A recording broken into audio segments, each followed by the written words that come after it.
Good morning, everyone. So while waiting for the others to be admitted in our Zoom,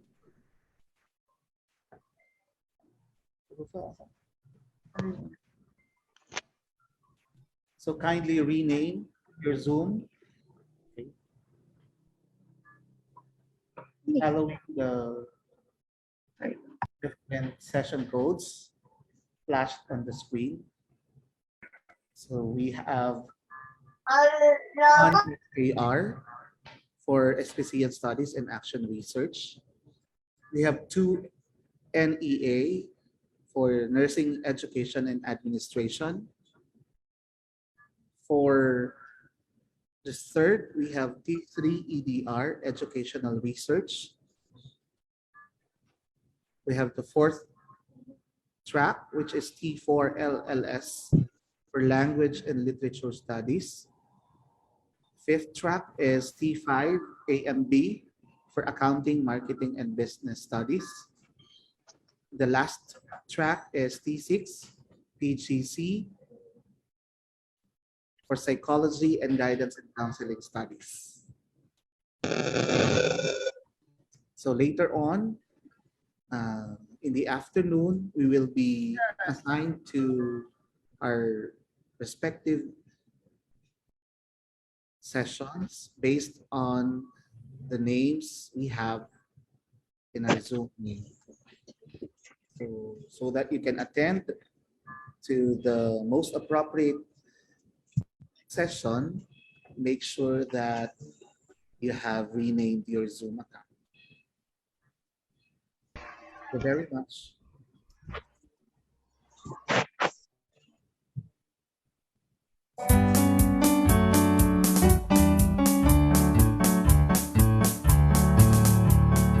Looking back from decades of its yesteryears, I'm not looking wrong once more. Hello,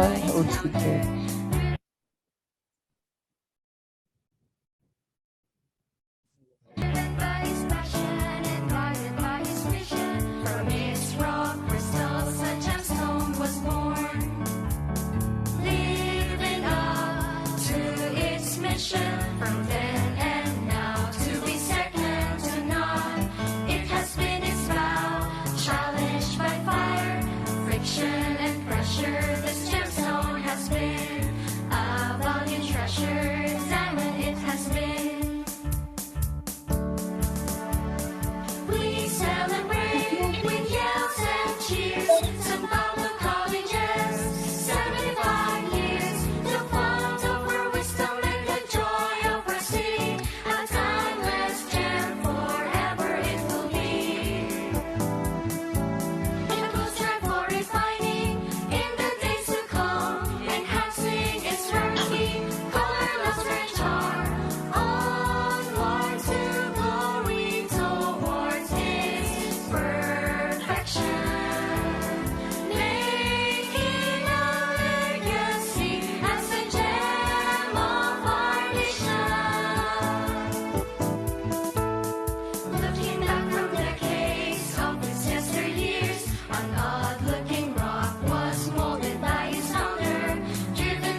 3, 2, 1.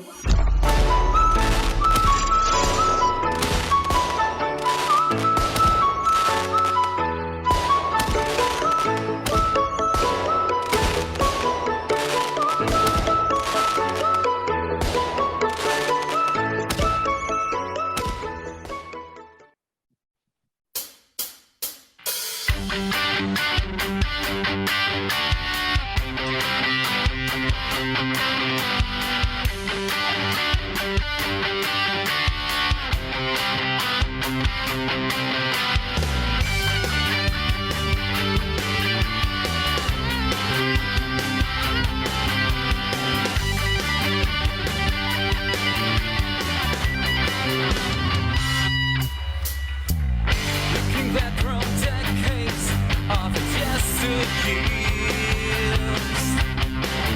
an onlooking rap was molded, founded, driven by passion and guided by affection.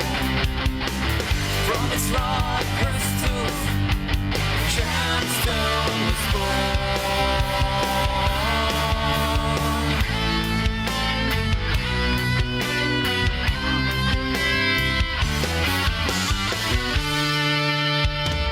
Living up to its mission, from then and now, to the second to none it has laid its bound. Challenge of friction and pressure. This gemstone has been a valued treasure. Celebrate with yelling cheers, survival colleges. 75 years out of wisdom, enjoy your power city.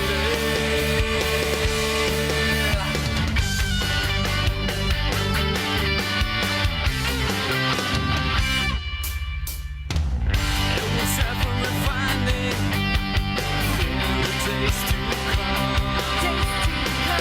Enhancing its rarity, colorless to charm. Onwards glory, toward its perfection, making a legacy as a gem of our nation. SPC as master, hero, it's right. Let us echo, busy with a sense of pride. Celebrate with yelling cheers, survival colleges.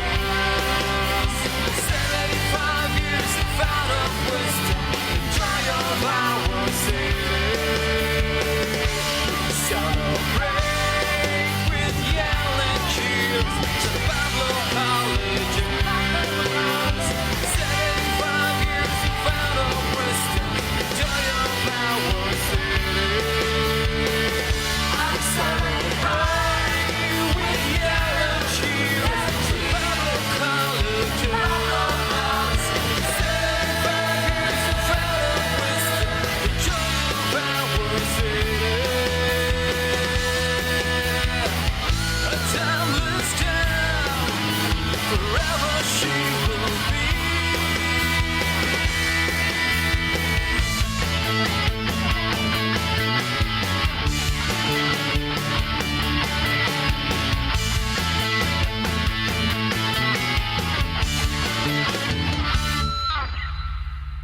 Celebrate with yelling cheers, survival colleges.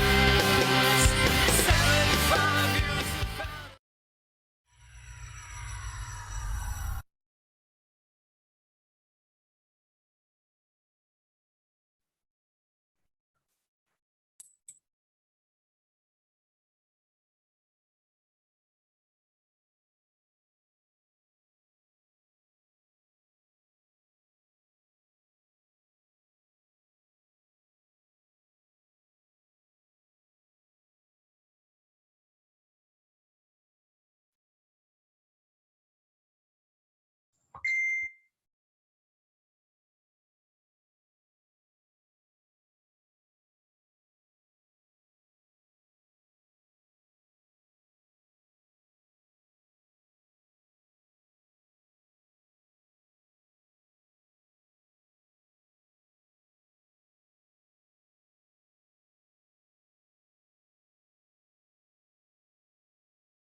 Looking back from decades of its yesteryears, an odd-looking rock was molded by his founder, driven by his passion and guided by his mission. From its rock crystals, a gemstone was born, living up to its mission. From then and now, to be second to none, it has been its vow, challenged by fire, friction and pressure. This gemstone has been a valued treasure, diamond it has been.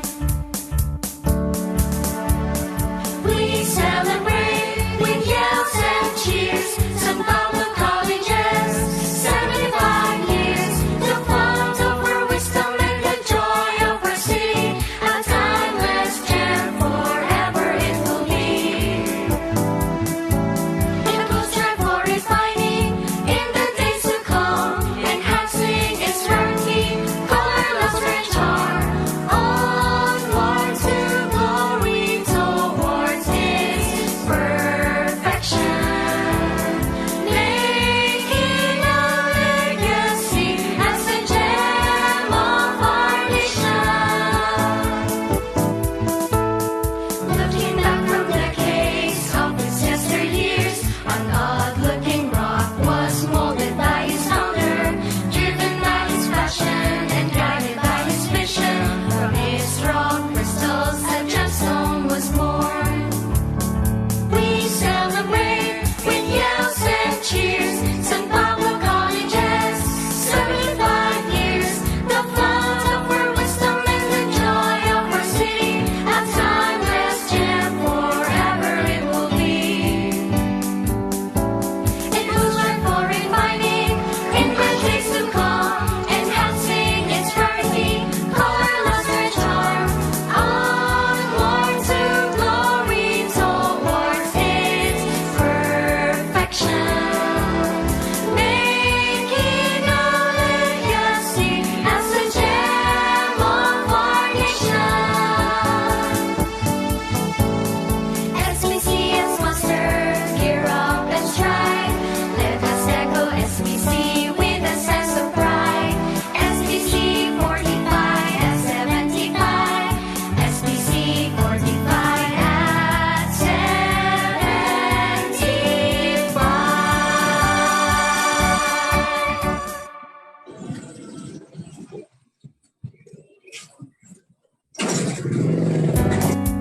Time 8:39. That time. Ay, napasa po kayo dun po. Nasa, ano po siya eh, papasok po siya gano'n. Saka niya. Pagkalap ako.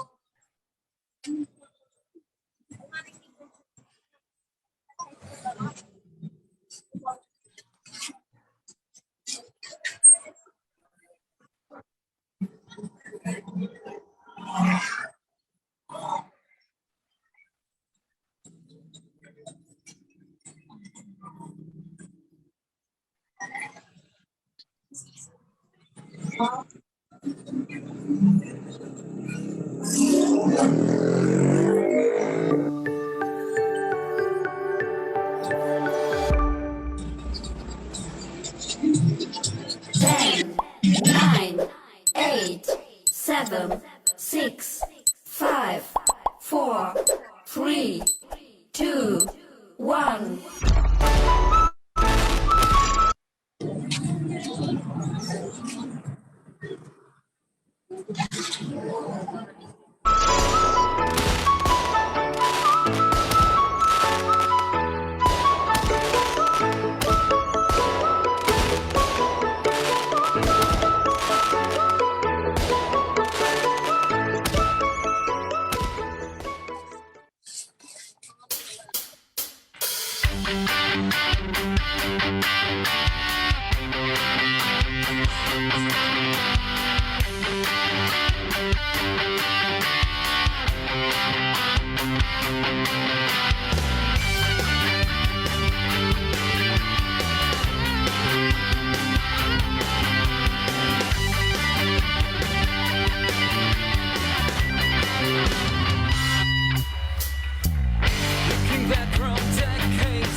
joy of our city.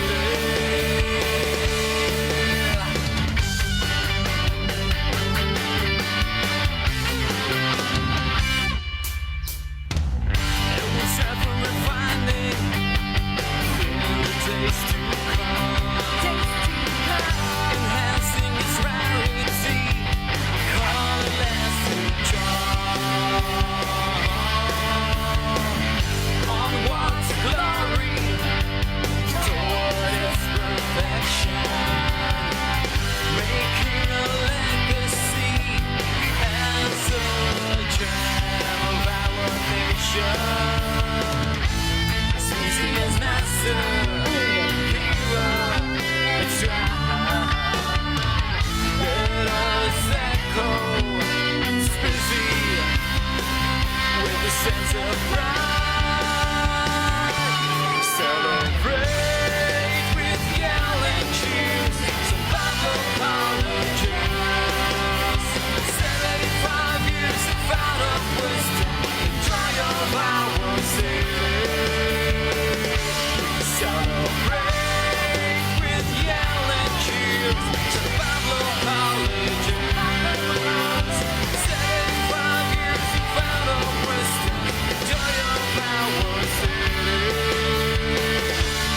Celebrate with yelling cheers, some Bible colleges. 75 years of out of wisdom, the joy of our city. A timeless gem, forever she will be.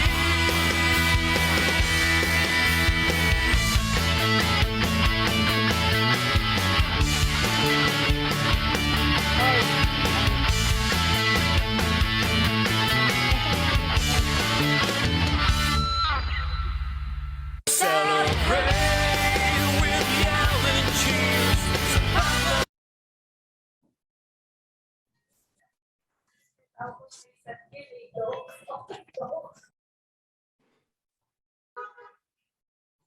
Paano ang detalye?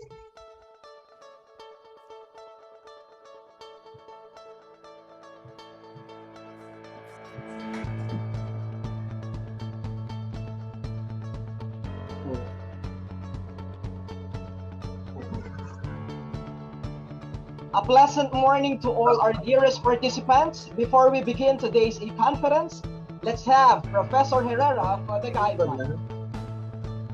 Good morning. Here are the guidelines for today's e-conference. Kindly turn off or mute your microphone while the conference is going on. There will be an academic exchange, but questions will only be entertained after the presentation of the 3 plenary speakers. If you have queries, you may send them to our office, and the moderators will treat them afterwards. Again, name your school name using this format: session code, underscore, comma, first name. Then here are the session code for SPC Studies and Action Research, P1 SAR, Nursing Education and Administration, P2 NEA, Educational Research, P3 EBR, Language and Literature, P4 LS, Accounting, Marketing, Tingnan mo ang aking Zoom background. 5 AMB, Psychology and Guidance and Counseling Studies, P6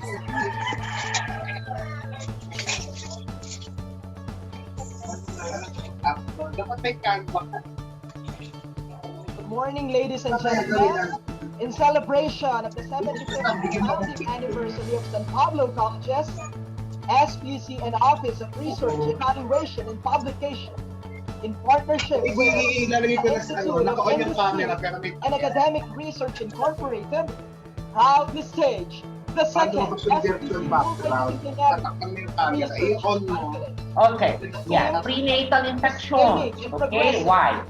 Because during prenatal, so that's when the This is development Professor of the Clifford M. fetus brain, Alvaro. okay, happens. And I am So Professor may mga studies na and we will be nagsasabi mga your moderators for yung this inflammation, okay, This during conference the is a development gathering of the brain of the professional fetus inside the womb from of various the fields. mother, okay, that contributes daw sa pathology Celebration of of the 75th founding or anniversary yung of our disease beloved natin institution, na natawag na Pablo Colleges. kaya importante po ha. Okay, importante po ang prenatal 36 research check-up. studies from the Kasi napaka vulnerable po ng ating guest nanay lecturers, at ng ating graduate fellows, while the baby is really developing inside the okay, so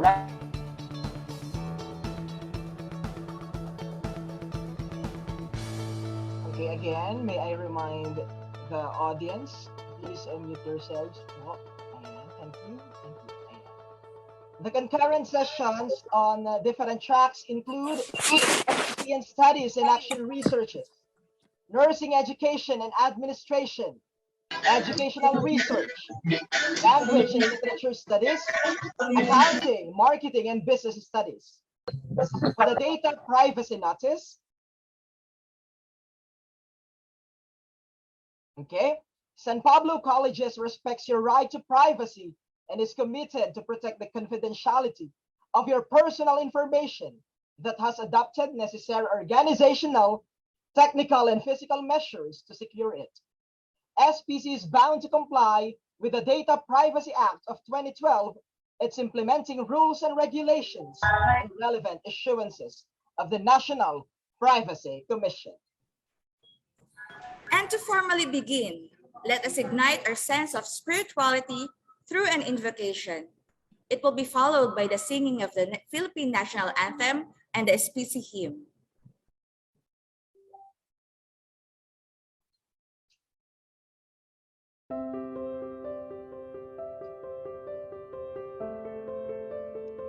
Our Heavenly Father, the fount of all goodness and grace, the cause of wisdom, the source of intelligence, we welcome you, O Lord, to this auspicious gathering of your beloved, who continuously give you thanks for every opportunity to learn something new and become fruitful to the works of your creation.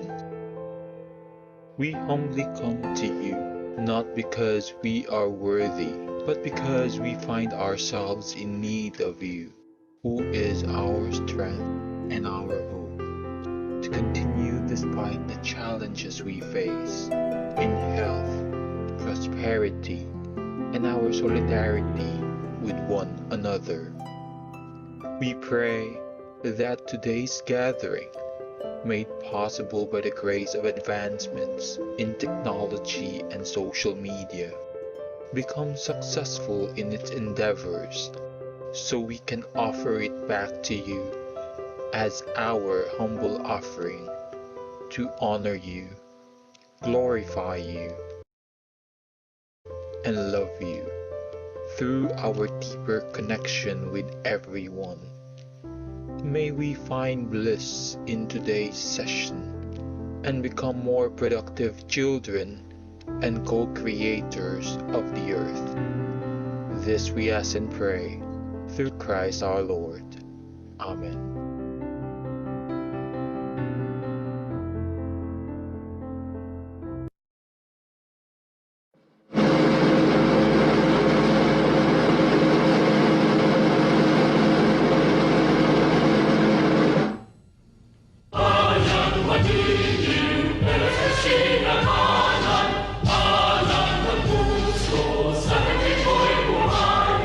Lupang binilang, buwan ka ng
come hail. Gate from marine, our country's pride, looking for big heads held high. Bind us together, like and far, seeking thy wisdom and thy truth, and beauty beyond compare. Simply holds dear, for a detour gone. See for the flowers we all reveal,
Once again, we welcome you, our dearest guests and participants.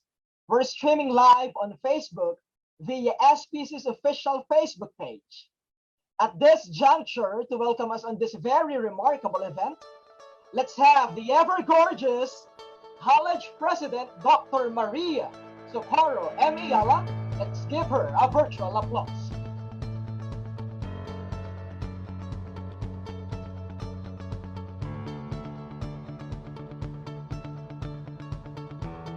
Morning. Wait, John? Yes, Record? Can you hear me? All of you? yes, ma'am. Loud and Yes, clear. ma'am. Loud and clear. Okay, thank you.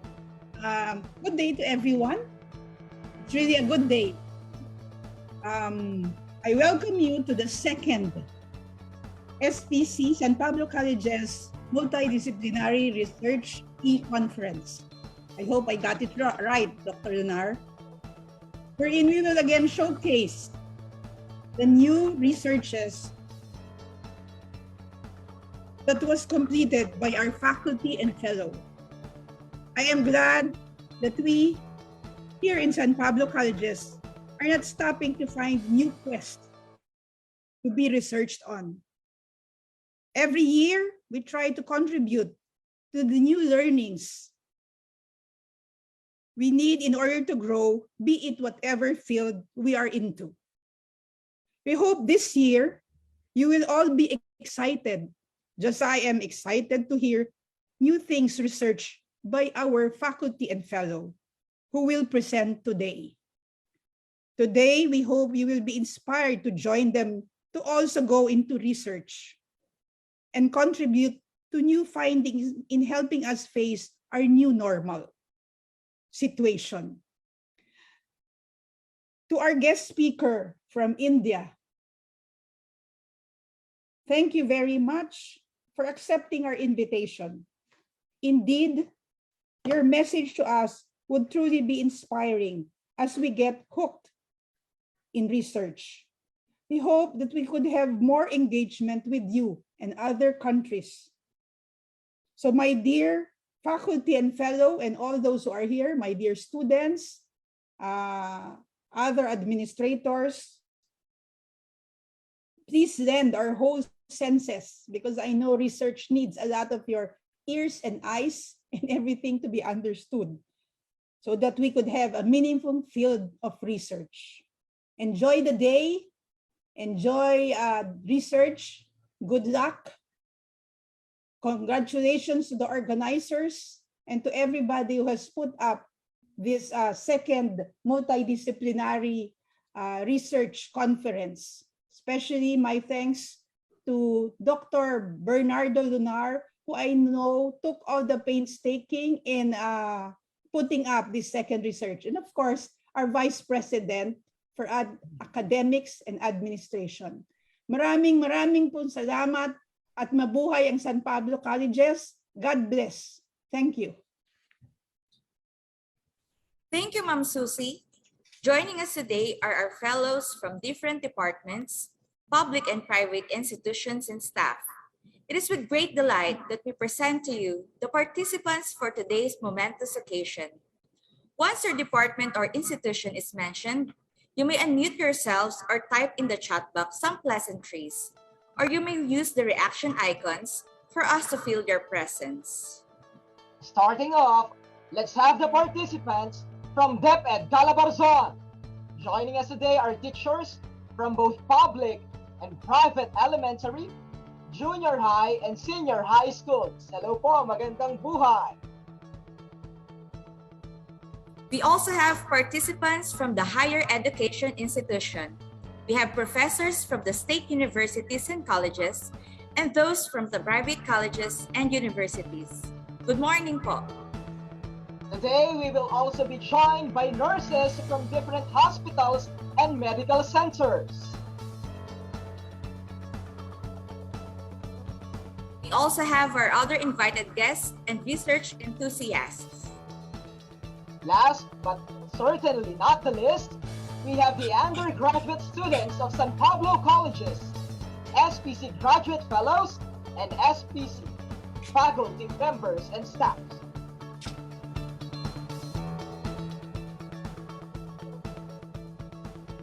Ladies and gentlemen, we have come to the most awaited part of this e-conference. For the introduction of our keynote speaker, let's have our Vice President for Academic Affairs, Dr. Jocelyn A.C. Baradas. Let's welcome her with a virtual clap. Good morning. Our keynote speaker is the Controller of Examinations and Professor in the Department of Business Management, St. Joseph's Degree and PG College, Hyderabad. She has 21 years of teaching and industry experience. Her areas of expertise include HRM, operations management, and quantitative techniques for decision making. She has a doctoral degree in human resource management, Bachelor of Engineering, Masters in Business Administration, all from Osmania University. She was awarded the following awards: the Best Teacher of the Year, 2011 to 2012, and the Best Management Faculty by St. Joseph's Degree and PG College. Best Faculty Award for HRM in Ambitions Award Function for Education Excellence 2020 by Ambitions Organization. Best Faculty Award for the academic year 2020-21 by Vivekananda College of Arts and Sciences for Women, Tamil Nadu. Luminary Award in Leadership by International Journal of Academe and Industry Research, Philippines, in December of 2021. She was appointed as Section Editor of International Journal of Academe and Research and received Certificate of Life Membership from the same. To date, she had organized 20 seminars, workshops, conferences, participated in more than 100 international and national seminars, presented 44 papers in various international and national seminars, and published 50 papers in various national, international journals and chapters in books. She co-authored 2 conference proceedings conducted by St. Joseph's Degree and PG College. She served as a resource person for training teachers, faculty, and students.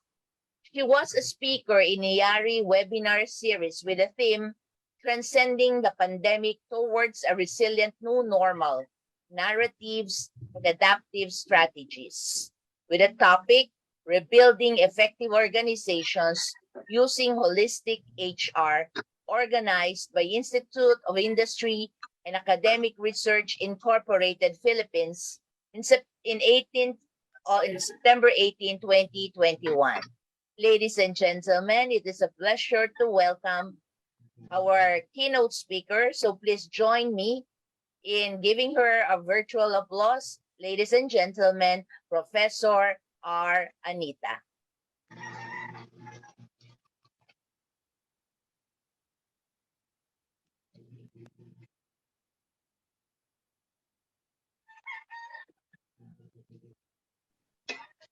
Fabulous. Good morning, dear participants. Before I begin, I would just like to share my screen. Jana aming. Jana. Jana ang. Aming speaker.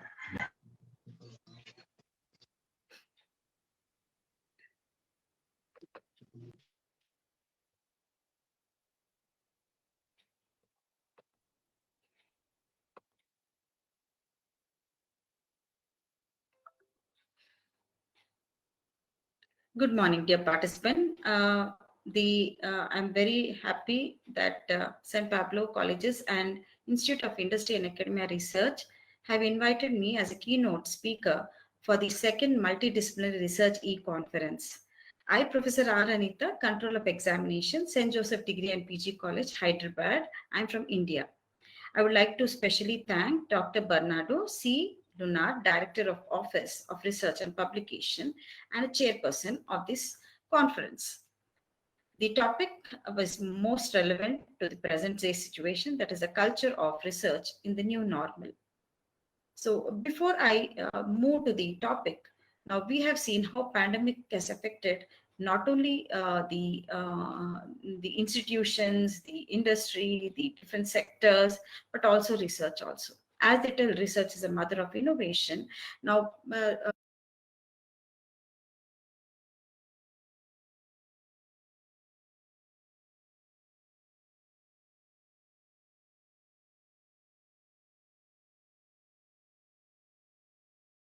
the pandemic not only had a positive effect, but also had a negative effect.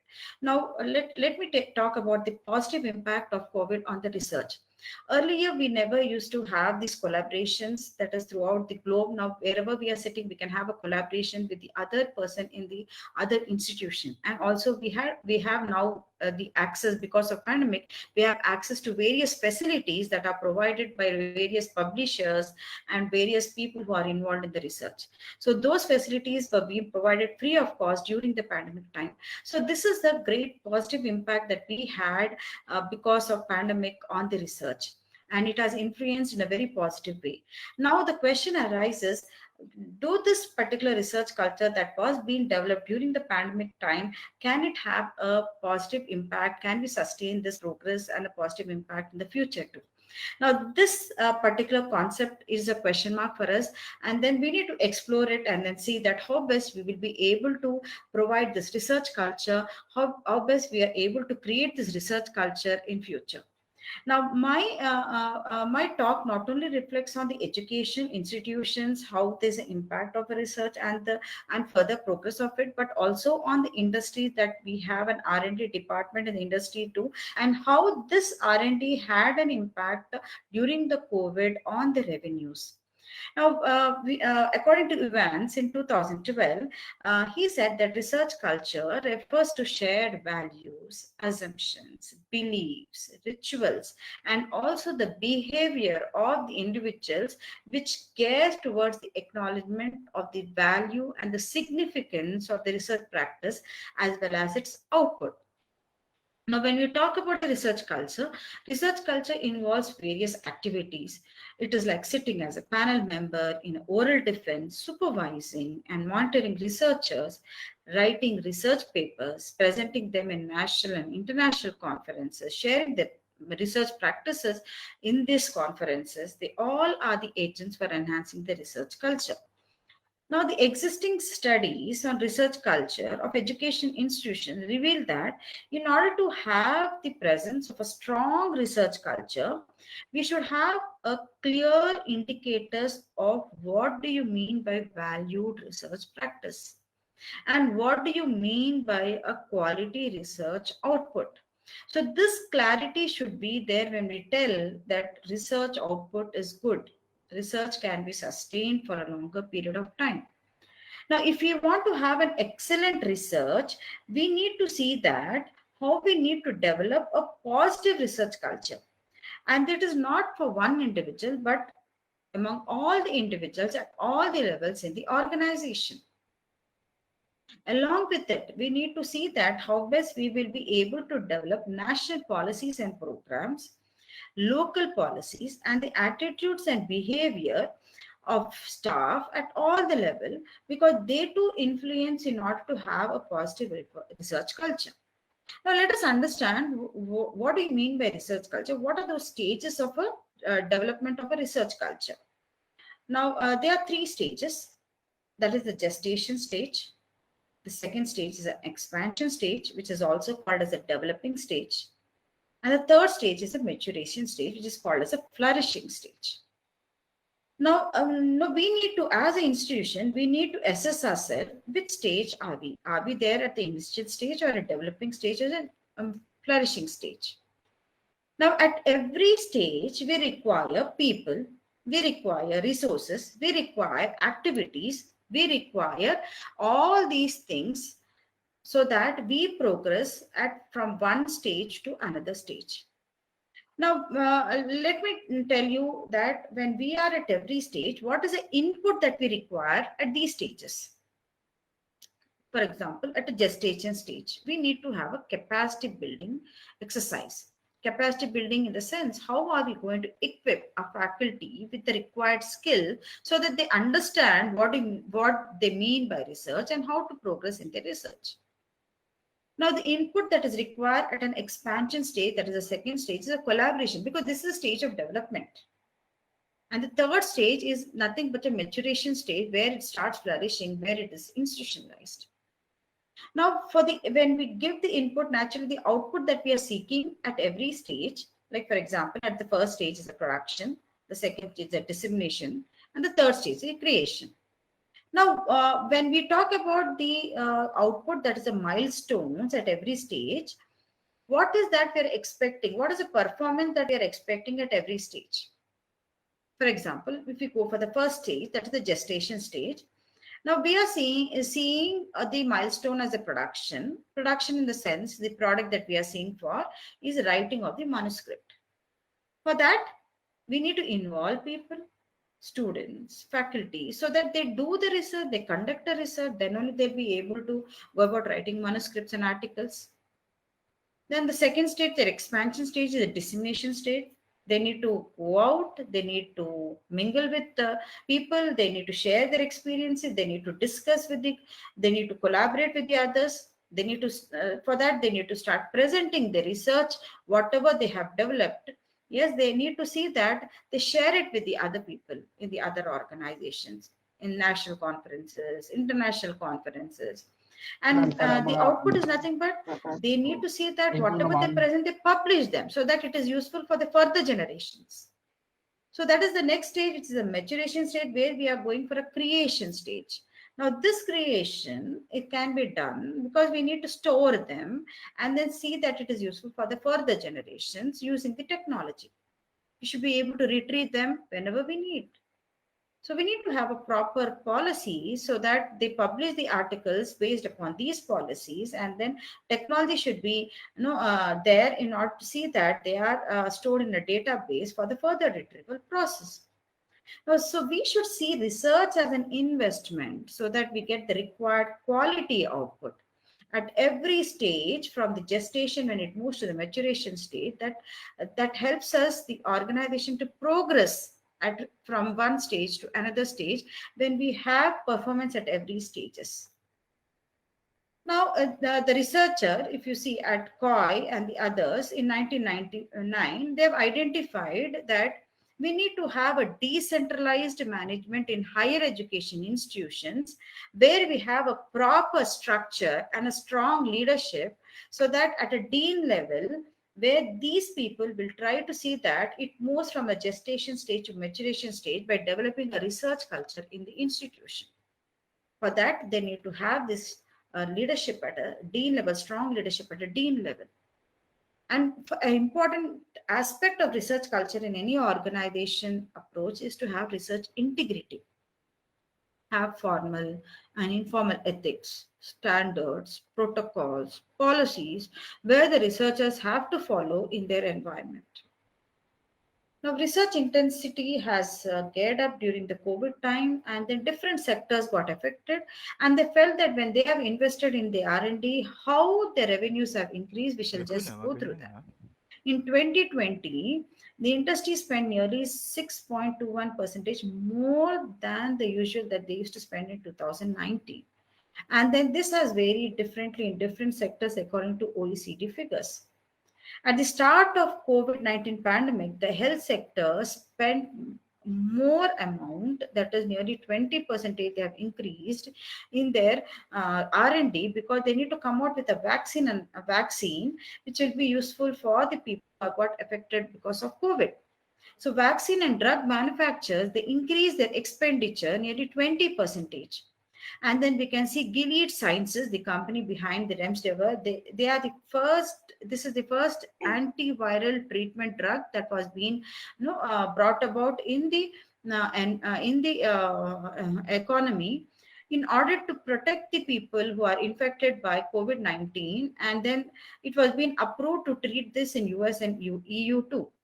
There were other pharma companies like Pfizer. They also saw a hefty percentage increase in what they were spending earlier in their R&D. Then if we see, the pandemic also has affected the software and technology companies where they invested a lot of amount in the research and development, like Facebook. They have invested in their R&D nearly 35% more when compared to that of the earlier year. Chinese e-commerce giant Alibaba also saw an increase in their revenue because they started spending in their R&D more than what they used to do, nearly 30% more. There was an increase in their revenue because the R&D budget by when they increased it by almost a third. Now, automobile industry, they suffered a huge losses because the travel and commuting became a halt during the COVID time, and then they could not spend much amount in R&D. But you can see a French car manufacturer, not Renault, they cut research investment by almost a fourth, and they and also closely followed by airliner manufacturer, and they saw the revenues also fall as much as 30%.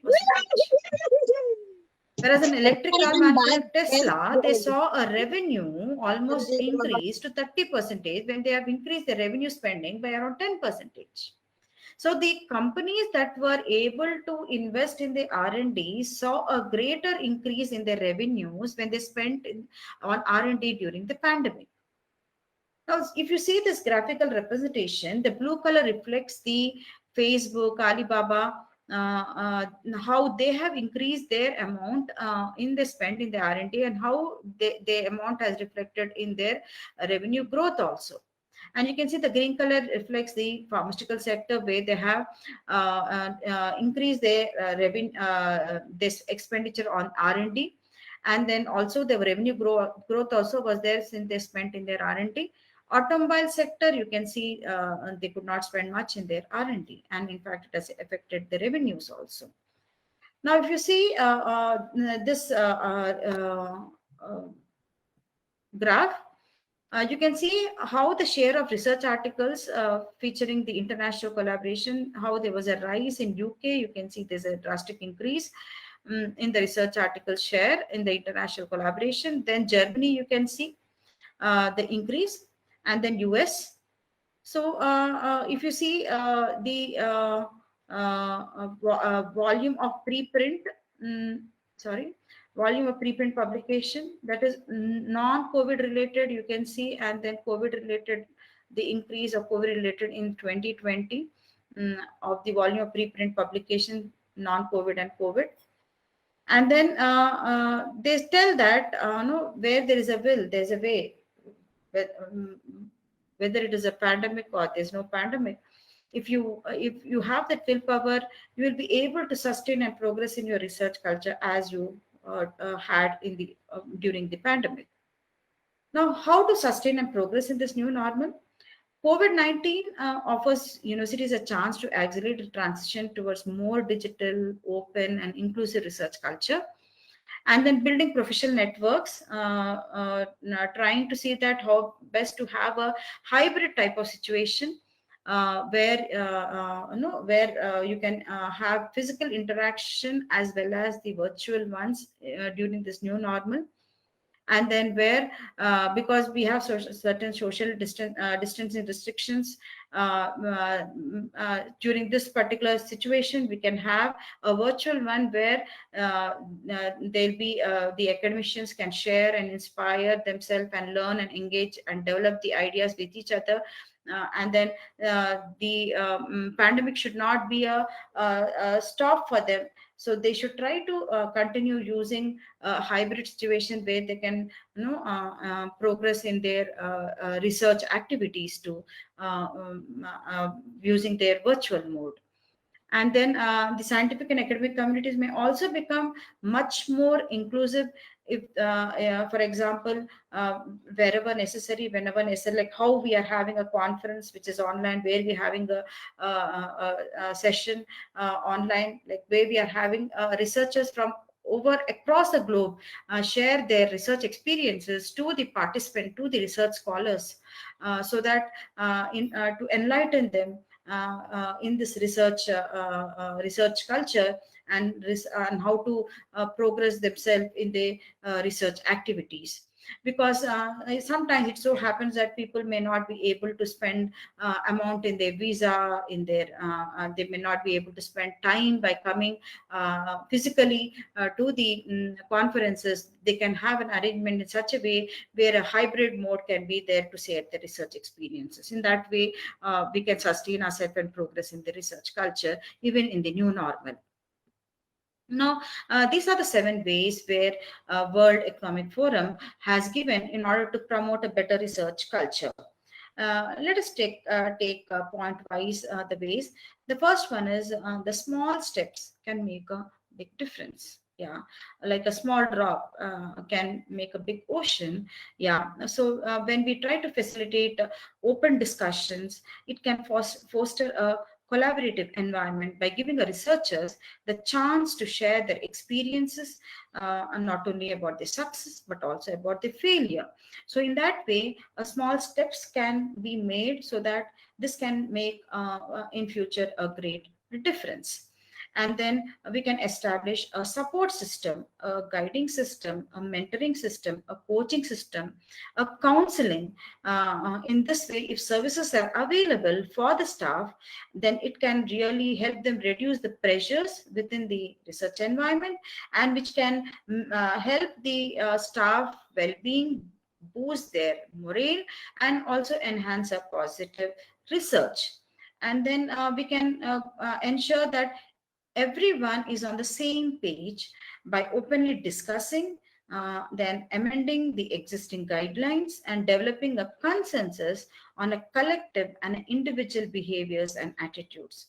And this could be this could be done by developing a group standard or a pledge, ensuring that all team members are aware what is being expected from them. So when everyone is clear about the expectation, each individual start reaching to that expectations.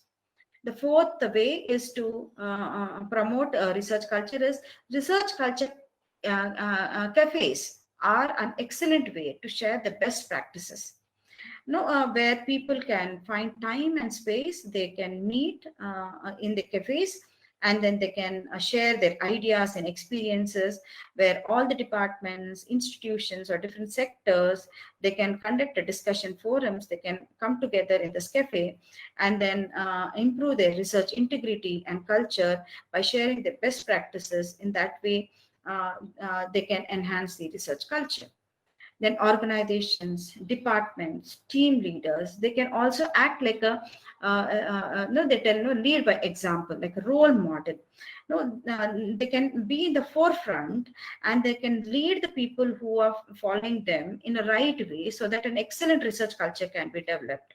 They can also be a part of training by encouraging the discussion, and then also trying to have open door policy where people can come down at any time to them, so that they can share whatever the challenges or difficulties they have, and then they can make them to come out with that difficulties, those challenges, and help them to boost their morale. And the sixth one is discuss training gaps for all the team members, because as a capacity building is very, very important. Now, what is that they're having the existing skill, and what is that they need to reach to the target level? And then those gaps can be filled by no, undertaking certain research training programs, because career progression is very, very important if you want to retain and enhance the quality of research in an institution. So researchers can feel to be more valued if the skills they need are reviewed individually, and then also as a group, ensuring that they possess all the necessary skills that are required for that particular role, whether it is a statistician or a data handling, or if they have to write a proposal, they need to be trained in those areas. And then embed research culture at an institution level. Institutionalize the thing, engage all the staff across the organization by hosting a research culture and integrity day. Make them people aware, make them undertake certain presentations, workshop, discussion, make them to involve across all the levels of the organizations. In that way, if these 7 ways are used, they can be able to promote a better research culture in their institution. So hence I recommend that there should be a need for capacity building, so that productivity can be enhanced, so that they know how to write a research paper, how to present a paper. We can increase the publications by involving the students, by telling them how to go about the publication, by giving them format beforehand. They know how to write a publication. In that way, you can increase the number of publications from the student level too. We can incentivize the initiatives taken by faculty. We can encourage, reward them. We can identify who can be the mentors, so that people who are having difficulty in publications, they can be helped by these mentors. They have some benchmarks, of international standards, so that we can reach those benchmarks. And then have placed certain quality assurance mechanism. The institution in turn should invest in their faculty, so that they learn, upskill them. And then the institution need to inculcate the idea that findings must be reported and encouraged, so that the research presentations which are done at all level to all the audiences, they can be published, and then that publication will be useful for the others. So I would like to conclude telling that research should be responsive to the changing needs and demands of the society, because research culture is what for the research excellence. Teachers need to be instilled in the responsibility that it's not just for the classroom, it is for the community, for the global practice also. That when knowledge is shared to everyone in the community, then it leads to innovation of new knowledge. Any institution that seeks to build a strong research culture should have a clear monitoring and evaluation system of the research outputs, because that should be a part of the investment plan for the academic endeavor. As Winston Churchill says, never let a good crisis go waste. So let's hope that the lessons learned during this pandemic will lead to a more sustainable and inclusive research environment. So thank you IRA and San Pablo colleges for giving me these opportunities. So I've used the references from this. So thank you one and all. Have a good day.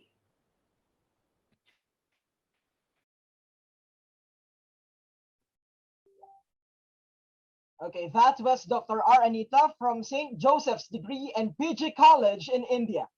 Thank you so much, Dr. Anita, for sharing with us your knowledge and wisdom on culture of research in the new normal, highlighting that as one community, let's develop a positive research environment amidst pandemic.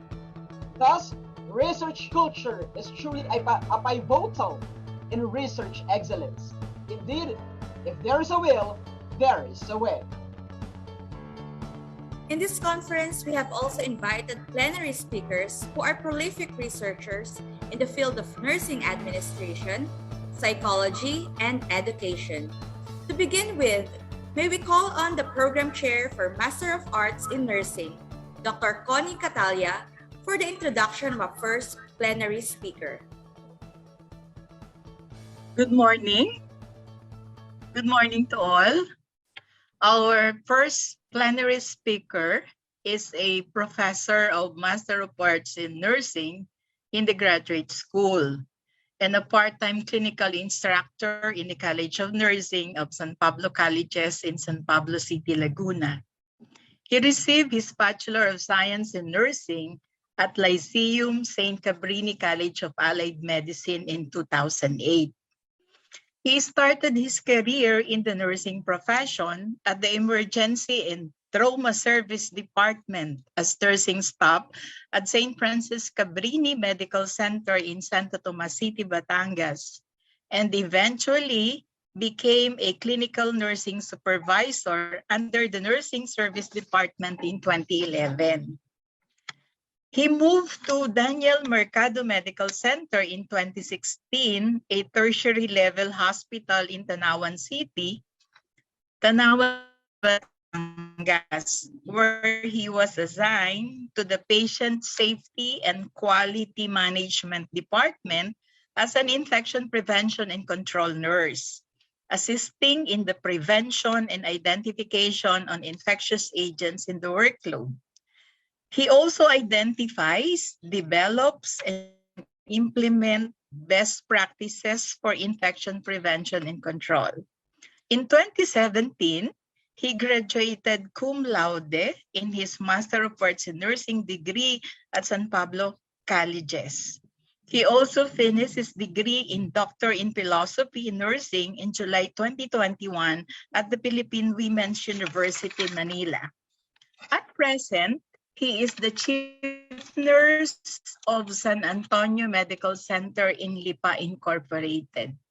He takes full administrative responsibility in the entire nursing service department and attains the level of competency in the field of nursing. He continuously contributes to the advancement of giving quality healthcare and constantly share his knowledge and skills in participating in the development of clinical health standards and policies to ensure excellence in the field of nursing. Ladies and gentlemen, let us all welcome Dr. Christopher C. Nemis. Thank you, Dr. Catalia. Good morning to everyone. So, as your first presenter, please allow me to share and discuss my research study.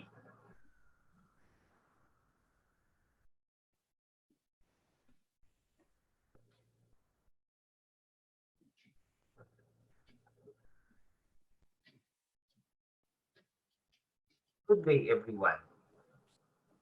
To all the participants and other presenters for the second SPC Multidisciplinary Research e-conference, to our President, to our VP for Academic Affairs, VP for Administrative Affairs, to all the deans, program chair of different departments, and faculty members of San Pablo Colleges, a safe and blessed day to all of you.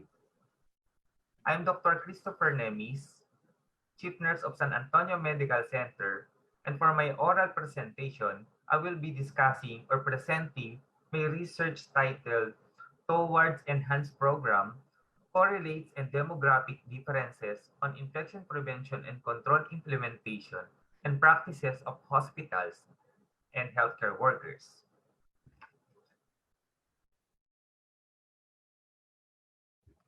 To begin with the study, the flow of this presentation includes the following. First is the brief overview of the study. Second is the significance of the study, followed by the research question, the data gathering procedure or the data collection, research method, and the summary of findings, conclusion, and recommendation. For the brief background, despite the reliable rising information from the COVID-19 report cases rates from the National Public Health Authority, the IPC measures have not yet been enforced. The strict implementation of IPC measures will play a significant role in reducing the spread of infection among healthcare settings.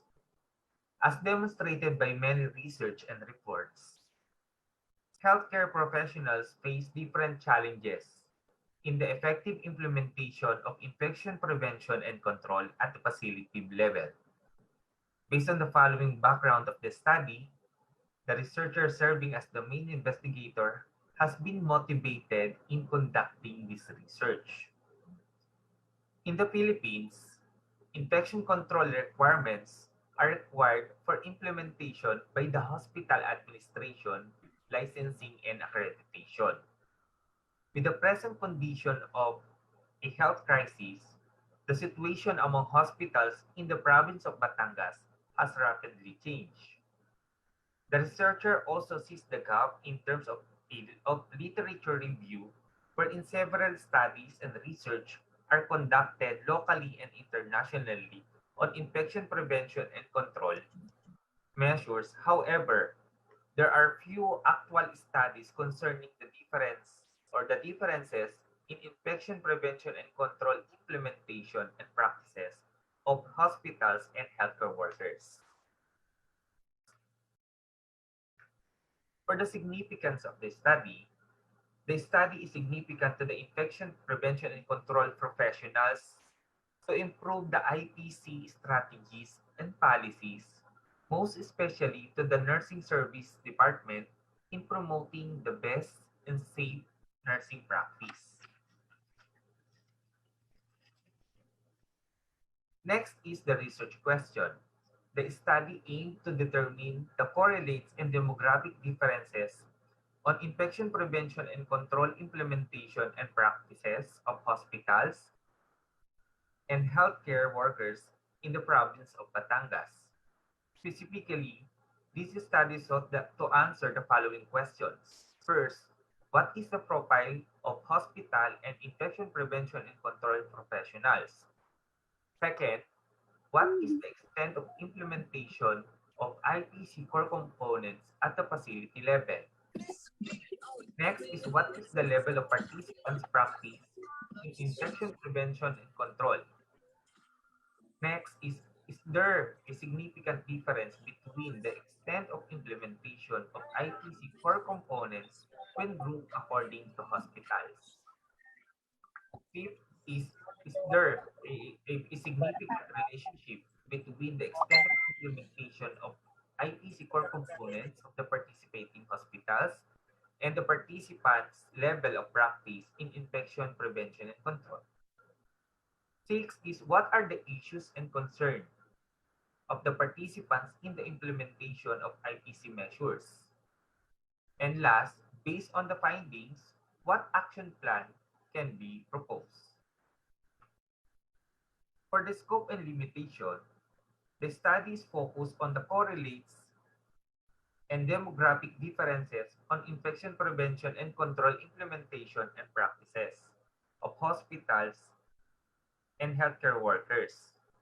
The researcher used a mixed methodology of quantitative and qualitative explanatory design. This is to determine the infection prevention and control levels of hospital in the implementation of the World Health Organization or components on infection control. The researcher made use of two adapted questionnaires for data collection. The Infection Prevention and Control Assessment Framework tool was adapted from the World Health Organization, and this was utilized to determine the condition of IPC at the individual healthcare facility and to monitor the development and improvement of the IPC activities. The second tool or questionnaire was the adapted self-tool for infection prevention and control professionals from the Community and Hospital Infection Control Association of Canada. The researcher used the entire population or total enumeration sampling method among IPC professionals at the facility level. This shows the actual survey tool used in this research, adapted from the World Health Organization. This one is a self-tool for infection prevention and control professionals.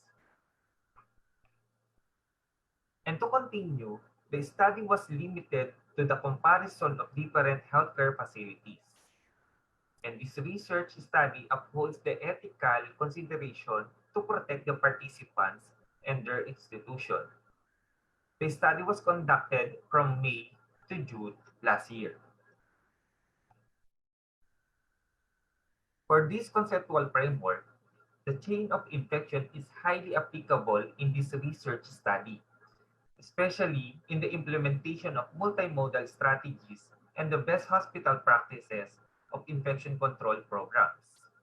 Specifically, this model is relatively important to develop more vigorous healthcare system with efficient IPC control or infection prevention and control, which is crucial in preventing or reducing the effect of an outbreak during pandemic.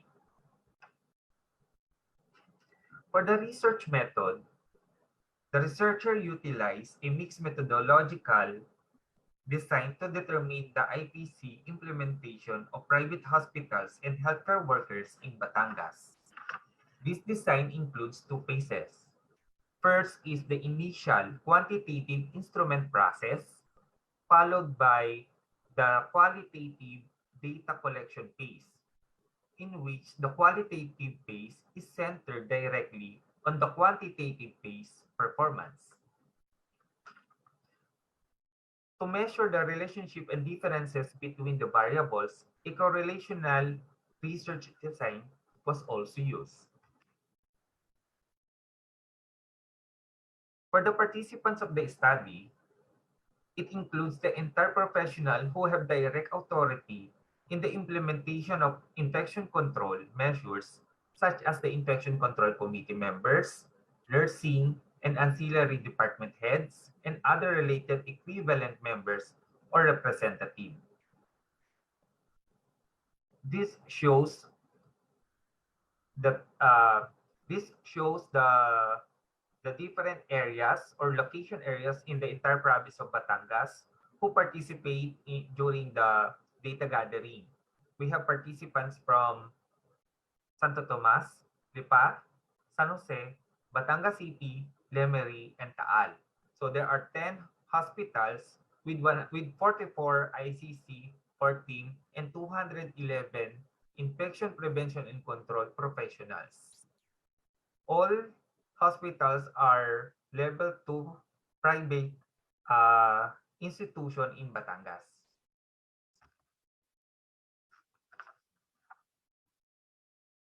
For the data gathering procedure or data collection, the data gathering procedure was divided into two phases.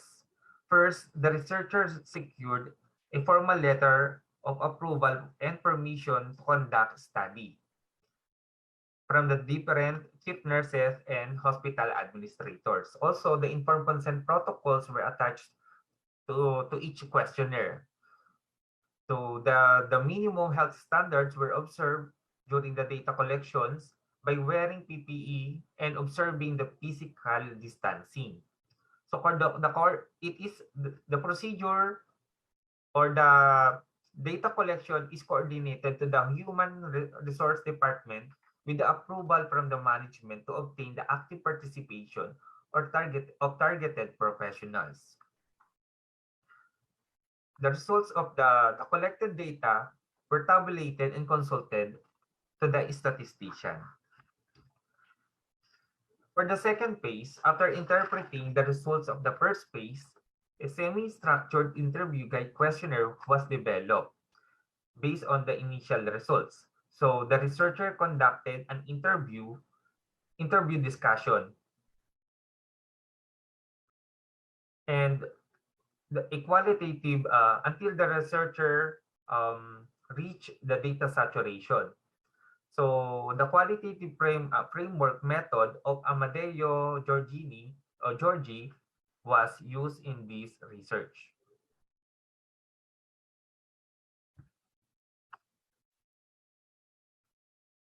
This shows the statistical treatment used in this research. The researcher used frequency and percentage distribution, the weighted mean, the ANOVA or F-test, Pearson R correlation, and the Georgian method of qualitative framework. These are some pictures or documentation during data gathering procedure.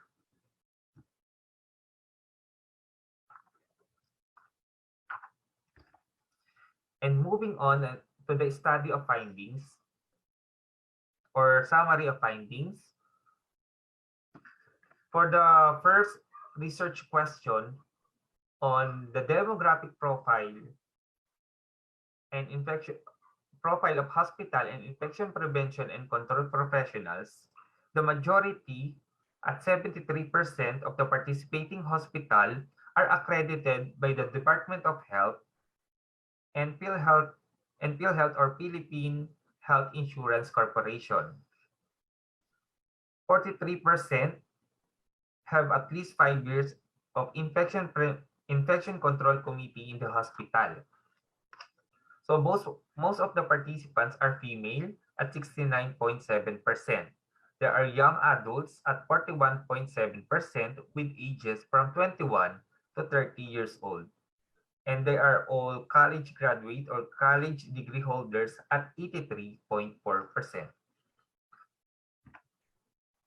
For the second research question on the extent of implementation of IPC core components at the facility level, overall most aspects of the IPC core components are appropriately implemented in 10 participating hospitals. The extent of implementation of IPC core components at the facility level can be interpreted as intermediate.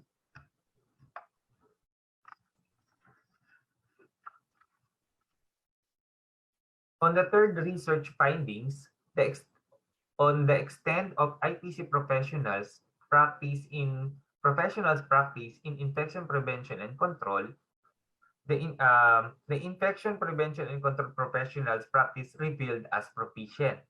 The results are marked at a developing level where they can feel could be improved at qualification, education, ethics, and accountability.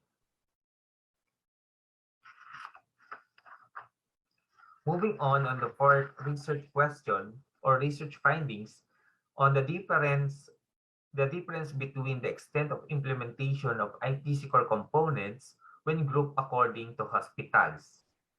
So hypothesis test results revealed that significant difference exists in the extent of implementation of core components when grouped according to hospitals on education and training, multimodal strategies, and built environment, materials, and equipment for facility. However, during the conduction of qualitative analysis on phase 2, respondents revealed that education and training, unclear policies, healthcare-associated infection surveillance, and monitoring, audit, and feedback attributes the major impact and difficulties in their workplace.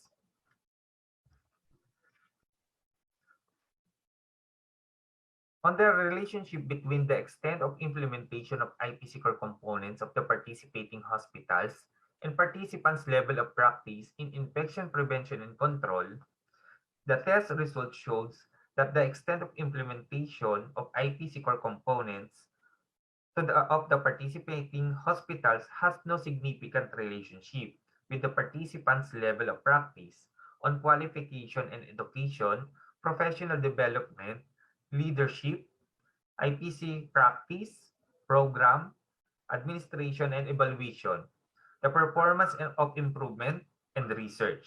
However, surveillance has shown a significant correlation with the extent of implementation in phase 1 and was confirmed during the interview in qualitative analysis. On the issues and concern of the participants in the implementation of IPC measures, shows that it emerged into three excuse me, emerged theme. First is the workplace barriers of the effective implementation of infection prevention and control. Excuse me. The workplace intervention for successful implementation of an infection control program. And third theme is the impact of COVID-19 pandemic to infection control professionals. From these results, an enhancement program towards strengthening infection control implementation and practices of hospital workers was developed.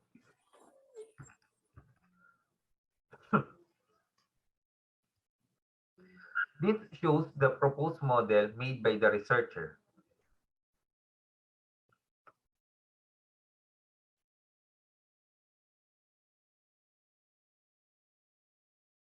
In this model, the implementation of infection control was conceptualized from the study as a whole.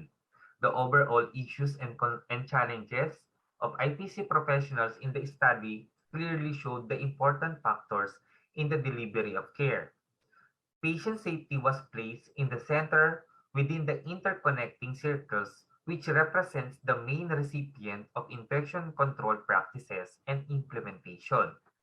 Using the interconnecting circles of infection prevention and control core components of effective IPC programs can prevent harm from healthcare-associated infections. However, different approaches to strengthen the implementation can lead to different challenges and impact in healthcare workers' practice to render care.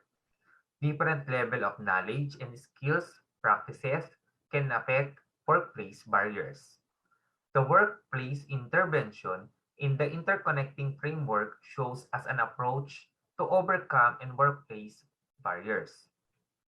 For the overall, the model emphasized the patient safety in infection prevention and control implementation and practices are affected by different workplace issues and challenges among institutions and healthcare workers.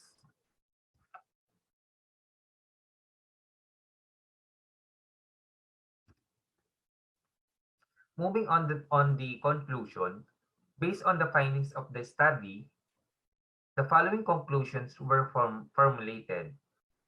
All level 2 hospitals in the province of Batangas are generally assessed as intermediate level in infection prevention and control programs and activities.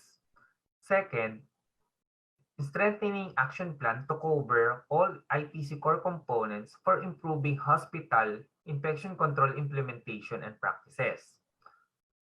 Third is significant difference on education and training, multimodal strategies, and built environment, materials and equipment for the facility is the null hypothesis is rejected. There is no significant relationship on qualification and education, professional development, leadership, IPC practice, program administration and evaluation, performance improvement, and research. The null hypothesis is accepted. The surveillance has shown a significant correlation with the extent implementation, thus the null hypothesis is rejected. This shows that my enhancement program proposed in this study. So it is entitled as Strengthening Infection Prevention and Control Implementation and Practices of Hospital and Healthcare Workers. For the recommendation are based on the findings of the study. These findings have highlighted the correlates and demographic differences on infection prevention and control implementation and practices of hospital and healthcare workers. It is therefore recommended that the strategy identified can be implemented at the hospital, nursing practice, education, and research. First, the hospital infection prevention and control. The IPC must be made a strategic priority for hospital administrations with a zero tolerance policy for non-implementation of IPC procedure. On IPC of implementation, infection prevention and control professionals must be empowered. And the researcher recommends to all participating hospitals to adopt the proposed enhancement program of this study.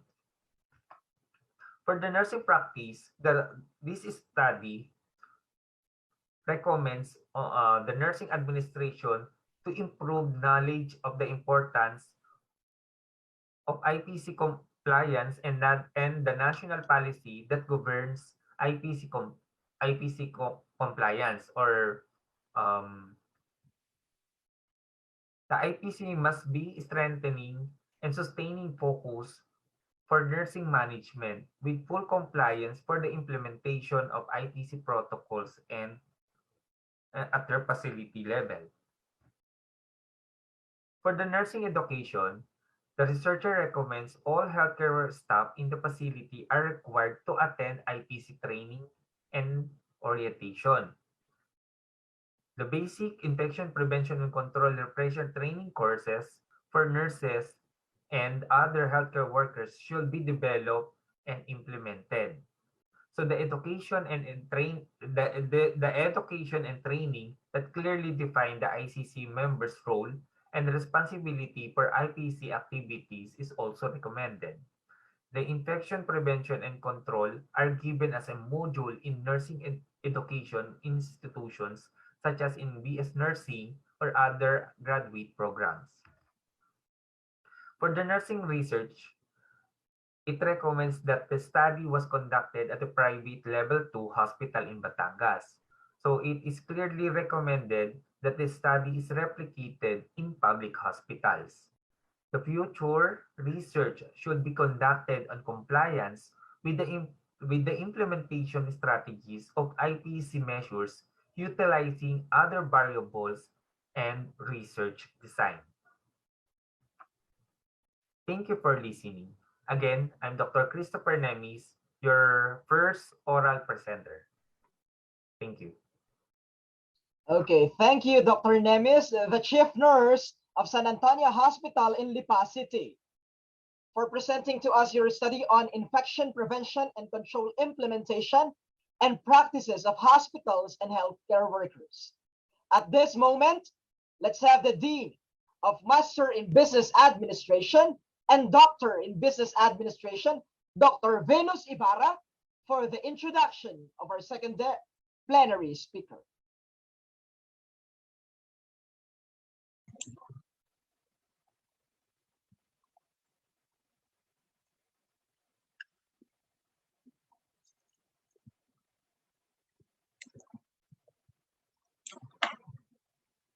Distinguished officers of San Pablo Colleges, Madam President Dr. Ayala, Vice Presidents, Directors, Deans, Department Heads, colleagues, and guests. It is a privilege to present to you our second speaker, Dr. Romaine Gutierrez Magboo, LPT, RPsych, a former part-time faculty member of San Pablo Colleges, Lyceum of the Philippines University, Batangas, and National Police College in the master's and doctorate degree program. Dr. Gutierrez Magboo is an associate professor and former program chair of the Psychology Department and Learning Area Coordinator at the La Salle Lipa School Year 2015-2020. She is a licensed teacher and psychologist. She handles various psychology courses. She is actively engaged in psychology students' research endeavors, acting as the TIC advisor and member of the panel committee. She also participated in a series of local, regional, and international paper conferences. Similarly, her research interests focuses on health, education, and psychotherapy. She is also involved in different speaking engagements in the field of psychology and education in different universities and colleges. Dr. Magboo obtained her academic requirements in doctorate degree in clinical counseling at the Rizal University, Manila, and earned a Doctor of Philosophy in Psychology at the Lyceum of the Philippines, Batangas.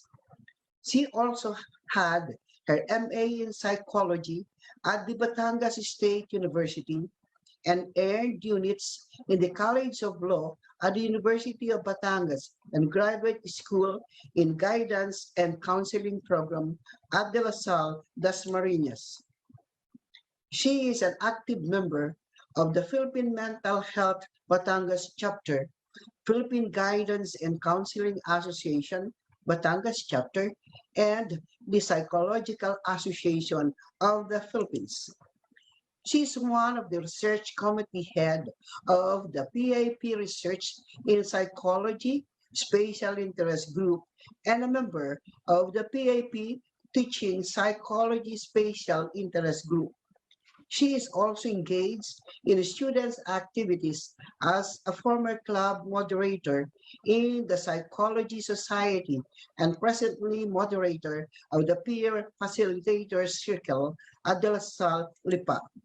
Apart from this endeavor, she also works as a book content and language evaluator and SEAL, social and emotional learning expert at Rex Bookstore Incorporated. Ladies and gentlemen, it is an honor to have her as our guest speaker, presenting from Dr. Romaine Gutierrez Magboo.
beings and that emotions and affective development impact human development and behavior in a wide variety of important ways.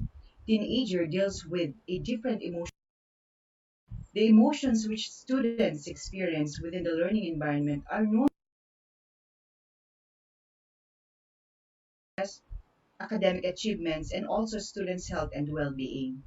Academic emotions are related significantly to the student's learning, self-regulation, achievement, personality antecedents, and instructional as well as social environments. Coping is also important construct in understanding how adolescents react to the extensive stressors and adjustments. It is a complex construct yet worthy of examination because it can be a critical point of intervention in the health trajectory of adolescents and young people. Among other coping styles or resources that a teenager is using oftentimes is avoidant coping. In the study of CRISI, parents obviously affects their students' emotions, especially when their parents experience distress, and they usually use avoidant coping to cope with their parents' sadness. Likewise, the negative mood of the parents affects the intense manifestations of the children's emotions and affects their confidence and coping strategies. Coping strategies may help to reduce the psychological distress of the students, most especially with the use of proactive coping. The research gap. The limited study on the important functions of emotions to moral reasoning and behavior, or as information process, interests the researcher to examine the possible relationship of affect and proactive coping of the psychology students. Since proactive coping is directed at a calming stress as opposed to an ongoing stressor, and the emotion as information process will be an added value to the field of health and positive psychology. My statement of the problem are as follows. Number one, which among the affective states being manifested by the respondents in terms of general dimension scales, which includes positive and negative affect, and basic negative and positive emotion scales. Number two, what are the proactive coping resources of the respondents in terms of proactive, reflective, strategic, preventive, instrumental support seeking, emotional support seeking, and avoidance coping? Number three, is there significant relationship between the profile and the affective states of the respondents? Number four, is there a significant relationship between the profile and the proactive coping of the respondents? And last, is there significant relationship between the affective states and the proactive coping resources of the respondents? I used the theory of Squar's 2010, The Feelings as Information Theory, and Squarcer and Tubert 2002, Proactive Coping Theory. These were utilized in my study to define emotion as subjective informational value and proactive coping as the end process of the meaningful appraisal of the college students to daily life challenges. This theory posited the important functions of subjective experiences that involves moods, emotions, metacognitive experiences, and bodily sensations to human judgment. It believes that individuals pay attention to their feelings as basis of information. It suggests that different feelings provide different types of information. Feelings are defined with an informational value that serves as a basis for judgment to cope with situational demands. My research methodology, I use descriptive quantitative research design. I also utilize the use of two questionnaires, the PANAS X by Watson and Clark 1994, and Proactive Coping Inventory by Greenglass 1999.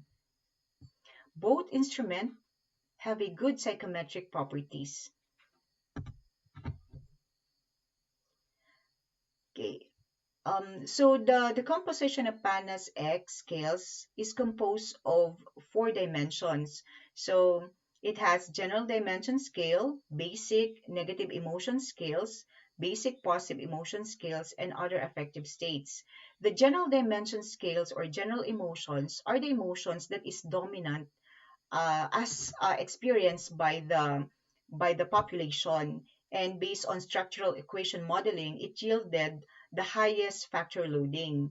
Second is the negative and positive basic emotion, which is expressed by the population. So these are the basic emotions that is being expressed by numbers of population, and it yielded moderate factor loading, and other affective states that has been identified yielded a low level of factor loading. So we have these scales for PANAS X.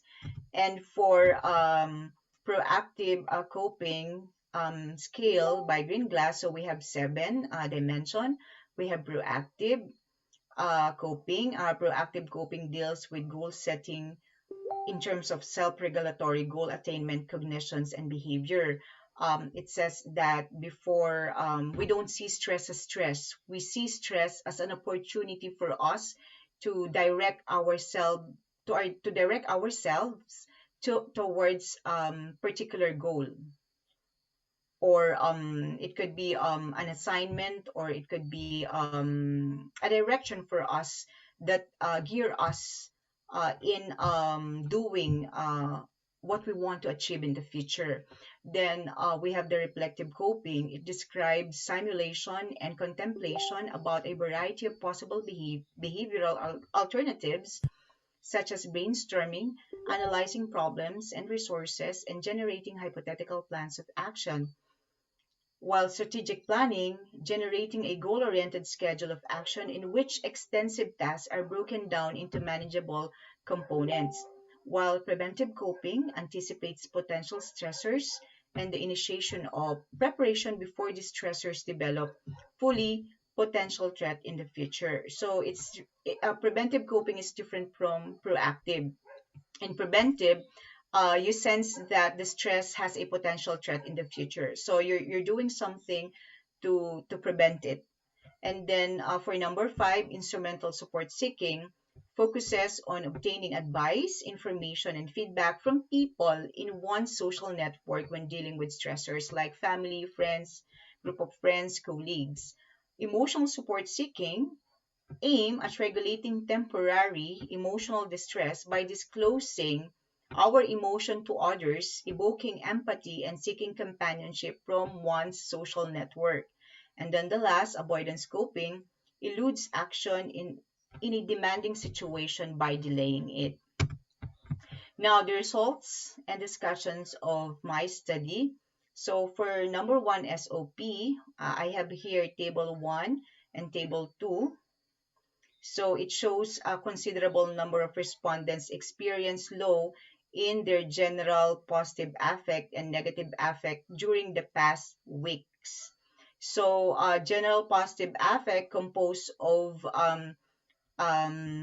affects such as active, being active, alert, attentive, determined, enthusiastic, excited, inspired, interested, proud, and strong.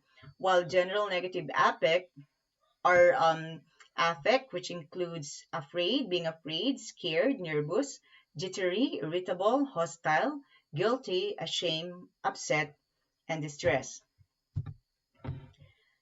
While for table 1.3, it shows equal numbers of respondents who experience both low and high positive affect during past weeks, while table 1.4, many of the respondents experience low in their basic negative affect from the past week.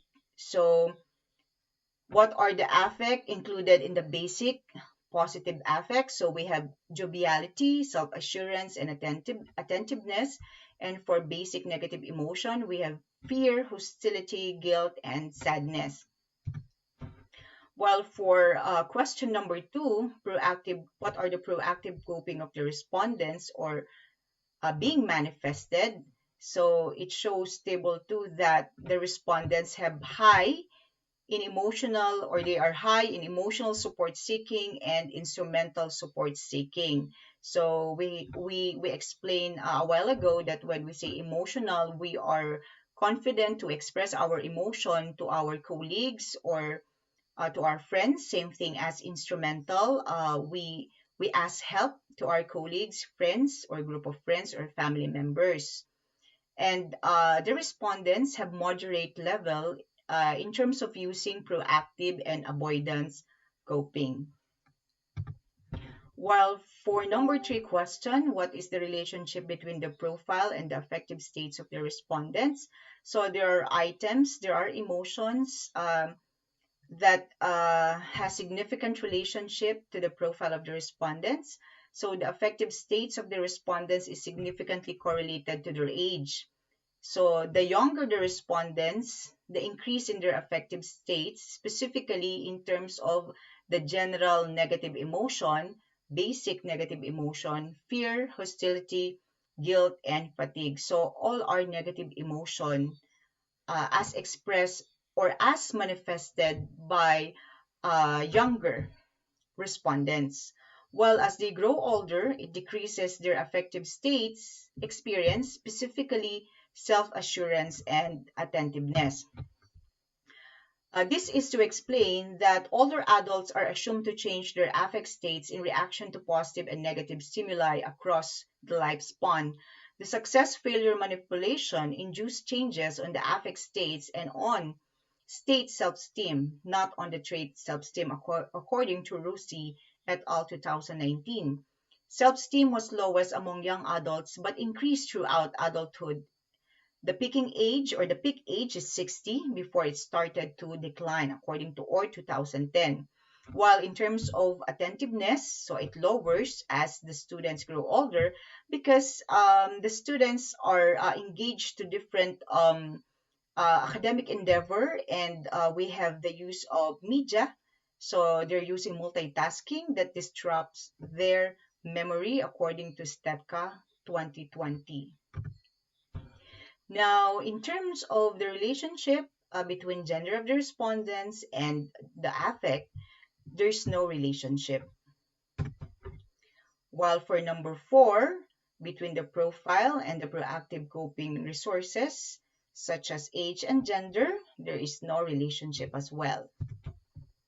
And then for number 5 question, so what is the relationship between the proactive and the negative and positive affective state of the respondent? It shows here that emotion has a significant relationship to the proactive coping or to their proactive coping or to the proactive coping of the respondents. Well, take note of the underlying items. So as you can see, it has negative R value. So it means that decrease in negative emotion increase their proactive. Also, decrease in the fear emotion increase their proactive. And also, shyness, decrease in shyness, increase their proactive coping. So all are negative emotions. Okay. Then for 5.2 table, relationship between reflective coping and the negative and positive affect states. There are emotions that has significant relationship to the reflective coping of the respondents. Again, take note of the underlying items, which is the general negative emotion. So there is a negative R value. It shows that decrease in negative emotion increase the capacity of the respondents to reflect or to use reflective coping. Same thing as decrease in fear also increases the reflective coping of the respondents. Both are negative emotions. So with regards to table 5.3, with regards to the relationship between strategic planning, coping, and the negative and positive affective states, it also shows significant relationship. Take note again, the underlying items, that negative emotions, it has a negative R value, which explains that decrease in negative emotion increase the strategic planning coping of the respondents. And also, decrease in fear affective states increase the strategic planning coping of the respondent. Same thing in guilt, shyness, and fatigue. Decrease in this emotion will motivate the respondents to use strategic planning as their coping. And table 5.4, with regards to the relationship between preventive coping and the negative and positive affective states, Emotion also shows significant relationship to the preventive coping. Take note again of the underlying items with negative R value that decrease in negative emotion, such as fear and guilt, is increase in the preventive coping of the respondents. So it motivates them to make use of preventive coping when these negative emotions are decreased or decreasing. 5.5 table shows that emotion has also significant relationship to the instrumental support coping of the respondents. Again, the underlying item here is the negative emotion with negative R value, which explains that decrease in negative emotion will give or will motivate the respondents to use instrumental support seeking, or they want to ask help or assistance to their family members, colleagues, friends, etc. So while with regards to 5.6 table relationship between emotional support coping with regards to their emotion, again, it shows significant relationship, while decrease in their negative emotion, again, such as fear and guilt, will motivate them to make use of their emotional support coping. So they are less worried to share their feelings to their friends, to their relatives, to their family members. While for the last table, relationship between avoidance coping and the negative and positive affective states, it shows no significant relationship at all, since avoidance coping is described as a negative coping as compared to the 6 coping styles or resources given by Greenglass. And then the reflection, the reflections with regards to the reflections of my paper, to share this with you, the negative and positive emotions were not mutually exclusive to one another. Students who are reported experience negative emotions are still realizing the advantages of positive emotions. Responses to the unpleasant stimuli they are facing at the moment for survival, but if positive emotion are practiced, it will solicit greater benefits to their psychological well-being. Likewise, negative emotions such as sadness was proven beneficial to humans, especially to students who are vulnerable to stress.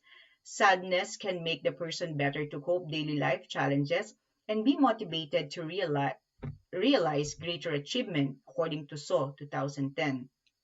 Because suppression of negative emotions affects the self-esteem and adjustment of the person, according to Neslick and Coupens 2008. This proved that emotions has a relationship with the cognitive functioning, including human judgment to cope with the situational demands, as posited in the Failings as Information Theory by Squarce 2010. The emotional response is hypothesized to prepare and mobilize the person to cope with a particular appraised harm or benefit in an adaptive manner, that is, to avoid, minimize, or alleviate an appraised harm, or to seek, maximize, or maintain an appraised benefit. Appraisal thus serves the important mediational role of linking emotional responses to environmental circumstances. My recommendation is promote student engagement to school activities that improve emotional self-regulation, and of course, reinforce the capacity of the students to process emotion as information basis for healthy coping. That's all. Thank you.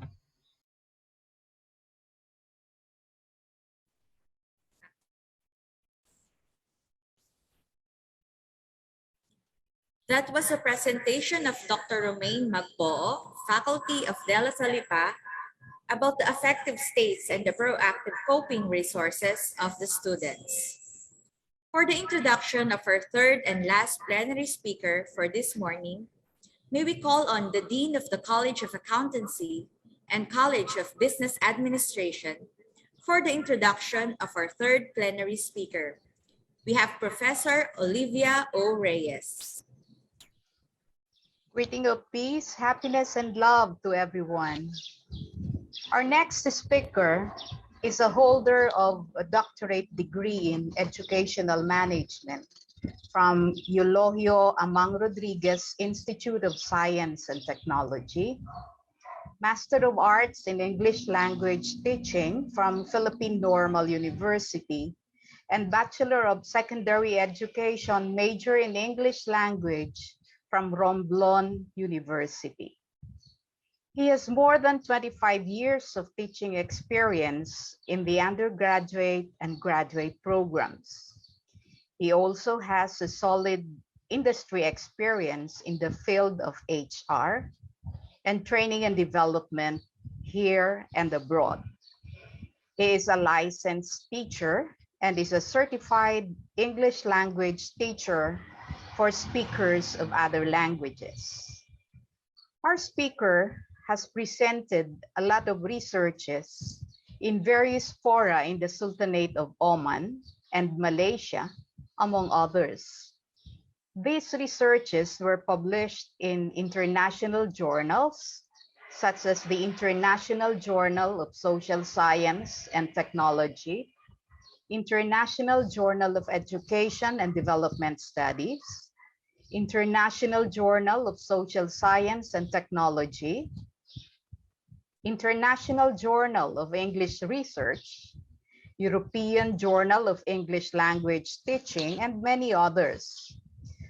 Some were published as an academic book by the European Journal of Education Studies, and some as e-book by the Institute of Industry and Academic Research, Incorporated. His membership in professional organizations and societies include the Philippine Association of Language and Literature Teachers, the Research Council of Oman, Institute of Industry and Academic Research Incorporated, and the Research Probe Institute of Industry and Academic Research Incorporated, wherein he is the section editor, Pedagogy for Online Theory and Practice. At present, he is an assistant professor and module leader at the Gulf College Faculty of Business and Management Studies in Muscat, Sultanate of Oman, where he teaches, conducts tutorials, and ensures the proper delivery of English language proficiency and English for academic purposes and study skills modules. He was an assistant professor too at the Technological Institute of the Philippines, teaching general education subjects from 2004 to 2014. He also served as Human Resource Management Officer 4 of the Philippine National Statistics Office, Personnel Development Section, a Senior Training and Development Specialist of the Arab Petroleum Investments Corporation in Dammam, Saudi Arabia, and HR Training Specialist of the Arabian International Company for Steel Structures at Jeddah, Kingdom of Saudi Arabia. My dear colleagues in the academe, it is my distinct honor and privilege to present to you our next plenary speaker, Dr. Ruel F. Ancheta.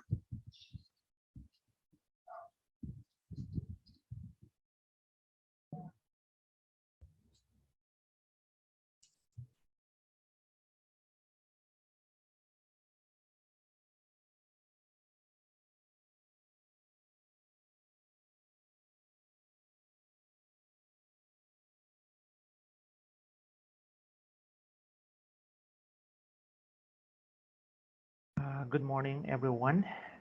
First of all, I would like to take this opportunity to say thanks to committee for inviting me to be one of the speakers for this morning to present with you my research paper entitled Remote Teaching and Learning in the Context of COVID-19 Pandemic in the Philippines.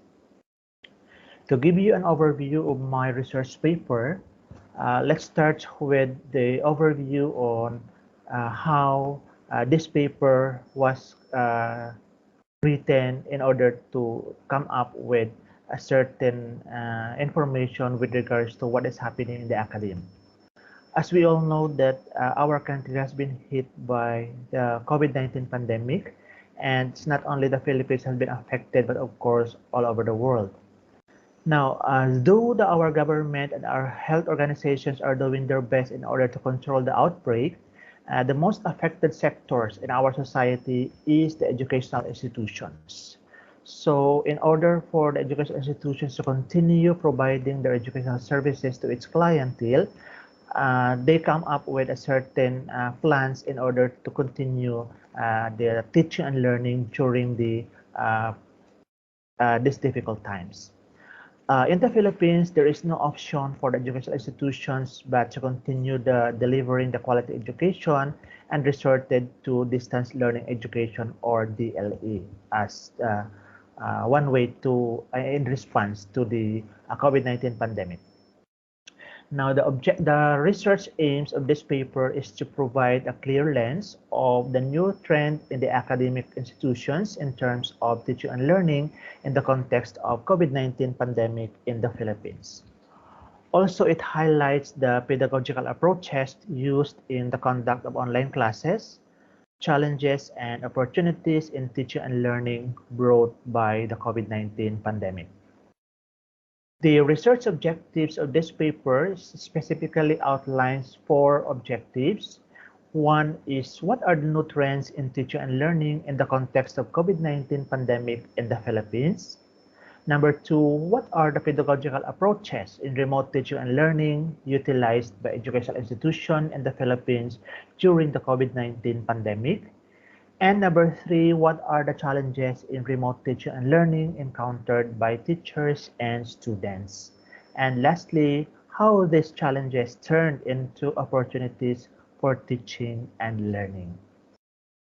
Now, this paper is very important in order for the clients or the readers to come up with a full report on the status of the teaching and learning during the pandemic and a full reflection of what is happening in the academic institutions as an effect of the worldwide pandemic. This paper is specifically important for teachers because this paper will provide an opportunity for the teachers to evaluate their strategies and approaches in conducting online classes. As we all know that during the implementation of the the remote teaching and learning, our teachers were not actually prepared to come up with what would be the appropriate methodology or strategies or approaches in teaching as far as remote teaching and learning is concerned. Also, this paper is of importance to our students because it will enhance our students' readiness in using the technology as an alternative device to continuously earn knowledge and skills in times of the pandemic. As we all know that during the conduct of the remote teaching and learning, most of the educational institutions opted to come up with online teaching and learning. Therefore, students are forced to explore their knowledge and skills in terms of technological advancement. Of course, this paper is important to our educational leaders and school administrators because it will provide them a reflection as to what support they could provide and what areas need to be improved as far as remote teaching and learning is concerned. So this paper is based on the theoretical framework of constructivism and connectivism. Constructivism in the sense that during the conduct of remote teaching and learning, it reinforces a various student-centered teaching methodology or approaches, wherein which it is in contrast with the traditional education or approaches that we have been doing for the past for the long period of time, wherein knowledge is transferred by teachers to their students. Connectivism in the sense that during the conduct of or the implementation of the remote teaching and learning, there is an integration of the principles explored by network, complexity, and self-organization theories, wherein students are able to adapt their technological know-how. Of course, the research methodology is a qualitative and literature-based methodology. Since the results of and since most of the information included in the results are based on the available literature, so literature-based methodology is one of the effective tools to provide a description or summary and a critical analysis of the existing literature as the main source of information. This paper is also based on the four-step approach model suggested by the United Nations Educational, Scientific, and Cultural Organization, or the UNESCO, in 2020. And this four steps approach is outlined below. One is understanding and envisioning the remote teaching and learning. Two, deciding and designing remote learning solutions. 3, execution of the learning solutions, and 4, monitoring and evaluation of the remote learning strategy and implementation. So these 4 steps approach model are found in the results of this paper as we go along. Now let's go to the first question outlined in this research paper, and that is, what are the new trends in teaching and learning in the context of COVID-19 pandemic in the Philippines? Now, the implementation of the remote teaching and learning in the Philippines was adopted as a new trend in the educational system. As we all know that in the academic institutions, we were used to deliver our educational services through the inside the classroom, and because of the pandemic, there was what we call a sudden change, and that new trend was what we call the remote teaching and learning. So in the Philippines, remote teaching and learning consisted of different approaches depending upon the capacity of the students and the availability of the educational institutions' resources. So meaning to say that this new trend in the teaching and learning has been envisioned by our educational institutions in order to fit the current approaches or current trend to the capacity of our students, as well as the availability of the students and educational institutions' resources. Basic education opted to have blended learning, and others opted to have modular approach. So in the basic education institutions, not all academic institutions are adapting what we call the online teaching and learning as far as remote teaching and learning is concerned. But of course, some of the basic education institutions opted to come up with a modular approach, particularly in the public school. However, on the higher education institutions, they opted to go online, blended, or flexible learning. So when we say online, of course, there is what we call the use of internet with the asynchronous and asynchronous methodology, and blended, this is what we call hybrid, which is also the same thing with the synchronous and asynchronous, and flexible learning has something to do with the modular approach as well of the basic education institutions. Now, if we going back to the 4 steps methods or model suggested by the UNESCO, one of it is the understanding and envisioning the remote teaching and learning. So all education institutions in the Philippines, before selecting teaching and learning modality to their students, they started to envision as to how this will be implemented or how it will be possible to be rolled out. So before the implementation of the remote teaching and learning, before the opening of school year 2020-2021, teachers and students were given what we call orientation.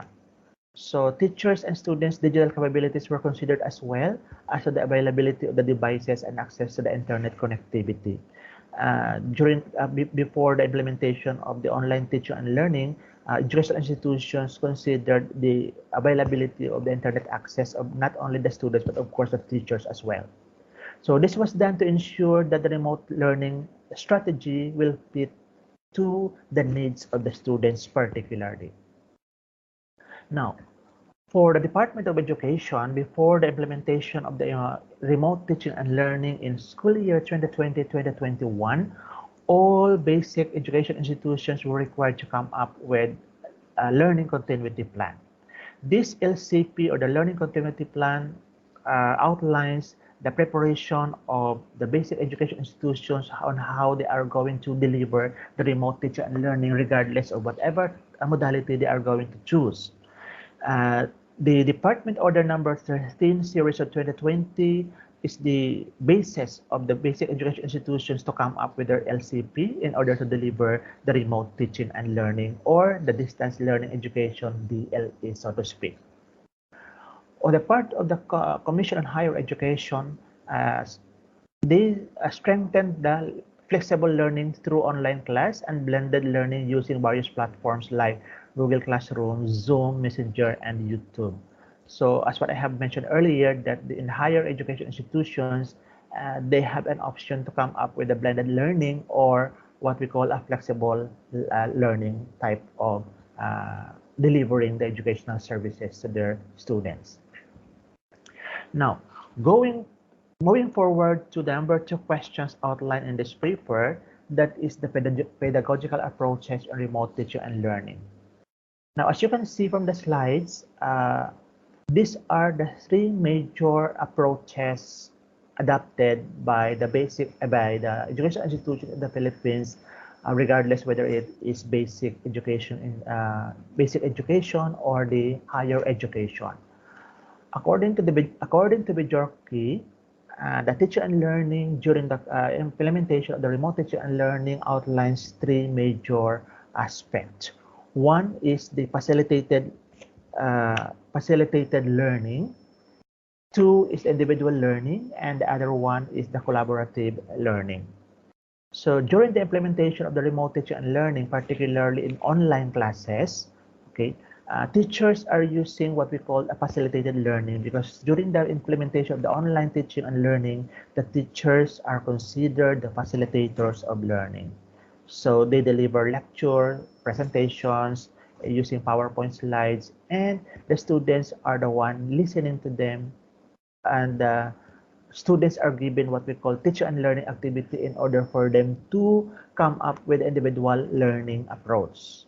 And at the same time, the teachers are using what we call a collaborative learning. The students were given an opportunity to be engaged in the teacher and learning activity, regardless whether it is, even if it is online classes.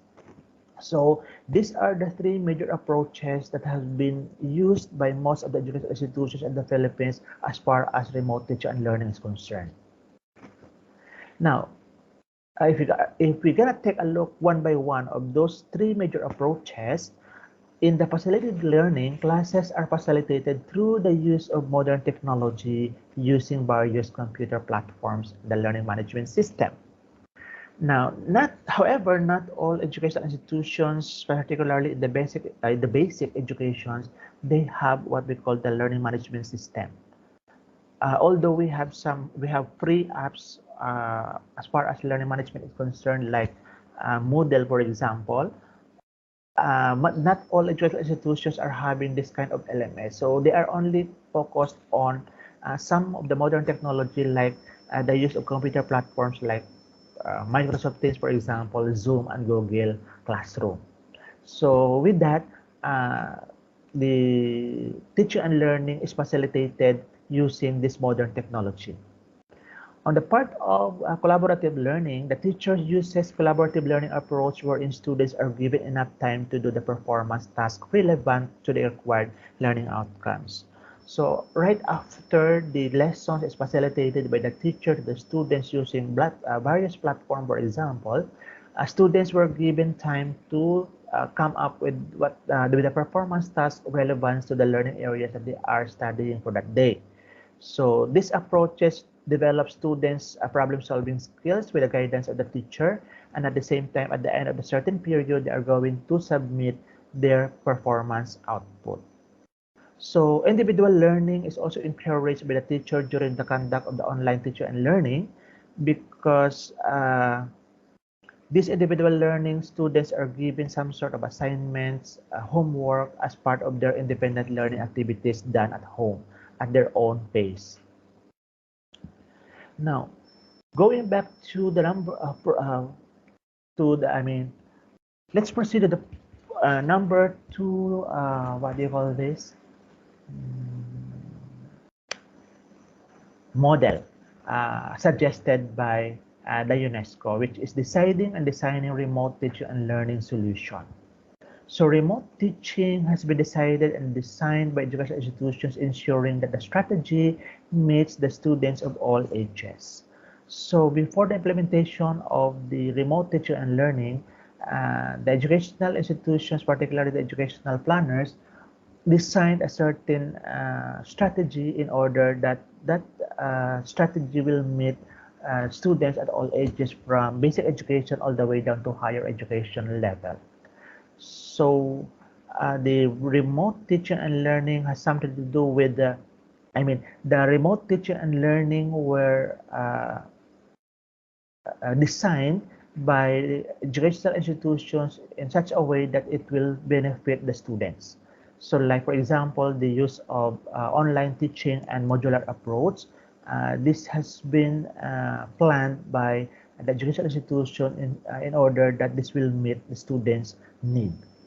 And the most common strategy that has been designed and utilized to mirror the classroom environment is what we call the blended teaching and learning using the internet connection, wherein it is divided into two types, synchronous and asynchronous teaching and learning approach.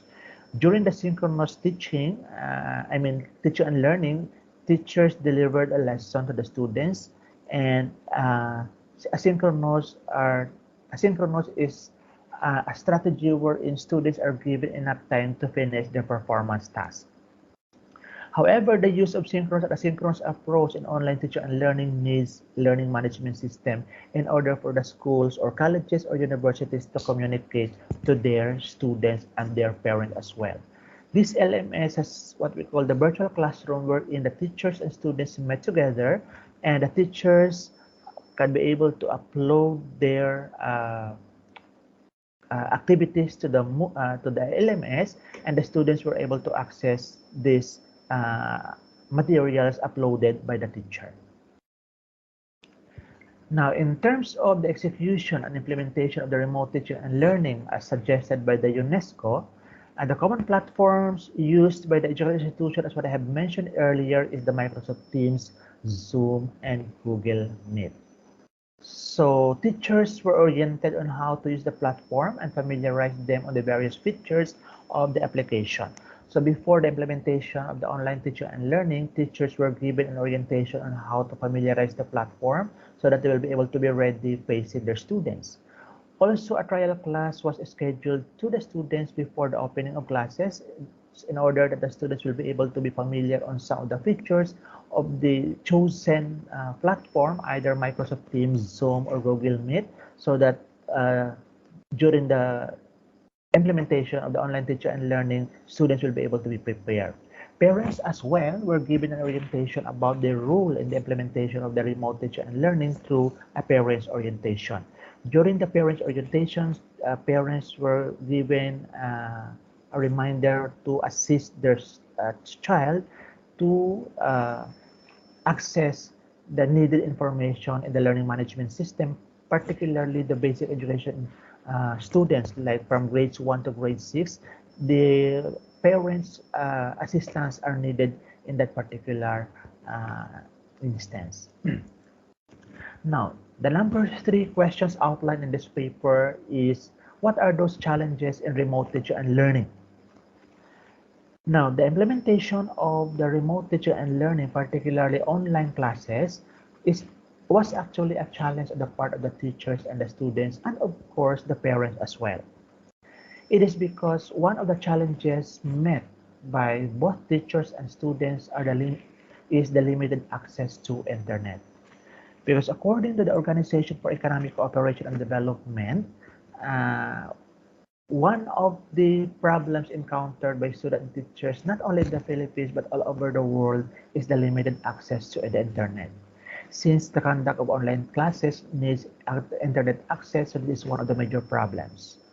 In the Philippines, it was noted that the Philippines is considered to be the lowest internet connectivity in Asia according to ACAME. So we cannot deny the fact that the Philippines is one of the countries all over the world which has the lowest internet access proven by the research study. Quality of learning is compromised and for assessment result according to Basilaya. So that means to say that the conduct of implementation of the remote teaching and learning for the past 2 years was considered to be a compromise. Students have been compromised, particularly to their amount of learning that they have acquired. Teachers also are not ready to this kind of teaching and learning setup according to the United Nations International Children's Emergency Fund or the UNICEF. Because during the first semester of the implementation of the remote teaching and learning, particularly online teaching and learning, teachers were not ready. They were exploring the use of the platforms, and they came up with a trial and error approaches in order for them to let their students engage in the virtual classroom. Now, what are the challenges in the remote teaching and learning? So, student engagement using the remote teaching and learning platform is passive due to boredom.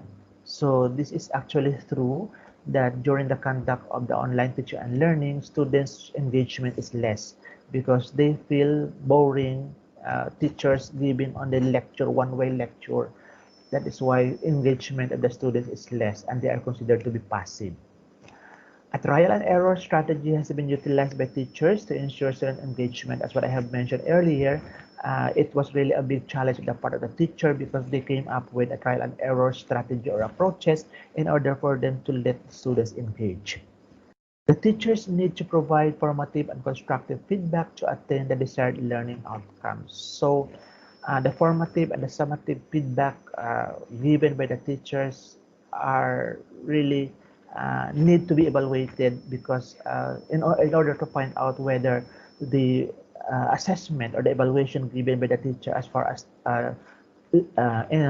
online teaching and learning is effective or not. Now, in terms of the monitoring and evaluation of remote teaching and learning strategy as a model suggested by the UNESCO, these are the four major things that need to be monitored and evaluated. Challenges of the students. So as I have mentioned earlier that students are very passive and self-learning and motivation is one of the problems of the students during the conduct of online teaching and learning. Learning levels, no access to low access of the internet, and of course support from parents and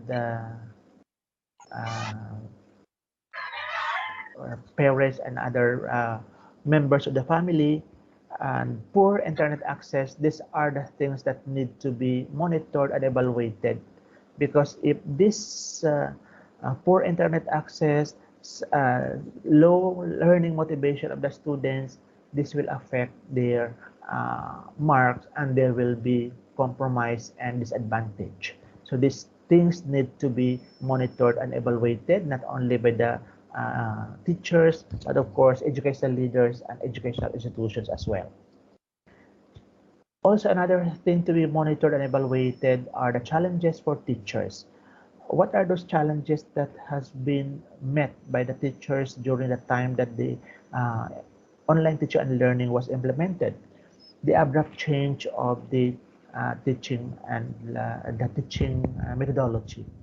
So since teachers were used to deliver the classroom in the traditional way, wherein they are using the board, they are facing with the students, but during the pandemic, there was an abrupt change and they were delivering their lecture through online using the technological devices. And trial and error has been made, and lack of training and experience of the teachers in manipulating the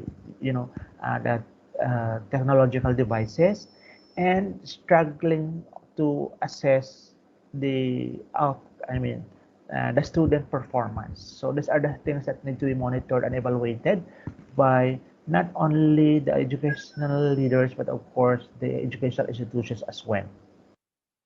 And challenges for educational institutions. Of course, for the educational institution, they were challenged on what kind of teaching methodology they have to be adapted and what kind of modality they are going to, adapt in order that this will be fit to all the students of all ages. And of course, they need to fill those gaps so that at the end of the day, students will not be disadvantaged. And the last one is the challenges for educational leaders and administrators. So there is a need for the educational leaders to monitor and evaluate the what do you call this, the learning or the amount of learning gained by the students during the conduct of online teaching and learning, so that they will find out whether the students are compromised or disadvantaged or not. Now, what are those opportunities for teaching and learning? Of course, the conduct of online teaching and learning is turned also into opportunities on the part of the teachers and the students. On the part of the teachers, online teaching and learning provides opportunities for them to utilize their IT skills. Since the conduct of online teaching, they need to, manipulate electronic devices, and of course, they have to explore the features of the modality or the platform that they are using, either if it is Microsoft Teams or Zoom. They need to utilize their IT skills for that purpose. Online platforms can be additional resources and coaching mechanism, because teachers will be able to,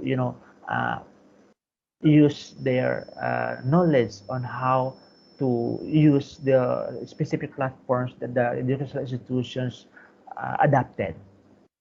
They also have given an opportunity to develop their initiatives to overcome the boundaries of remote teaching and learning. So, of course, for the past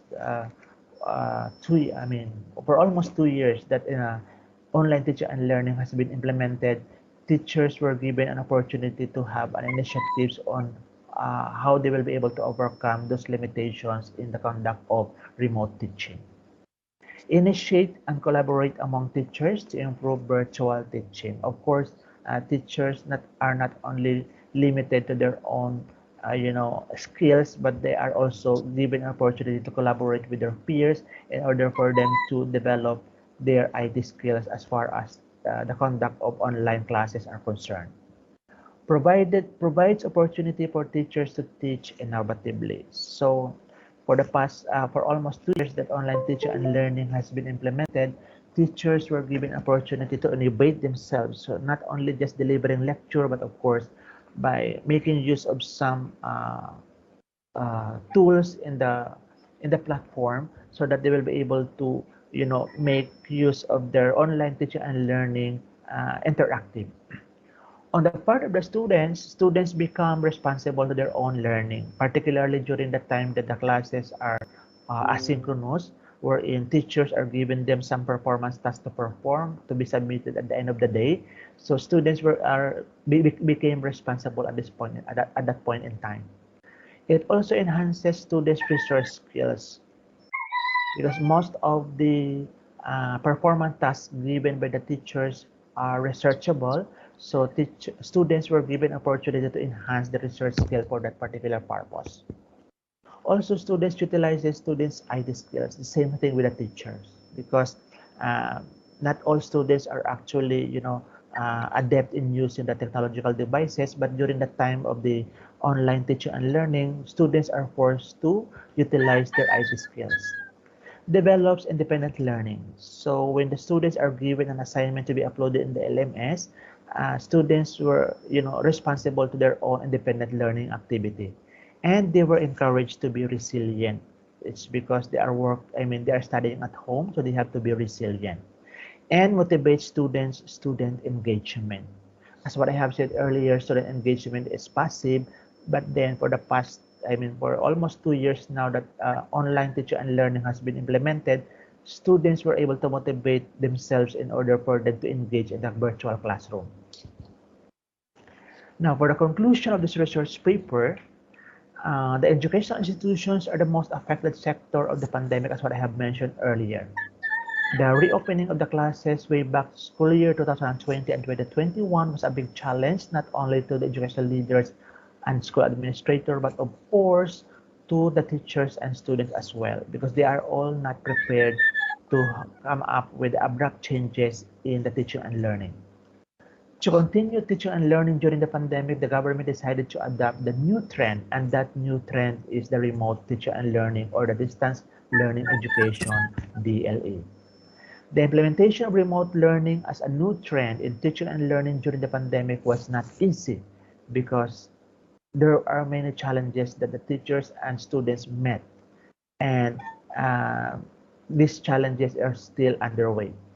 To mirror the classroom environment at the new normal, the synchronous and asynchronous approaches are utilized. So at this point in time, students are now students and teachers are already used to the conduct of online teaching and learning as far as synchronous and asynchronous approach are concerned.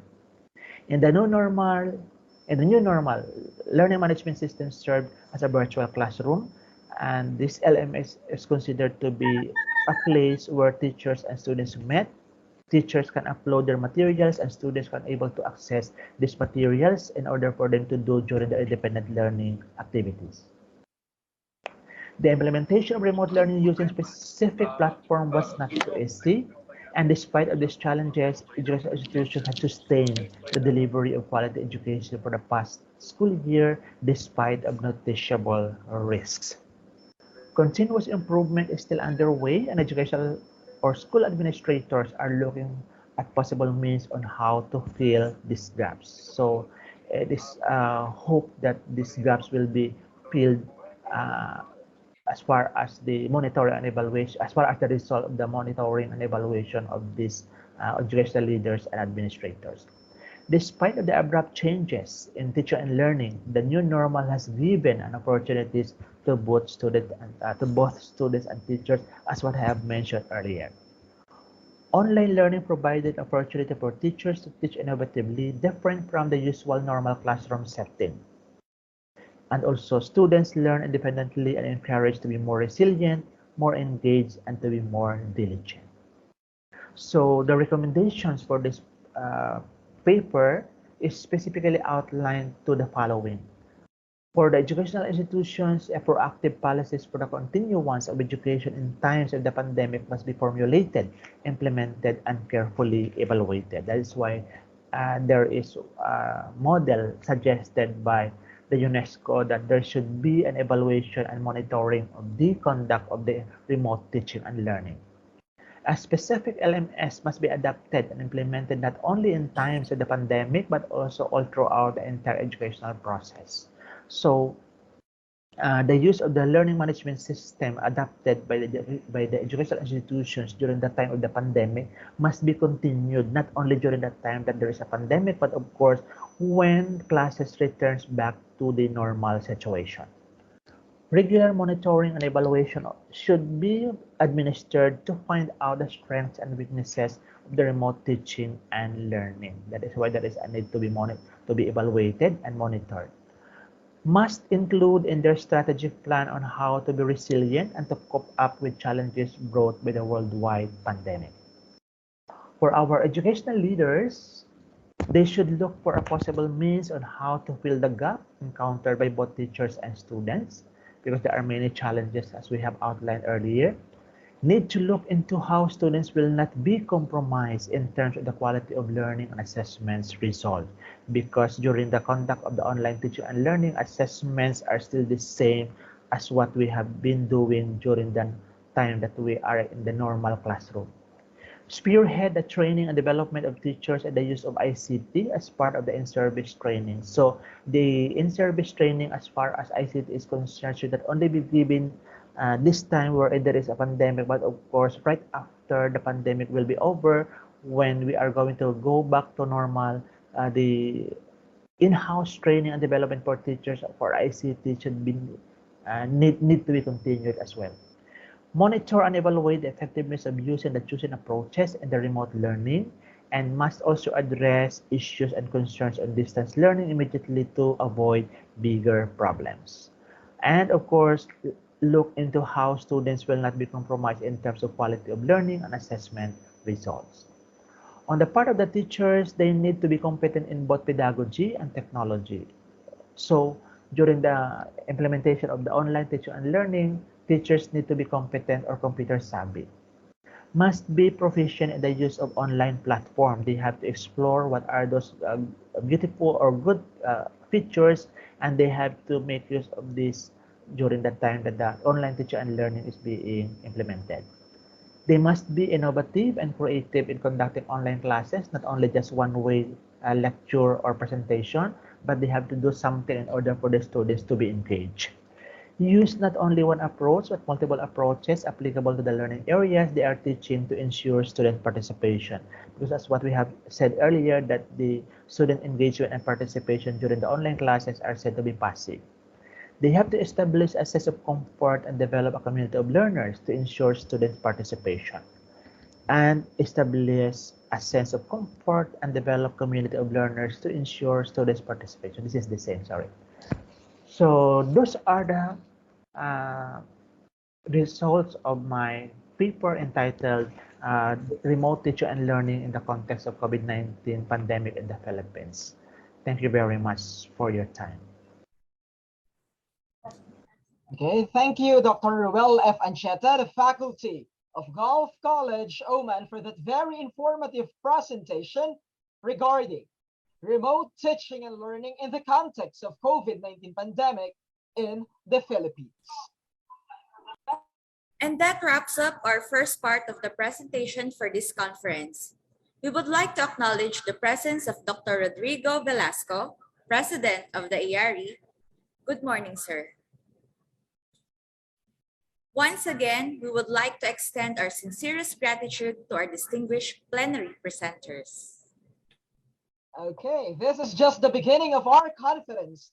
At this point in time, we are officially opening the floor for our academic exchange. If you have queries to our keynote and plenary speakers, you may unmute yourself or type in the chat box, then we'll read your question. May I request the keynote and plenary speakers to open up their camera. Thank you.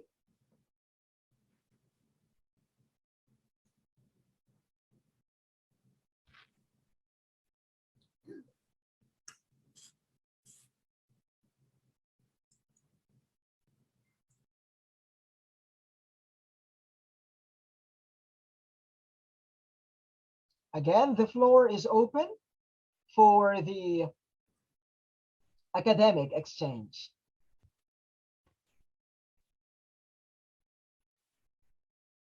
If you have your queries to our keynote and plenary presenters, you may unmute yourself or type in the chat box, and then we'll read your question. Thank you.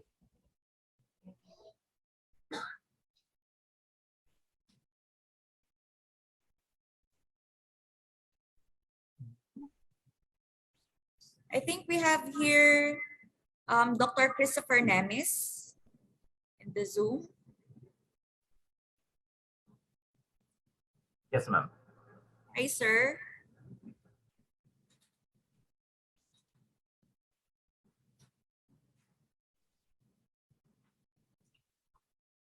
As well as Dr. Romaine Magboo. Hello po. Hello, good afternoon. Good morning, sorry. Good afternoon, ma'am.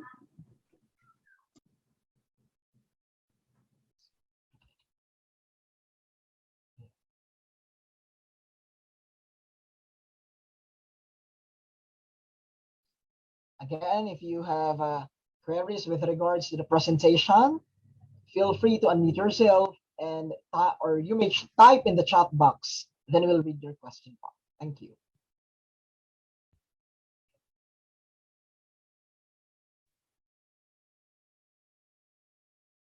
Okay.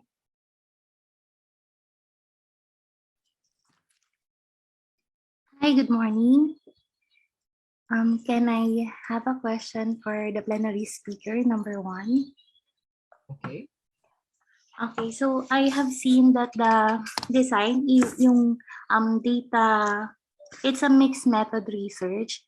I was not able to understand if it is in qualitative and quantitative. How does the researchers select the participants in terms of the qualitative factor in mixed method research? Kasi I also observe that it is total enumeration from the sampling. I would like to understand lang po. Thank you. This question is addressed to Dr. Christopher Nemes. Okay, thank you, Karen. Okay, so for that data gathering procedure for selecting for selecting the participants, the criteria is the total enumeration who are nabanggit ko naman doon the participants are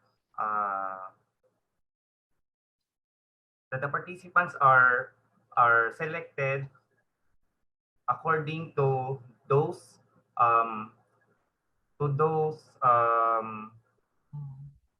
persons that are or healthcare workers that have a direct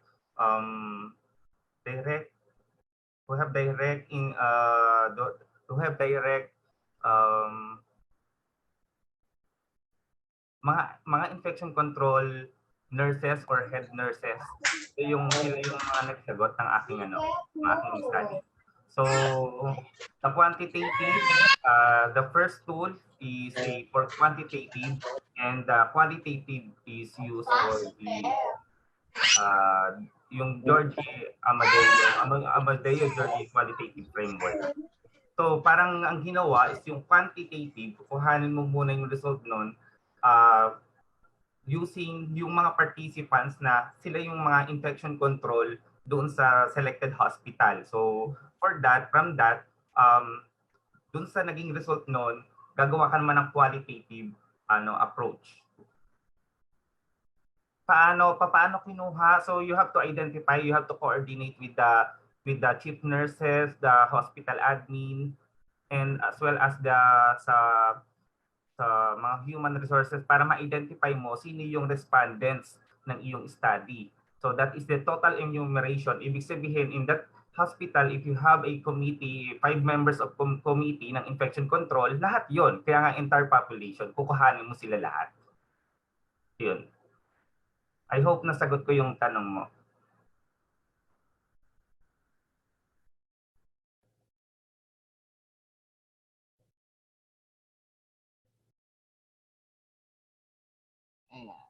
Thank you daw po, Dr. Nemes. We would like also to acknowledge the presence of a Dr. Anita, ayan, from St. Joseph's Degree and PG College in India, the keynote speaker for this morning po. Ayan. Hello po, Dr. Anita. Good morning, sir.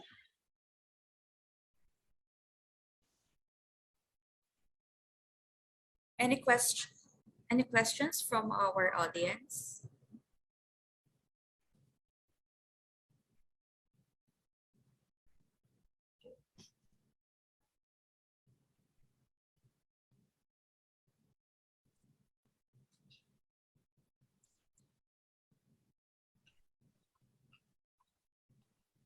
Okay, I have here questions for all our speakers.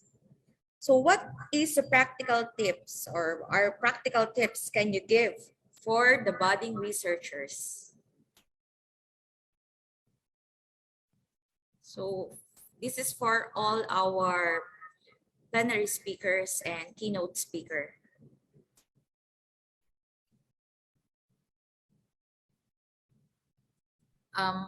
Dr. Anita? Can I? Yes. Yeah, good morning, dear participants. So from my side, what I think that as for the budding researchers, first thing they should have that spirit of doing something. Because until and unless they have the inner urge to come out with certain new thing, something to do different than what others are doing, then they will not be able to do anything in the research. The research is something which cannot be learned. It is something they should develop from within themselves. That thirst of doing and giving something back to the society for what they have learned all these years in their schooling or through their education. This is what I feel that budding researchers can take from me. Thank you, ma'am. So, Dr.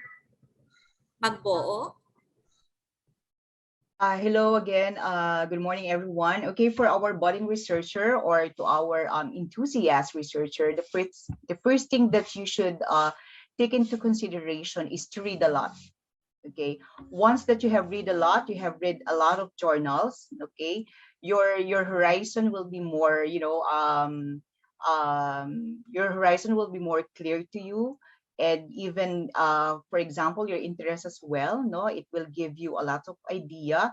And then once that you have the idea already, you will become immersed in researching, and from there you can write effectively, not just scientifically but creatively. And then as a doctor, I forgot the name, our one of guest researcher, you need to consider your purpose. What is the purpose of research? That is number one, and it should be aligned to your field. Thank you so much. Thank you, ma'am. Can we have Dr. Nemis? Okay, for other researchers, thank you. So what are those tips that I can share is to be focused on your topic, okay? Sabi nga ni ma'am, focus on your purpose, focus on the purpose of the study, focus on the objective or goal of your study. Read a lot nga, sabi nga ni ma'am, and keep searching on the related topics on your topic, on your study. Give specific time, effort, and be open on what you kung ano yung makukuha mo pa doon sa time na ikaw ay nagre-research, yung ikaw ay yung may matututo ka na ano yung merong study ka, ano yung merong study ng iba na wala sa'yo na gagawin mo in the future. So, be specific lang and focus on your study. Thank you. Thank you, sir. I wish I have that drive and urge to do research. Any other questions from our audience? You can unmute your microphone or type in the chat box if you have any question for our plenary speakers.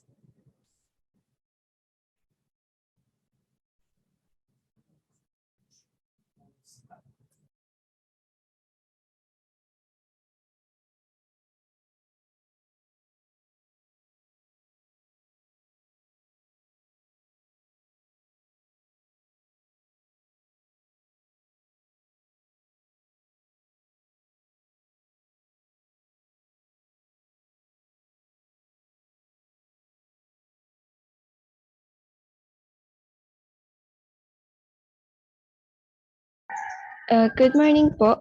Can I ask the panelists po if what is the most mistakes of researchers po, and how we will handle that kind of situation po? Thank you po.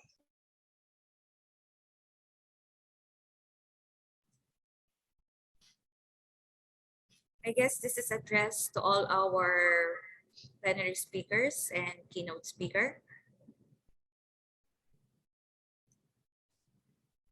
Can the question be repeated? Ms. Barrera? Yes po. What is the most mistakes of researchers po, and how to handle that situation? What are the common mistakes of the researchers and how to avoid those mistakes?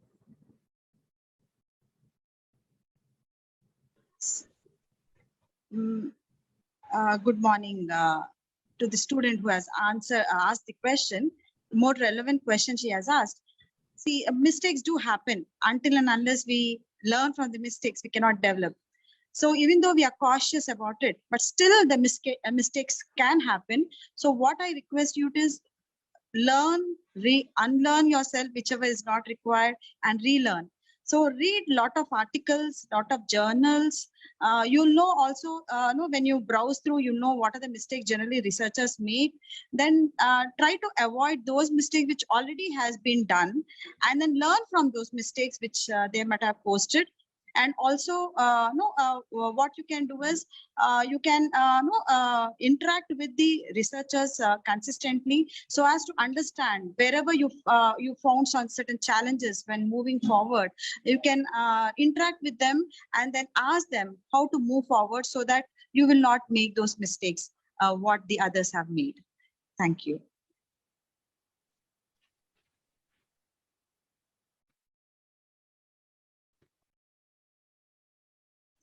I'll go second. Okay. Sige. The common mistake in research is actually the conceptual framework. No, everything should be congruent from your mindset, from the title, from the theory, from the concept, no, and from the method, no. From there, it should be congruent, parallel. Otherwise, it's like a mathematical computation, no. Pag nagkamali ka na sa computation mo sa isang formula, mali na yun lahat. So kailangan it should be from the very beginning up to the end. Kaya nga, in doing a research, you need to conceptualize, you need to reflect, no? Kahit minsan natutulog ka, it's like a relationship, no? You're first you need to be attracted. Then after that, after attraction, you need to do something about it. You need to move, no? You need to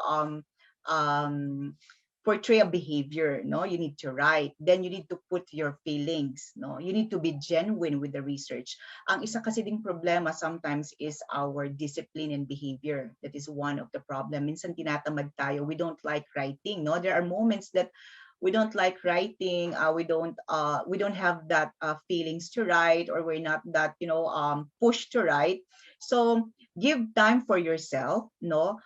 And one thing that you need to look onto in order for you to be motivated is what is your purpose. Because as a master's graduate or a master's students or PhD students, you need to be very inclined in doing research. Actually, sa ibang bansa ganyan din. Basta ikaw ay makagraduate ng master's or master's students ka or PhD, no? Kailangan ikaw ay nagawa ng research, because that is your contribution to your community, specifically in your field. So good luck to our young researcher, no? Keep that ignite that spirit of being a researcher. Thank you.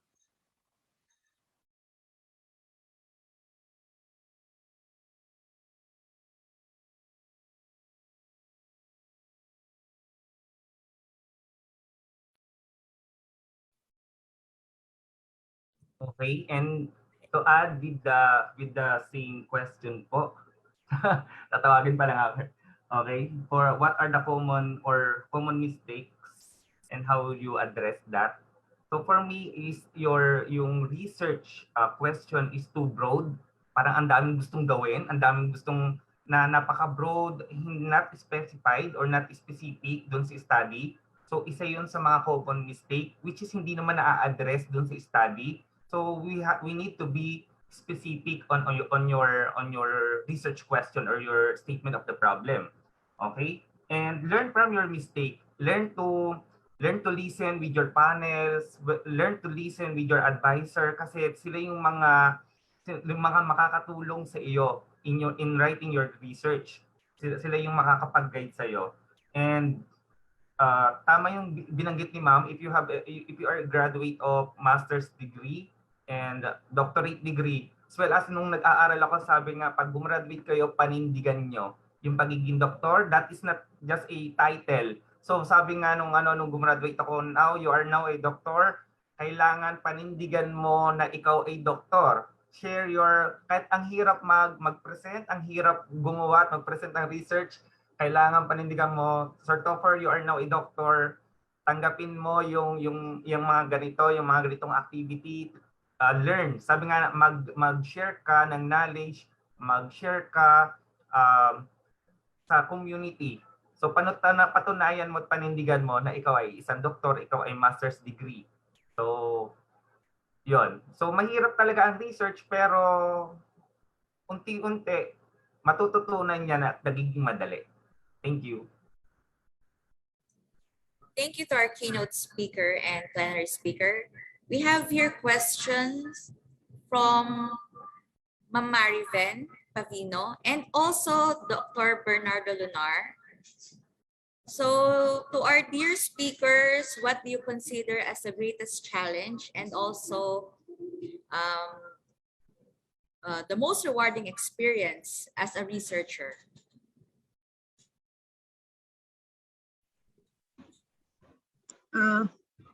Thank you for the question, ma'am. Regarding the challenging, yes, data collection is a very challenging thing. When you want to go for primary data, getting the details from the respondents was not so easy. And especially when I was doing my PhD, it was very challenging for me to collect the data from various students and then faculty members. That was the most challenging thing that I find when we do research. And the second thing is the rewarding experience. When I received my PhD for whatever I have done, that was a great rewarding experience for me when I have done the research, because that is a start for us to do the real research.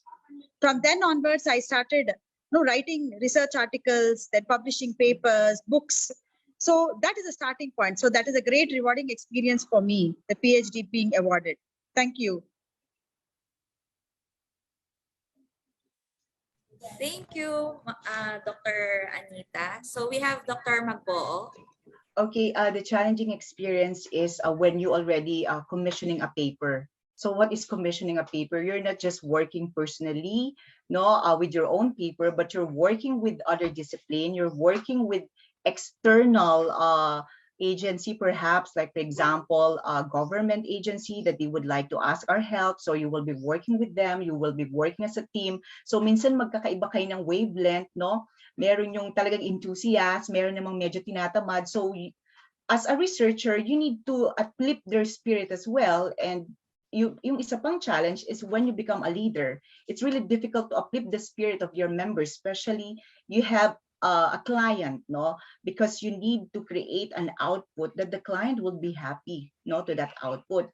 And the best thing in research is, aside from linkages, aside of being what we call the researcher, yung title mo, the researcher, is that you can have opportunity to present abroad, local, regional, international. You can also publish paper that is free of registration, hotel, and everything. You can enjoy the place while doing your educational engagement, with the agency. And of course, the last thing is you're doing it for purpose, because we have given the talent, you have exerted a lot of effort. So ang hinihingi na lang sa atin ay yung tayo ay tumulong. So sa simpleng paraan, makakatulong tayo sa pamamagitan ng pagsusulat ng papel. At yung pagsusulat ng papel, hindi lang hanggang doon, pwede natin siyang, pwede tayong mag-create ng program, output, intervention, para mas lalo pang makatulong. So yun, sana kayo ay may ganyo na rin mag-research. Thank you, Dr. Magboo. Sir, Dr. Nemis. Okay, thank you. And again, what's the question? About the challenging experience? Most challenging and most rewarding experience as a researcher. Most challenging experience for me is when the time of data gathering procedure, the data collection. It takes time during that time of pandemic. So talagang napakahigpit pa noon, and my panel wants me to ang target population or local ko lang sana is Lipa. So for hospitals, but the panel wants me to do my research study on the entire province of Batangas. So parang napakahirap niya during the time of pandemic. That is very challenging. At the same time, napakahirap pumunta sa mga hospital wherein napakataas ng risk of infection. So talagang hindi ko alam kung paano. So ginamit ko yung pagiging chief nurse ko to communicate with other chief nurse. Ayan, gawan mo ng paraan talaga na marating mo ang buong Batangas. So tinanggap ko yung challenge from the from my panelists dati, kesa maging Calabarzon pa yan. So, umuo ka na lang or maging lupang hinirang yan na national talaga. So, gustuhin mo man yan na lipa lang or local lamang yung iyong respondents, pag sinabi talaga na mas maganda i-apply yung iyong sabi nga, i-share mo sa community. So, sabi, gawin mo in the entire province of Batangas. Very mahirap talaga, pero kinaya naman. So, it takes time talaga to harvest the results of your study. But worth it naman. Napakasarap sa pakiramdam na ikaw naman ay gumraduate at the time of pandemic. Thank you so much, sir. Any other question from our audience? Sir Jason Agarin, do you have question for our speakers?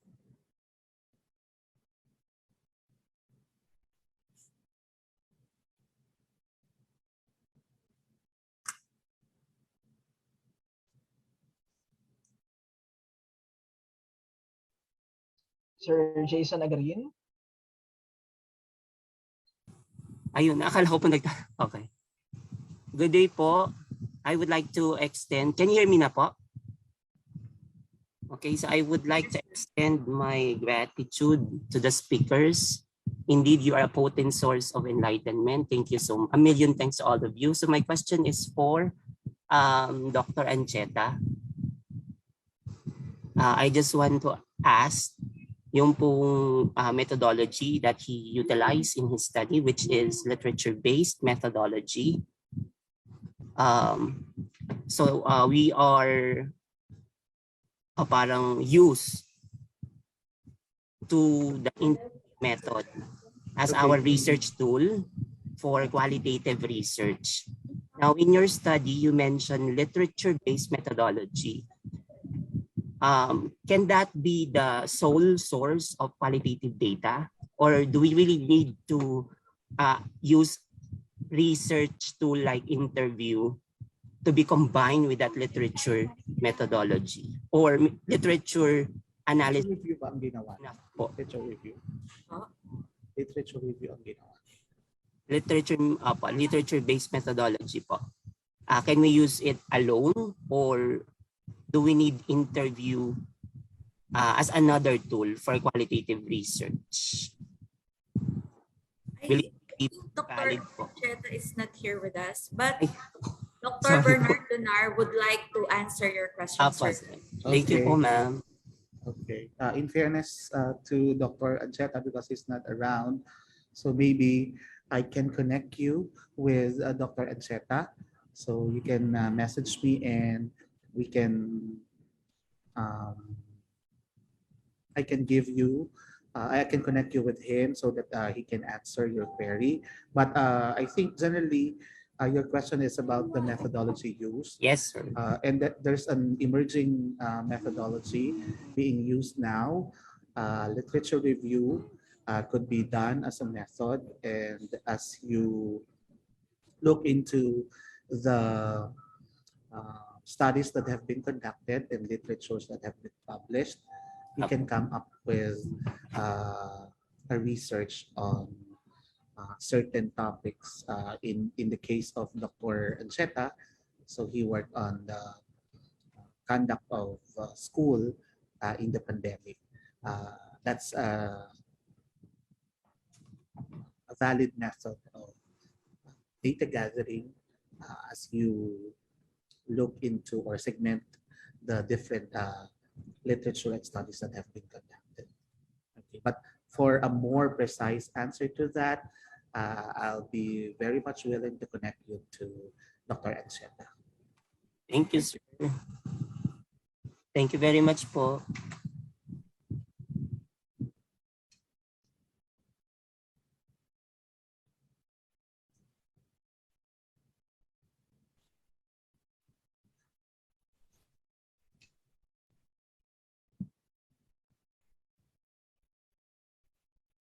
I guess everything is already clear to our participants.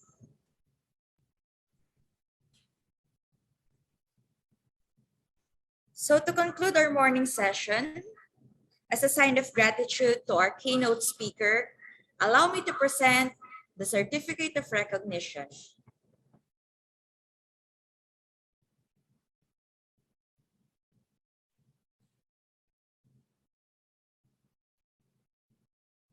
So let me read the citation. San Pablo Colleges and Institute of Industry and Academic Research Incorporated present this Certificate of Recognition to Dr. Anita R. Anita, for having been the keynote speaker in the second SPC Multidisciplinary Research E-Conference given this 19th day of March 2022. Signed by Dr. Bernardo C. Lunar, Director, Office of Research Evaluation and Publication, Dr. Jocelyn A.C. Baradas, Vice President for Academic Affairs, and Dr. Maria Socorro M. Ayala, College President.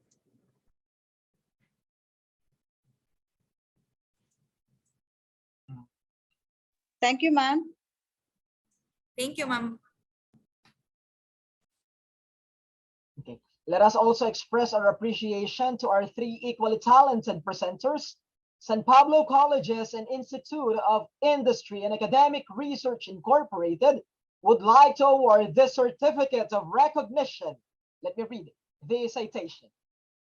San Pablo Colleges and Institute of Industry and Academic Research Incorporated certificate of recognition is awarded to Dr. Christopher Nemis, Dr. Romaine Magboo, and Dr. Ruel F. Ancheta for having been a plenary speaker in the second SPC Multidisciplinary Research Conference given this 19th day of March 2022. Signed by Dr. Bernardo C. Lunar, Director, Office of Research Evaluation and Publication, Dr. Jocelyn A.C. Baradas, Vice President for Academic Affairs, and Dr. Maria Socorro M. Ayala, the College President.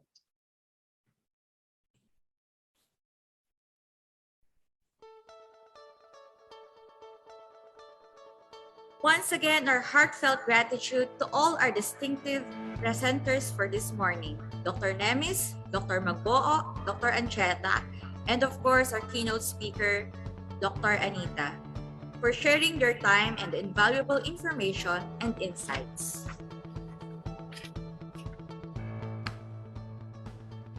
At this point, we shall have the Memorandum of Understanding between San Pablo Colleges and Institute of Industry and Academic Research Incorporated for the partnership in research, instruction, and extension. Let's have Dr. Bernardo C. Lunar for the presentation of the MOU.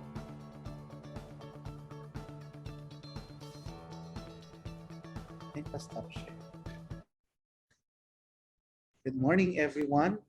So in behalf of the San Pablo Colleges administration,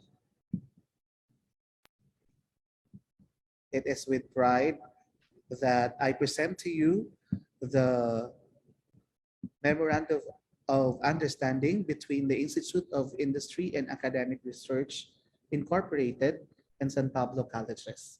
Before I do so, let me acknowledge again our college president, Dr. Maria Socorro M. Ayala, and also the president of the IARI, Dr. Rod Velasco. So let me share with you the highlights of the Memorandum of Understanding between Institute of Industry and Academic Research Incorporated and San Pablo Colleges, Philippines. Because of the distance, we are limited to this kind of signing of MOU. So we'll just be presenting the MOU, and that should not, distance should not prevent us from forging partnerships and collaborations with agencies. So this partnership is on research activity. And since IARI and SPC share common objectives on research, research development, international research activities, and research publications. And we both intensify research cooperation and collaborations and wish to expand fellowship and education exchange. This partnership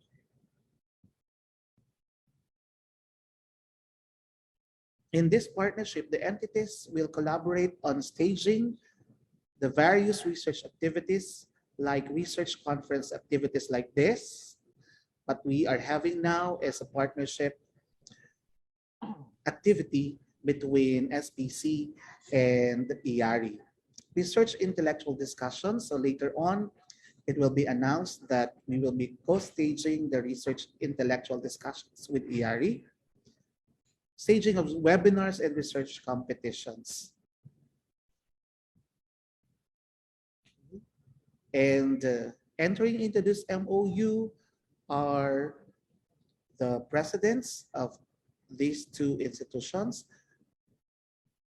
On the side of EARI, we have the president, Dr. Rodrigo M. Velasco. And from our end,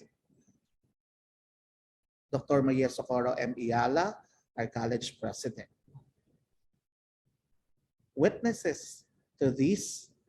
Major witnesses to this MOU are Dr. Marivic B. Abinsay, the Director for Membership and Affiliation, and Professor Elaine Joy C. Apat, the Journal Managing Editor Representative of the EARI. From SPC's end, we have yours truly, the Director of Office of Research, Evaluation, and Publication, and our Vice President for Academic Affairs, Dr. Jocelyn A.C. Baradas. So virtually, this will be signed, but in principle, we have forged strong collaboration with EARI starting today as we stage the second SPC MRC multidisciplinary research. And we look forward to more collaborations with EARI in the future. Thank you very much. And may we hear few words in response to the signing from our president, Dr. Maria Socorro M. Iyala. Good morning. Dr. Rod, do you still remember me? Okay. I to us and accepting us as one of your member in the EARI. Truly, this is a great honor to be part of that of this international institution, and we just hope that we could, as much as you are valued, we hope that we could be of value to you also. We want it to really be a partnership because I think the most important now is research, especially now that we are faced with this situation. It's nice to see you there. It's nice to go there, but unfortunately, because of circumstances, we cannot. But we are really hoping that one day we will meet you here or we will meet you there. So again, in behalf of San Pablo Colleges, the Board of Trustees, the administration, the faculty, the staff, our students and parents, we would like to thank you for opening your doors to us. And we hope that truly we will be of greater value to your association. Marami pong salamat, Dr. Velasco. Dr. Rod. Please call Dr. Rod. At this juncture, let's hear a message from the president of the EARI, who has a multicultural perspective of education and research, having worked as a professor and administrator in the Philippines, CNMI, USA, and Sultanate of Oman. His orientation on multiculturalism and diversity trained him to cope with the different cultural and geographical settings. He is currently an assistant professor of business management and accounting at Gulf College, Sultanate of Oman. As an academician, He has a professional qualifications such as Doctor of Business Administration, Diploma in Strategic Management and Leadership from School of Business London, and Certified Human Resource Professional and Certified Marketing Professional from Qualife, United Kingdom. As a researcher, he founded the Institute of Industry and Academic Research Incorporated as a platform for open access publications. It has successfully released international journals in education, business, social sciences, and ICT, hosted two international conferences apart from other activities and events such as research competitions, webinar series, research intellectual discussions, luminary awards, and published book titles in various disciplines. He supports every budding researcher to develop their full potential in academic writing. Ladies and gentlemen, let's give a big hand behind the success of the IARI, Dr. Rodrigo M. Velasco. Good morning, everyone. Good morning from Oman. Good afternoon in the Philippines. First and foremost, I would like to extend my gratitude to San Pablo Colleges, not only because of our memorandum of understanding, but because I came from San Pablo Colleges. I would like to address the question asked during the academic exchange. What is the greatest challenge and also the benefit of research?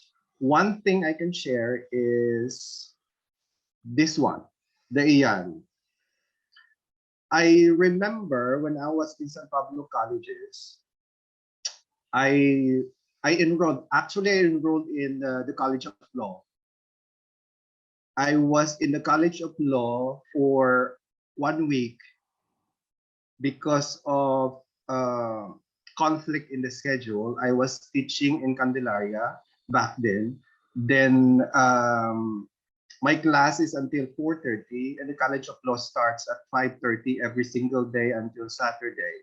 So I have to give up my first period because of the conflict of schedule. But then when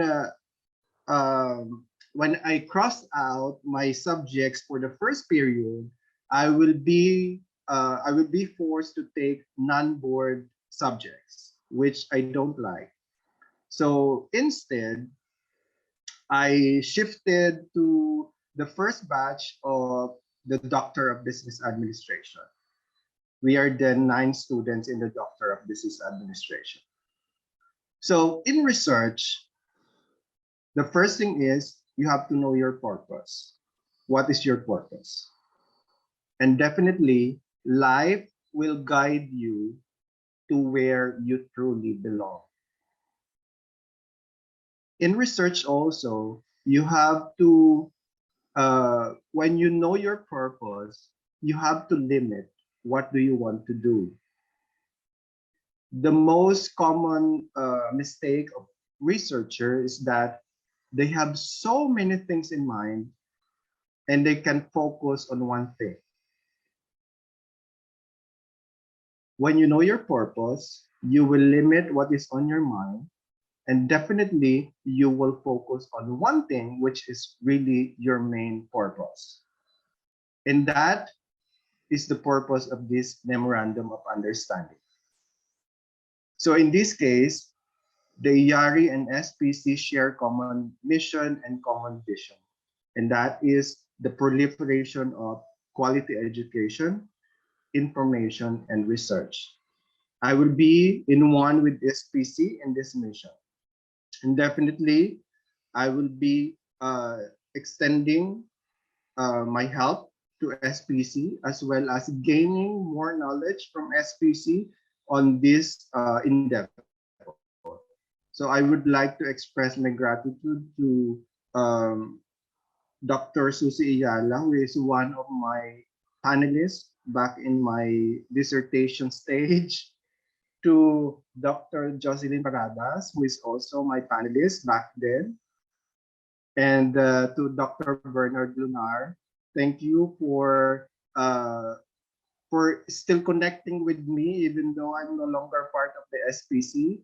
And I am truly one of the products of SPC, which I can share that this is the benefit of research. Thank you so much. Thank you, Dr. Rodrigo M. Velasco. Okay.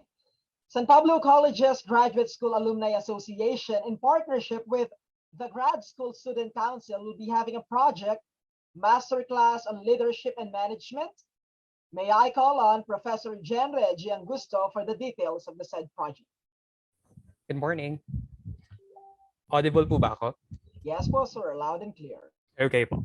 So to our college president, Dr. Susie M. Iala, to the vice president for academic affairs, Dr. Jocelyn A.C. Barades, to the dean of the graduate school, Dr. Bernard C. Lenor, to the SPC faculty, members, and staff, to the participants of this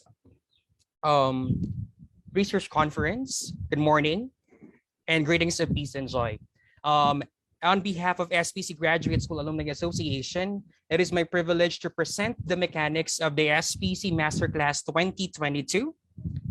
So first and foremost, this lecture series is a project of the SPC Graduate School Alumni Association, specifically the MAED and the EDD Alumni Association, and the Committee on the Continuing Education and Training, in cooperation with the SPC Graduate School Student Council. The Masterclass program is under the SPC Graduate School as its accrediting agency. The general objective of the program is to promote learning continuity, career advancement, and better business opportunities of and for the SPC stakeholders. Likewise, it is designed for the development of the students' engagement in community extension services, in which part of the proceeds of the income of the program shall go to its beneficiary, the San Pablo College's Scholarship Foundation. This is the heart of the Masterclass Lecture Series 2022. For the mechanics, first, the lecture series is self-paced, consisting of 12 topics that will run for 3 months from April to June on a weekly basis. Second, it is non-exclusive to residents of San Pablo. It is open to all interested applicants. Captive enrollees may come from those who are presently enrolled in SPC Graduate School, whose courses are highly relevant to the nature of the project. Third, it is a 24-hour course, the complete package, that will make the student earn a total of 12 training certificates. Each session is designed for 1 hour synchronous lecture via pre-recorded lecture video and 1 hour asynchronous activity via worksheets that can be accessed freely by the student from the Brightspace at his or her own pace on a weekly basis. Fifth, registration to the program, which will start on March 21 until March 26, shall be manned by the MAED EDD Alumni Association, particularly by the registration committee, to be assisted by Ms. Rufa Aranyal of the GS office. Sixth, there are 4 packages that you can choose from as seen on the video later.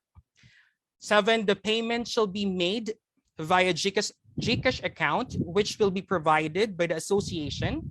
The proof of GCash transaction will be attached in the Google registration form. Hence, please secure payment first before accomplishing the registration sheet. After the validation, confirmation, and of successful registration to the program, the class schedule shall be sent to the students via email within the next 3 days after the date of enrollment. 10th, classes will start on the first week of April 4, 2022 to be exact, and end on July 1st to complete the 12 weeks of classes. Each enrollee shall be provided with an e-copy of the class schedule via email. Next, each class week starts on Monday and ends on a Friday. New topic and evaluation of learning activities, or what we call ELA, which include both the pre-recorded lecture video and worksheets, shall be uploaded every Sunday of the week for access of students anytime during the class week. The session closes at 11:59 p.m. of Friday. Saturday is allotted for monitoring purposes for the release of the digital mini certificates via email to successful completer every Wednesday of the succeeding week. Next, students can access the lecture and the ELA during their free time and work on them on their own pace.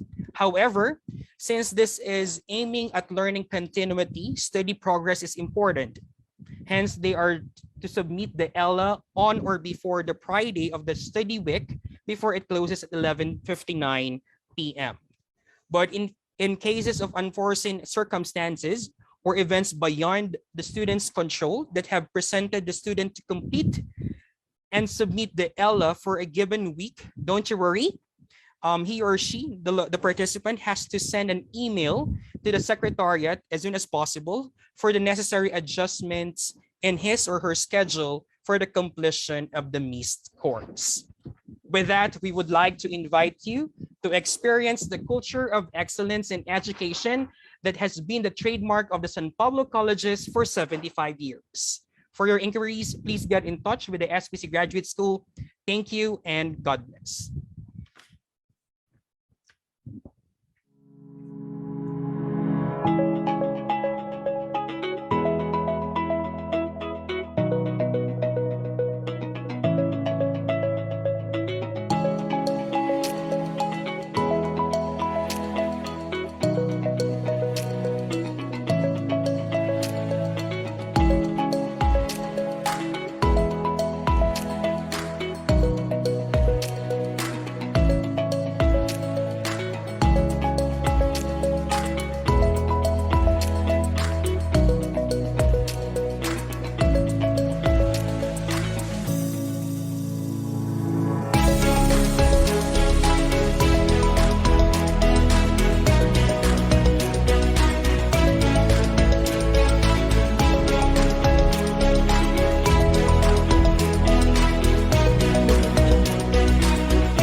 To conclude our morning session, let's have a short video message from our partner institution, EARI.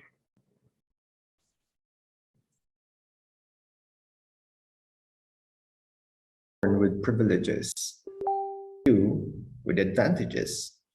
However, many are born with nothing but a seemingly impossible dream. Truly, I am one of those who just believed in the power of determination and hard work. I was born to a family with very limited food on the table. As the youngest of the 6 siblings, I got a dose of both the good and the bad side of life. Getting accustomed to a not comfortable sleeping bed, I was aware of the social inequalities at an early age. Knowing that people with limited resources have restricted opportunities as well, I had a last resort of equal footing, and that is education. I learned to be a lifelong learner, not only for my professional development, but for the continuous cultivation of knowledge to be shared to the academic community. This is exactly The aim of the Institute of Industry and Academic Research Incorporated, or IARI, which manifests in all its research conference and events.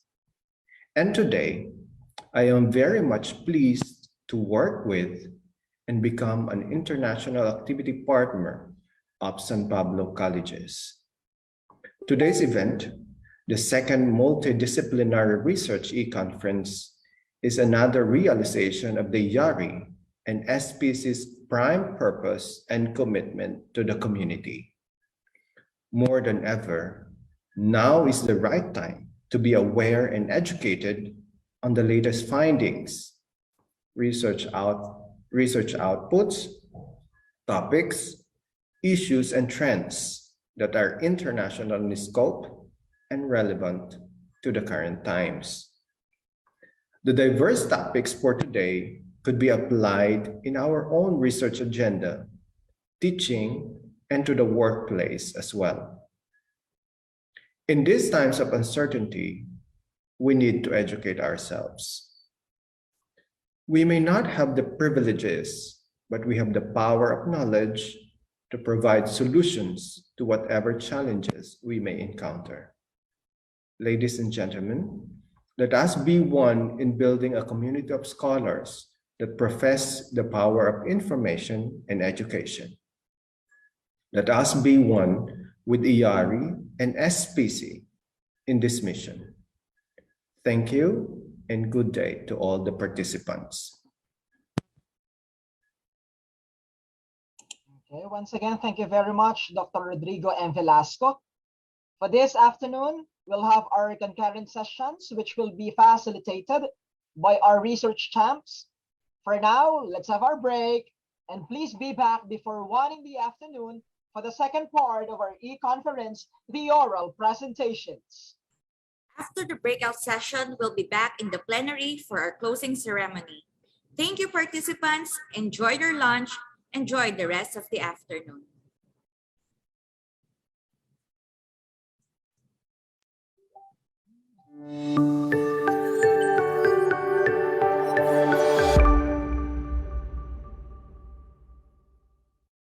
Isa ang lungsod ng San Pablo sa may kaakit-akit na likas yaman at turismo.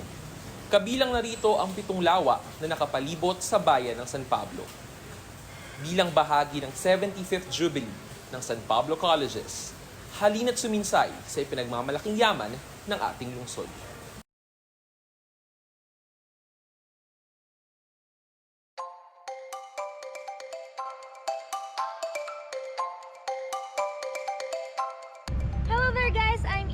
Welcome back to my YouTube channel. For today's video ay samahan nyo akong bisitahin ang isa sa 7 tanyag na lawa ng San Pablo City. At ito ay walang iba kung hindi ang Bunot Lake. Kaya tara!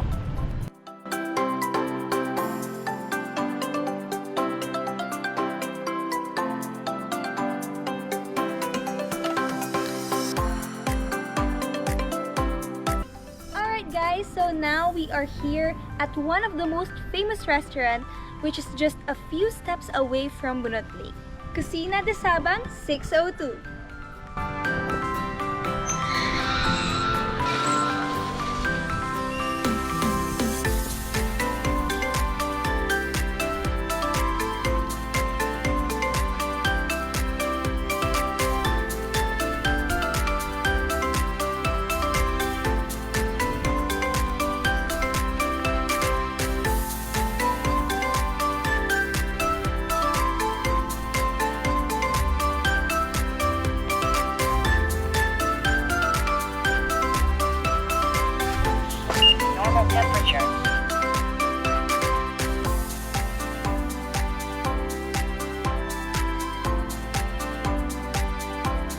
Now, for those who are wondering how it was named, locals claim that it was during the Spanish era when Spanish soldiers came to a quiet lagoon wanting to know its name for its survey. So they asked a man husking a coconut by the lakeside, and yung man na yon, akala naman niya tinatanong kung ano ang ginagawa niya. O diba ang cute? By then, this lake is now known as the famous Bunot Lake.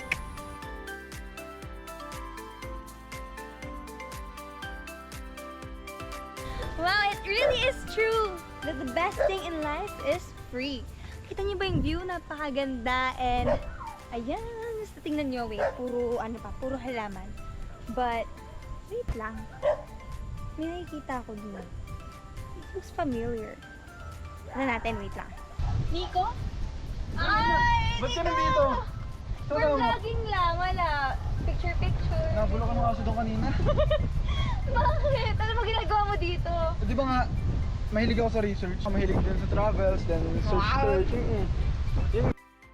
Itong Bunot Lake kasi ay bunganga ng bulkan at isa sa 7 lawa ng San Pablo. Dito lang yan sa Barangay Concepcion. 4.5 kilometers ang layo kung manggagaling ka sa city proper. Kilala din ang Bunot Lake sa kanyang cultured tilapia tsaka fish pens for Nilotica fingerlings. Ang Bunot Lake ay may surface area na 30.5 hectares at may lalim na 75 feet. Since naging tambayan mo na to, ano pang mga pangkabuhayan ng mga tao dito? Pangkabuhayan nila dito, pagpaparami ng isda. Katulad ng bangus, tilapia, ayungin. Alam mo yan? Hindi. Ano yun? Ayungin, yung maliliit na isda, pero hindi siya kasing liit ng bilis. Natikman mo na yun? Dito rin. At saka mga dalag. Yan, nagdalag. Nakikita mo yun, mga fish pens mo yun. Ano ba mga isda dyan? Diyan sila nagpaparami ng tilapia, bangus. Kaya pala sa Kusina de Sabang, ang specialty nila is ang pinatayong golden tilapia. Yun. Ngayon alam mo na kung bakit. Ay, gusto ko matikman yan. Sige. So kanina pa po kami nagre-relax dito. Pero alam mo bang parang sa daldalan natin, nagutom ako. Parang gusto ko ng pansit kasi nakita ko kanina doon, pagdaan ko, may kumakain ng pansit. So parang gusto ko din. Sa may Kusina de Sabang. O, tara. Tara na. Okay, tayo. Kumakata. Hello guys! So kakatapos lang namin bisitahin ang magandang view ng Bunot Lake. Napakaganda, napaka-worth it. Napagod ka ba? Hindi, na-relax ako. Tsaka nagutom ako. Relaxing. Tsaka very Instagrammable guys. As in, nag-picture taking kami dun sa may lakeside. And yung mga nakausap kami mga tao, napakabait nila. Daming informations na nabigay sa amin. Pero, dahil doon, nagutom na kasi kami.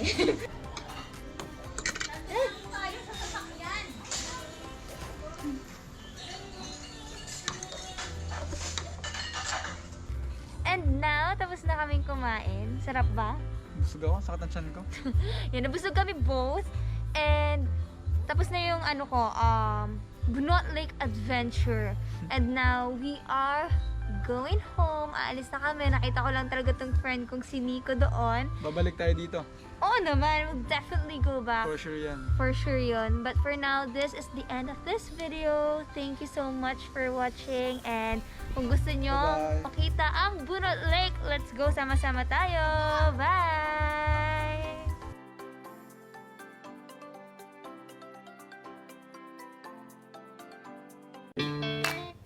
Magandang araw, San Pableño! Halina tunghayan at libutin natin ang isa sa 7 lawa ng San Pablo. I'm Rujoy Punyo, together with Christine Magtibay, ang makakasama nyo sa buong video na ito. Halika na at puntahan natin ang Calibato Lake. Bago ko kayo dalhin sa isa sa 7 lawa ng San Pablo, narito muna ang isang alamat ng Calibato Lake na ikukwento sa inyo ni Binibining Teen na makakasama natin sa lake adventure na ito. Ang lugar na ito ay isang malinang at mayamang lambak na marami at sala-salabat na mabatong daan na ginagamit sa mga nangangaso upang madaling makahuli ng mga hayop at ibon at upang ang kanilang mga huli ay madaling maiuwi. Itong lambak na ito ay nasasakupan ng isang diwata na ayaw niya ito ay marating ng sinuman na mga taong mortal at masalanta ang lahat ng mga halaman, punong kahoy at mga hayop na nandito. Kaya't ang diwata ay nagalit sa mga naggawa ng mga daang bato papunta rito, kung kaya't pinalindol niya ang lugar. Bumagyo rin ng may kasama malakas na ulan hanggang ang lambak ay napuno ng tubig at naging mistulang lawa. Kinabukasan, nagulat ang mga nakatira sa kabilang panig ng burol sa kanilang nakita. at ito ay tinawag nilang kalibato dahil sa mga daang bato na sala sa labat doon. Ayan, nagkaroon na tayo ng kaunting kaalaman tungkol sa Kalibato Lake at yan pa lamang ang simula. Marami pa tayong matututunan at matutuklasan, kaya't halina't maglakbay at matuto. Alam nyo ba na sa 7 lawa ng San Pablo, Sampalok, Bunot, Yambo, Pandin, Mohicap, Kalibato, Palakpakin, ang Kalibato ang pinakamalalim sa mga ito? Mas malalim pa nga ito kaysa sa Laguna de Bay. Ang Kalibato Lake na matatagpuan sa Barangay Santo Angel ay may lalim na 156 meters kung saan humigit kumulang na 29,600 cubic meters ng tubig ang hawak nito at may lawak naman na 42 hectares. Sa lawak at lalim nito, maraming uri ng isda ang matatagpuan dito gaya ng tilapia, karpa, hito, dalag, gorami, bighead, bangus, hipon, puhol, at ayungin. Ang mga ito ay tinatawag na cultured fish na pinaparami sa pamamagitan ng proseso ng fish farming and cultivation. Ganito rin ang karaniwang ginagawa sa iba pang lawa sa San Pablo. Kung nagtataka ka kung bakit nakakapag-produce ng ganitong karaming uri ng isda ang Kalibato Lake, huwag ka nang magtaka dahil ito ay hindi oligotrophic lake. Ibig sabihin, hindi limitado ang carbon na nire-release nito at sagana sa nutrients ang lawa. Isa pang trivia. Alam nyo ba na ang Kalibato, kasama ng iba pang lawa sa San Pablo, ay mga crater lakes o lawa na nabuo dahil sa volcanic activities ng Mount Banahaw at Mount Makiling? Kaya kung mapapansin natin, nasa pagitan nitong dalawang dormant volcanoes ang mga lawa ng San Pablo. Kaya dormant volcanoes naman ang tawag sa Mount Banahaw at Mount Makiling ay dahil matagal na panahon na nang huling pumutok ang mga ito. At para naman sa kung paano nyo mapupuntahan ang lawang ito, maaari kayong sumakay ng jeep patungong Rizal, Laguna. Maaari niyong sabihin sa driver na sa Kalibato Lake ang inyong pupuntahan at mula sa National Road ay kailangan niyong maglakad patungo sa mismong lawak na may humigit kumulang na 1 kilometro. Ikaw, Binibining Teen, gusto mo na bang masaksihan ang ganda ng Kalibato Lake? Siyempre naman, sino ba naman sa atin ang hindi gugustuhin at bisitahin ng Kalibato Lake? Kaya ikaw, kung gusto mo nang masaksihan ang ganda ng Kalibato Lake, halika na! Iuna mo na ito sa iyong bucket list. At syempre, isusunod mo ang 6 pa na lawa ng San Pablo.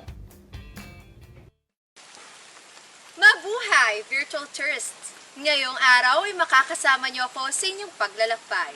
Ako, si Daisy Lacuachera. Today, lalakbayin natin ang isa sa mga ipinagmamalaking lawa ng City of Seven Lakes, San Pablo City. Ang lawa ng Mohicap.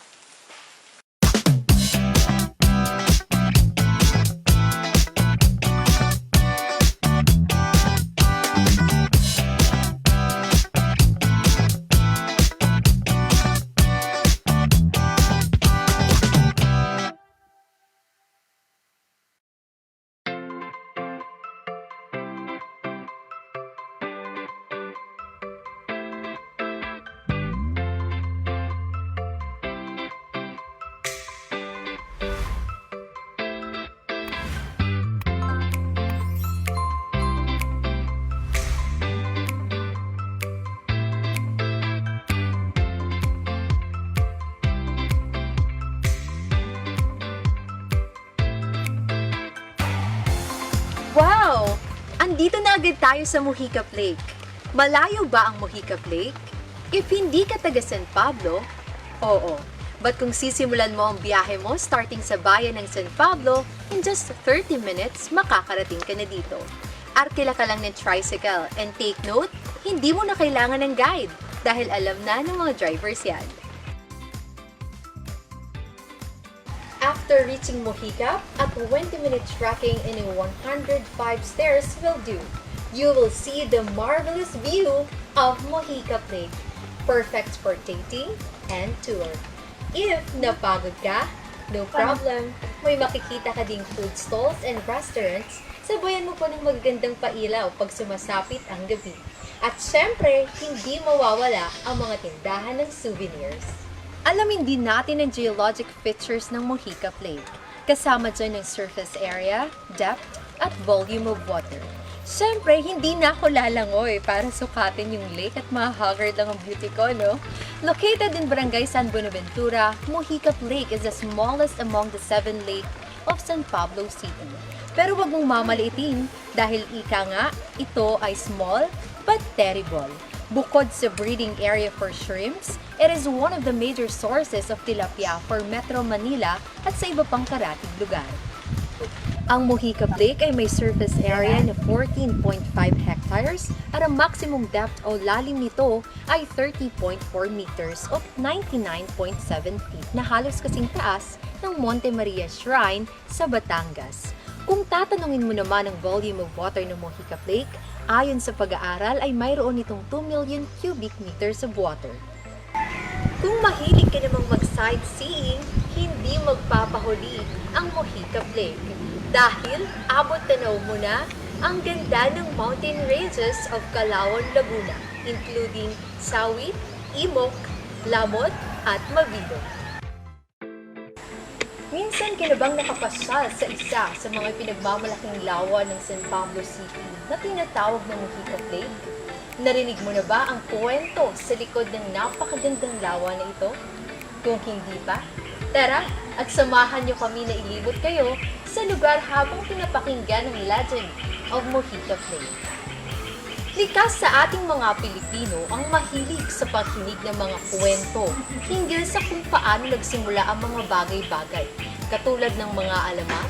Isa rito ay ang kwento tungkol sa Mojica Lake. Tara at ating pakinggan. According to old folks from Lake Mojica, there was a couple who had difficulties of conceiving a child. One day, an angel from heaven came with a message of hope. The angel told the couple that the wife will conceive and will give birth to a healthy child. However, said child was forbidden from setting foot into the ground, and so the wife gave birth to a baby girl and named her Monica. The couple warned Monica not to step outside, neither touch the ground. She grew up beautiful, persevering, and diligent young lady. One day, the couple went away to visit their farm and left Monica. And while she was alone, she tried to sew a dress when suddenly the needle fell on the ground. Monica forgot what her parents told her and stepped outside to retrieve the needle. The moment her feet touched the ground, a roaring thunder burst out and heavy rain starting to pour. She sank with the entire neighborhood and a lake was formed. Through the passage of time, the body of water was later called Mojica, derived from her name Monica and Masika, which means diligent.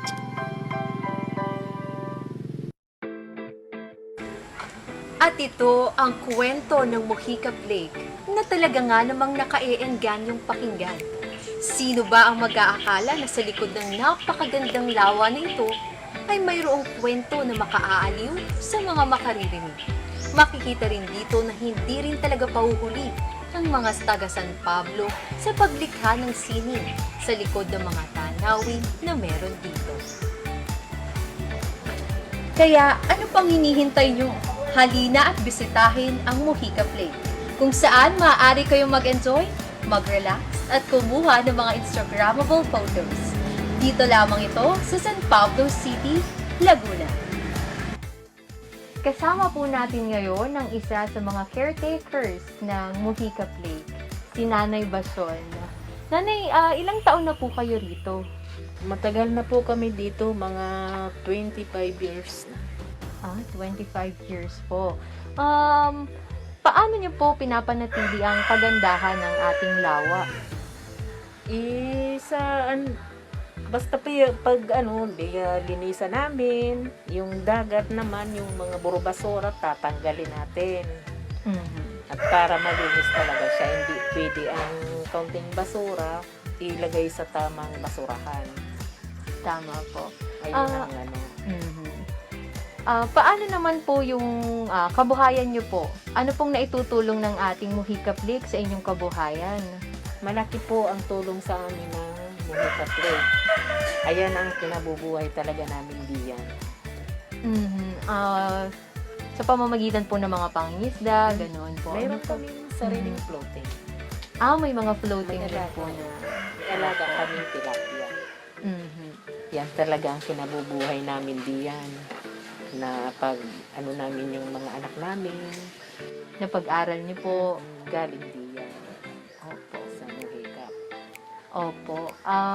Kasunod po noon, ano naman po kaya kung sa inyo po, naitutulong po ng Mohica Lake ay pang sarili niyo pong kabuhayan, ano naman po kaya ang naitutulong ng Mohica Lake sa pangkalahatan sa komunidad po natin? Madami, lagay ng, kung tawagin nila ay panti, yung nanguhuli dyan sa labas na isda. Ayun ang kinakabuhay nila. Saka yung iba naman, mayroon naman talaga silang alaga. Opo. At paano po yung mga turista po pag pumupunta po dito? Ano po yung kanila talagang kinasasabikan at pinauulit-ulit na puntahan dito sa Mohica Lake? Na dati mayroon kaming lamo, nagpapaikot sila diyan ng 2 oras. Nag-iikot sila. Saka dati mayroon kami doon ng doon sa dulo na yun. Doon sila nagpunta. Sa ngayon at hindi na kami nag-operate noon at bawal nga. Diyan na lang sila nag-picture sa baba. Ayun na lang ginagawa nila. Tungkol naman po sa ating mga turista, ano po kaya yung dapat nilang i-expect o kaya po yung binabalik-balikan po ng ating mga turista dito sa Mohica Lake? Ayun po yung nagpapalamo, namiminwit sa sa piskid. Yun ang nila talagang matry nilang namimingwit sa piskid. Tuwang-tuwa sila makakuha ng kahit maliit, basta may mahuli. Yun ang binabalikan nila ng mga masyal dyan. Nagpipicture-picture ng mga ibon.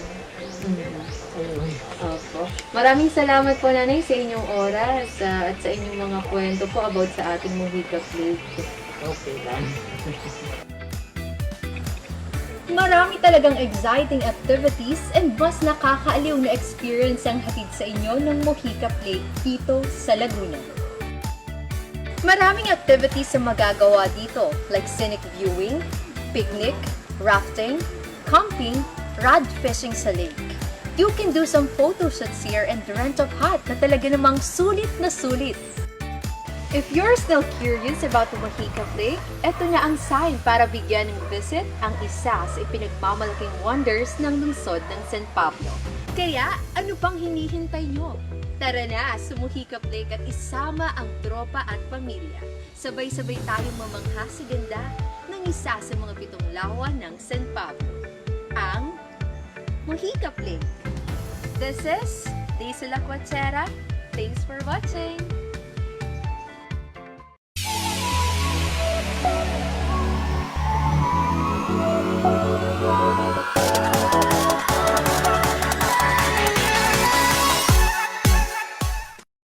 I am Angelica Jasmine P. Lassen, and on behalf of my EDD fellows from San Pablo Colleges, halina't samahan nyo kami upang itampok ang isa sa mga pinagmamalaking lawa ng San Pablo City, Laguna, ang Palakpakin Lake.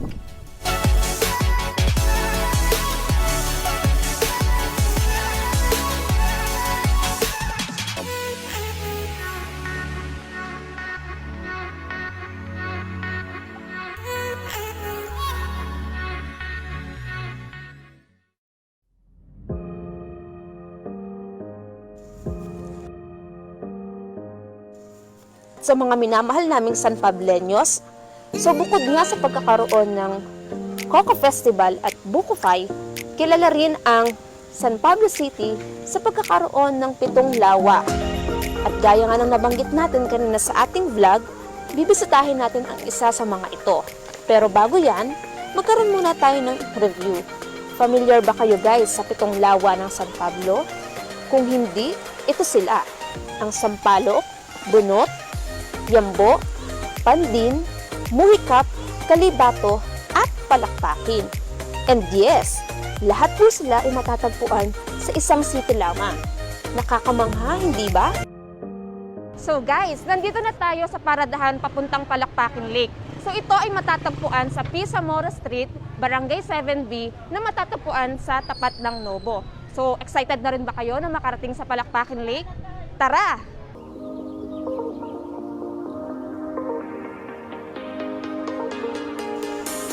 Okay, so from the city proper, we will take approximately 6.1 kilometer or 20-minute ride to get to our destination.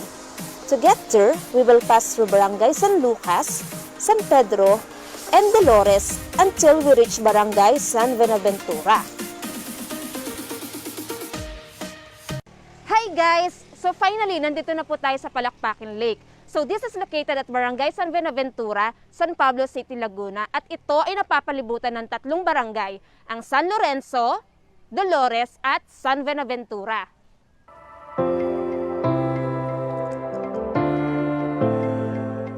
According to the Laguna Lake Development Authority, ito ay may lawak na 4798 hectares at may lalim na 7.7 meters. Being the shallowest among the other lakes in the city, the lake is beneficial to the locals as the common fishing area as their primary source of income.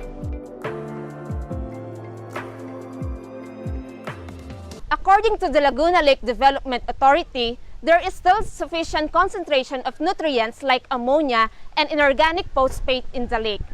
These generally affect the good water quality in the lake. And there is also an abundance of chlorophyll in the lake that support the aquatic animals in it. Kaya alam nyo ba na matatagpuan sa lawang ito ang iba't ibang uri ng yamang dagat tulad ng napakatanyag na hipon ng palakpakin, dalag, tilapia, meron din tayong karpa, bitoo, kuhol at marami pang iba.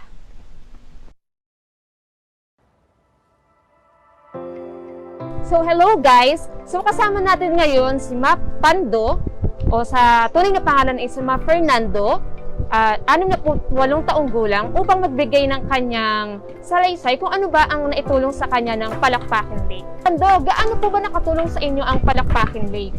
Ay napakalaki na simula pa, noon pa, dito na ako kumukuha na ikinabubuhay ko. Nagpaaral sa mga anak, sa aking mga apo. Dito na namin kinuha. Sa ngayon po, kamusta po ang turismo ng Palakpakin Lake? Marami pa rin naman napunta rito. Hindi nga lang katulad ng sa Pandin Lake na talagang dinadayo na rin yun. Opo. So bukod po sa pangingisda, ano pa po yung ibang pinagkakabuhayan dito sa Palakpakin Lake? Yung panguhuli ng hipon, ng mga ayungin. So yung lahat ng wild na isda, inuhuli para ibenta. Bukod pa yung inaalagaan namin. Tapos nagpapaanak na rin kami ng mga simil, ng mga tilapia para hindi na kami nabili ng similya sa ibang lake, sa ibang lawa. Pangkalahatan, Mapando, paano po niyo masasabi na ang Palakpakin Lake ay nakatulong sa karamihan ng mga residente ng San Buenaventura? Ay napakalaking tulong talaga. Halos diyan na kami kumukuha na ikinabubuhay sa pangaraw-araw. Particular yung may mga alaga ng isda, yung may fish cages, di siya umaasa. Ito pag napakain mo, pwede ka na mamahinga. Sa hapon na ulit napakain. So nakikita nyo po ang Palakpakin Lake na isang instrumento na nakapagbigay buhay din po sa inyo. Tama po ba, Mapando? Tama ka. Opo. Ang lawa po ng palakpakin, kaya po tinawag na palakpakin dahil doon sa isang punong malaki na merong sangang dalawa na napakalaki, mataas. Pag ibig sabihin ng pagkakumakaway-kaway, may darating na unos o yung bagyo. So basta yun parang pumapalakpak na ganun, sigurado may darating na bagyo. Ayun naman pong pagpula-pula ng lawa, ito yung kwento ay yun daw nag-aalaga ng lawa, sinasabi nilang sirena, ay pag daw mapula, ay nagkakaroon sila nung yung dumadating sa buwan sa babae.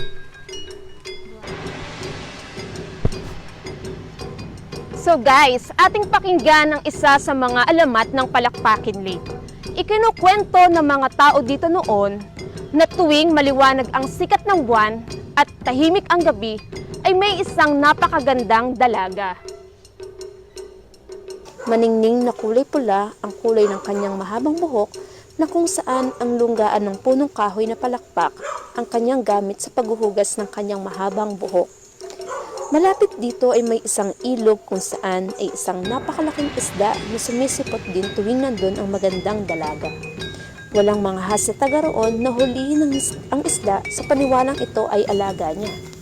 Isang araw, isang dayuhan ang dumating sa barangay.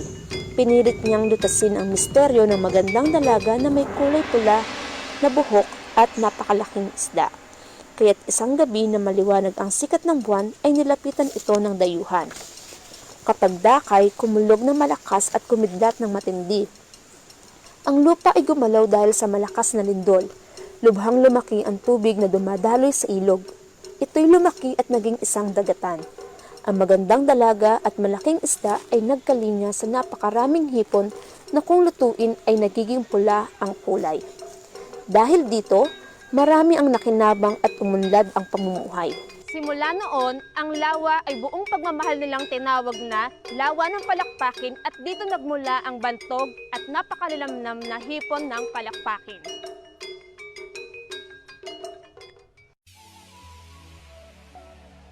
Guys, dito sa Palakpakin Lake ay may ilan tayong activities na maaaring gawin like boating kung gusto natin makapag-refresh. So, pwede tayong mag-ask ng help sa mga kuya nating mangingisda dito.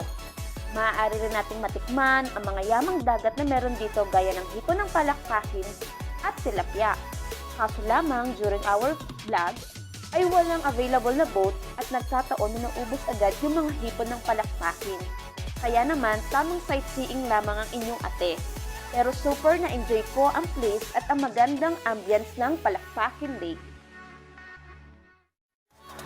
Nakakatuwa talaga na mabigyan ng pagkakataon to visit Palakpakin Lake.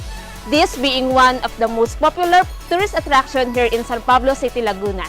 Aside from the natural landscape, fresh air, abundant freshwater resources, and interesting story, being here is very relaxing and enjoyable. We are indeed blessed for having such a unique natural resource. Seeing this makes us realize that we should be thankful and at the same time, be responsible enough to take good care of this treasure. Siyempre, para masustain natin ito, we need to participate sa mga programa ng ating local governments or have our own initiatives to keep our environment clean and alive para sa mga susunod pang henerasyon. So there you have it. We hope na nag-enjoy kayo sa ating Palakpakin Lake adventure. So ano pang iniintay nyo? Come and visit Palakpakin Lake with your family and experience the beauty, culture ng isa sa pinagmamalaking lawa ng San Pablo, ang Palakpakin Lake.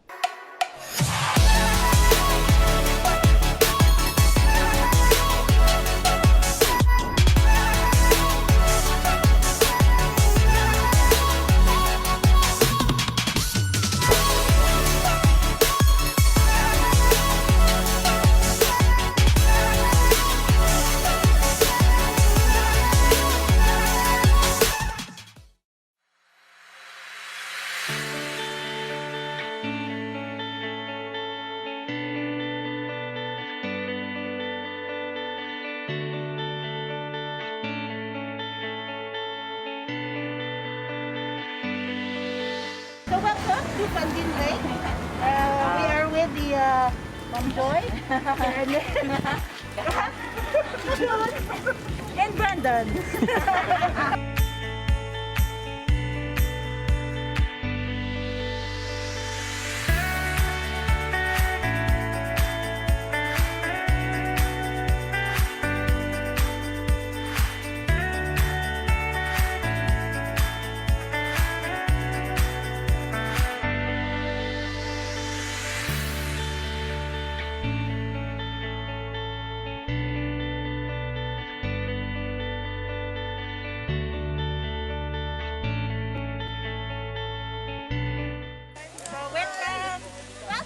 It is about nag-trek kami, ha?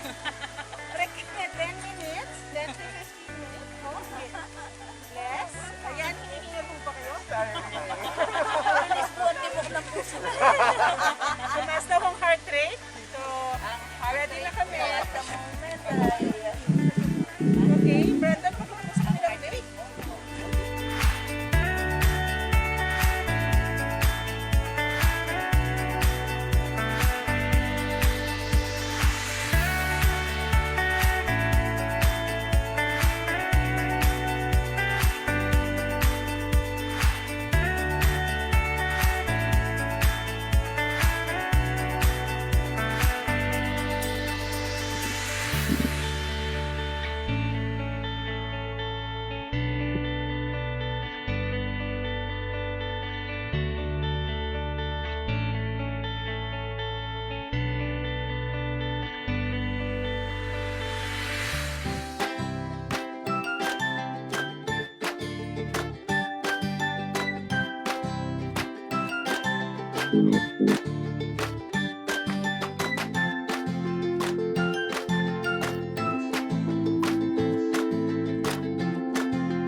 ginagawa. Ito si Brandon, si Ma'am Susie at si Ma'am Joy.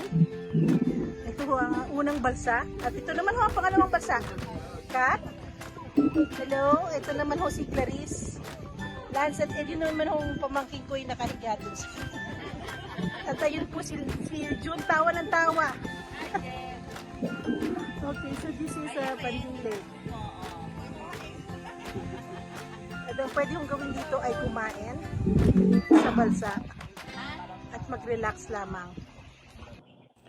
Pandin Lake is a rarely spoken gem lying beneath the luscious forest in Barangay Santo Angel. Sitting among locals' simplistic houses, who would ever think that a beauty such as that of Pandin Lake can be found a few minutes' walk from the busy highway with only a tiny dirt road enough for motorcycles, leading hopeful visitors to this precious jewel. Surely, Pandin Lake knows how to take one's breath away with its cool teal waters, abounded by lush vegetation, looking pretty enchanting from afar. This jewel effortlessly exudes grace and opulence, common only to some of nature's unspoiled creations. Afloat its pristine waters are bamboo rafts, while the crisp laughter of local children playfully having a much-needed swim, the chirping of the birds, and some hearty conversations around are the only sounds you would hear like its own natural melody played in repeat. It was told that these two lakes were named after two lovers. According to the legend, a beautiful woman named Pandin was cursed not to step on the earth. Otherwise, something terrible would befall her. Yambo, her ardent lover, did not know about the curse and had made her step on earth. After which, there was a terrible noise followed by the cracking grumble of the earth, and a heavy downpour eventually converted the area into twin lakes, separated from each other by a bare strip of land. Pandin has an area of 20.5 hectares and a maximum depth of 63 meters. It has a calculated volume of 6,600 cubic meters of water in storage. Pandin is considered oligotrophic because of the abundant plant and fish life.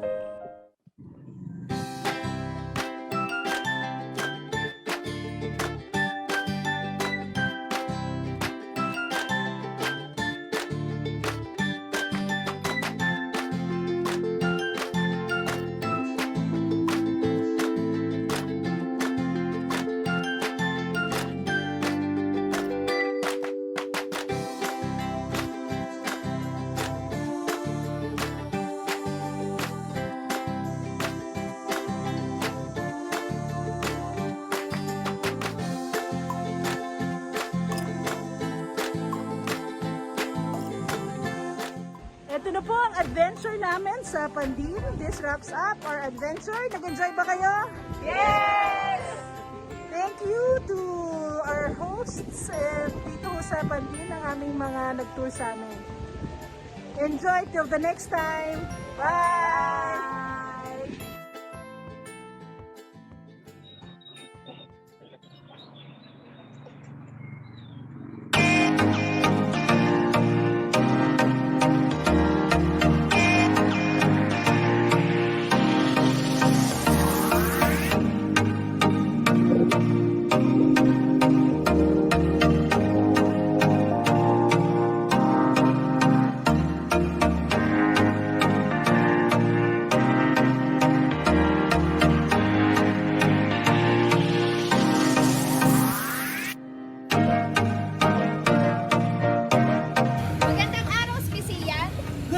lubos na makilala ang Sampaloc Lake? Puntahan natin siya ngayon. Tara!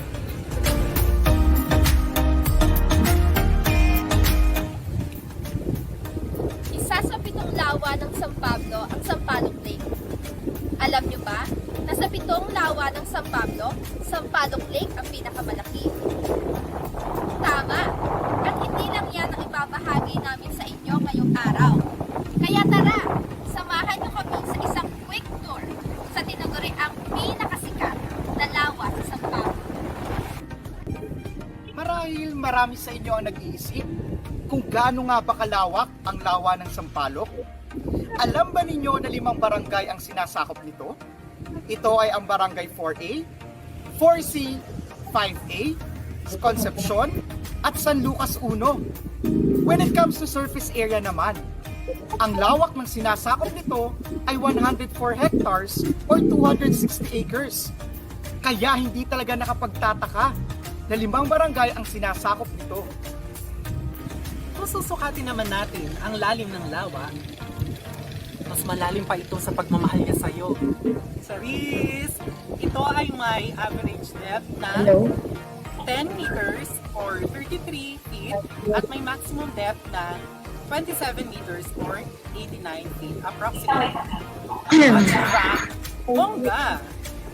At kung inyong maitatanong, meron itong calculated volume of water in storage na 14.1 million cubic meter. At isa sa mga uri ng isdang matatagpuan dito ay ang tilapia, kung saan naging pangunahing kabuhayan na rin ito ng mga taong nakatira dito. Pag-usapan naman natin ngayon ang crater. Ngunit, paano ba natin masasabi na ang isang lake ay isang crater? Ayon sa isang pananaliksik, Sampaloc Lake, just like any other lakes in San Pablo, is sunk in a shallow depression, revealing its volcanic origin. Kaya naman, ang Sampaloc Lake ay isang crater. Tignan ba ninyo ang alamat ng Sampaloc Lake? Hindi pa? Tamang-tama! May inimbitahan tayo ngayong araw upang ibahagi sa atin ang alamat ng Sampaloc Lake. Sama-sama nating panoorin ang mga kwento ni Matthew at Iya.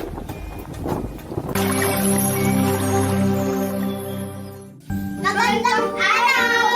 Ako si Ian at ako naman si Kuya Matthew. Sama-sama nating alamin ang alamat ng isa sa mga 7 lawa ng lungsod ng San Pablo. Ang Sampaloc Lake! Tara! Samahan niyo kami! Noong unang panahon, may mag-asawang nagmamay-ari ng puno ng Sampaloc na ang bunga ay walang makadaraig sa tamis. Maramot ang mag-asawang ito. Walang makakain ng libre ng bunga ng Sampaloc. Kailangan mo magbayad ng mahal.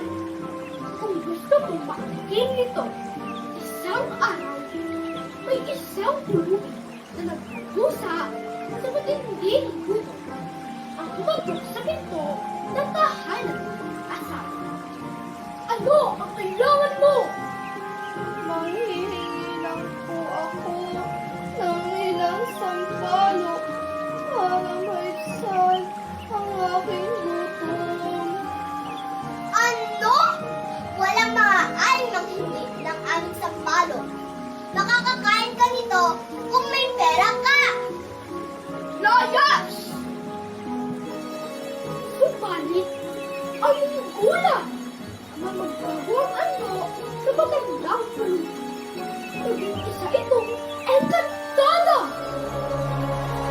mga abismo ang inyong kasakulan.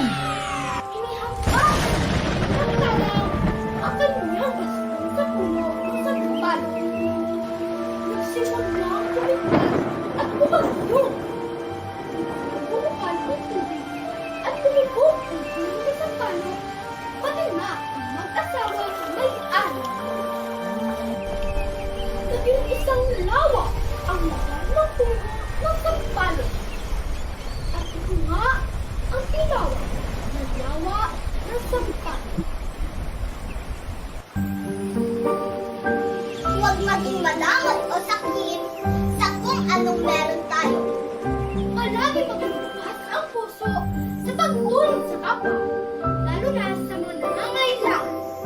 Hanggang sa muli, paalam!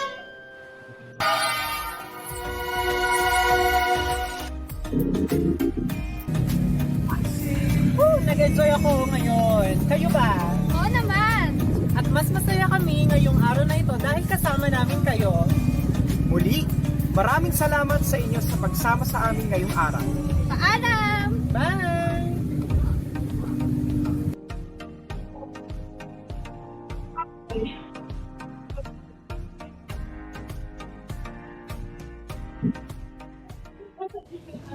Hello po.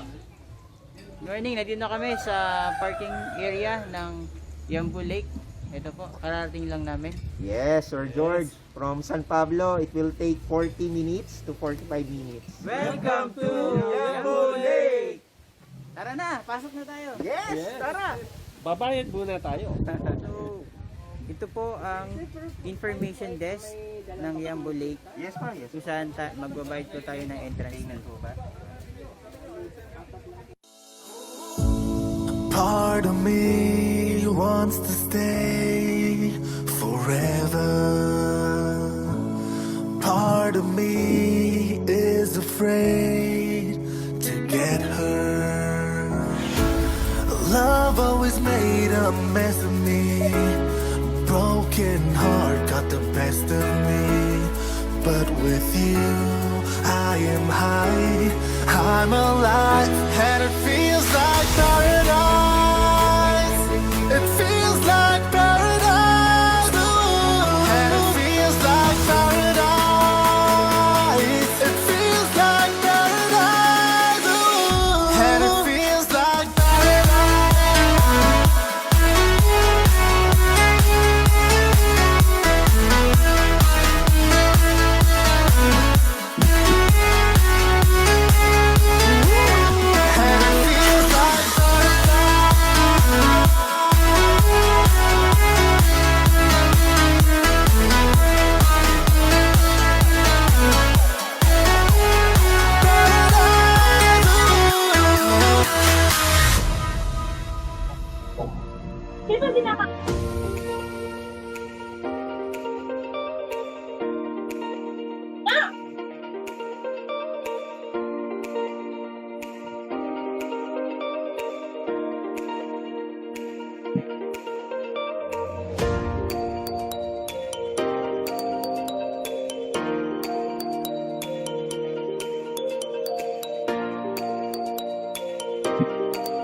Nandito na po kami sa balsa ng dito sa mismong lake na po ito. Napakaganda po dito, napaka-peaceful. Oo nga, Sir George. Actually, based dun sa mga napapakinggan ko and research that I made, ay ang Yambu Lake and Pandin, they are known as twin lakes. Magkakambal. Kala ko yung sweetheart. Sila yung mag-sweetheart kasi sila yung magkatabi. Ah, yes, magkatabi. In such a way kasi na sila ay matatagpuan din sa lawa ng Pandin. So, ito'y parang magkarugtong. Mga pagitan lang, parang burol lang. Yan, tama. Okay, so alam nyo ba na itong Yambu Lake na tinutungtungan natin ngayon ay tinuturing ng isang paraiso ng mga residente sa lugar na ito? Oo, tama ka. Hindi tulad yung nasa Smoky Mountain. So, paraiso ang pinapakita doon. Pero Iba ang nakikita natin, basura. Pero dito, nature na nature ang nakikita natin. Magagandang halaman, fresh mga na fresh punong ang air. kahoy, di ba? Oo. Tama. Okay. Alam niyo ba na ang Yambo Lake ay may area of 30.5 hectares. At saka meron siyang 38 meters in depth. Malalim. Oo. So maraming tubig noon. Sana all. At may calculated volume of water storage siya na 5.8 million cubic meters. So really very enriched ang Yambo Lake. Alam nyo guys, kanina nung tayo nagta-travel pala papunta dito, chinek ko sa internet kung ano ba meron info, konting info tungkol dito sa Yambo. Nakakita ko doon na ang Yambo pala is yung oligotropic. Kaya lang bigla na wala ng connection, hindi ko alam kung anong kaya ibig sabihin. Ibig sabihin po ng oligotropic ay pwede po tayo mag-swimming. Ibig sabihin safe po sa atin na maglangoy dito po sa Yambo Lake. As well as pwede po tayo mag-outing, mag-picnic while riding a cottage sa Yambo Lake. Ibig sabihin, malinis talaga ang tubig dito. Opo, pwede po. Oh, yan. Masaya na. Puno pa ng nature tripping, di ba?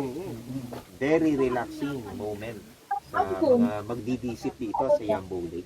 Saya. Saya.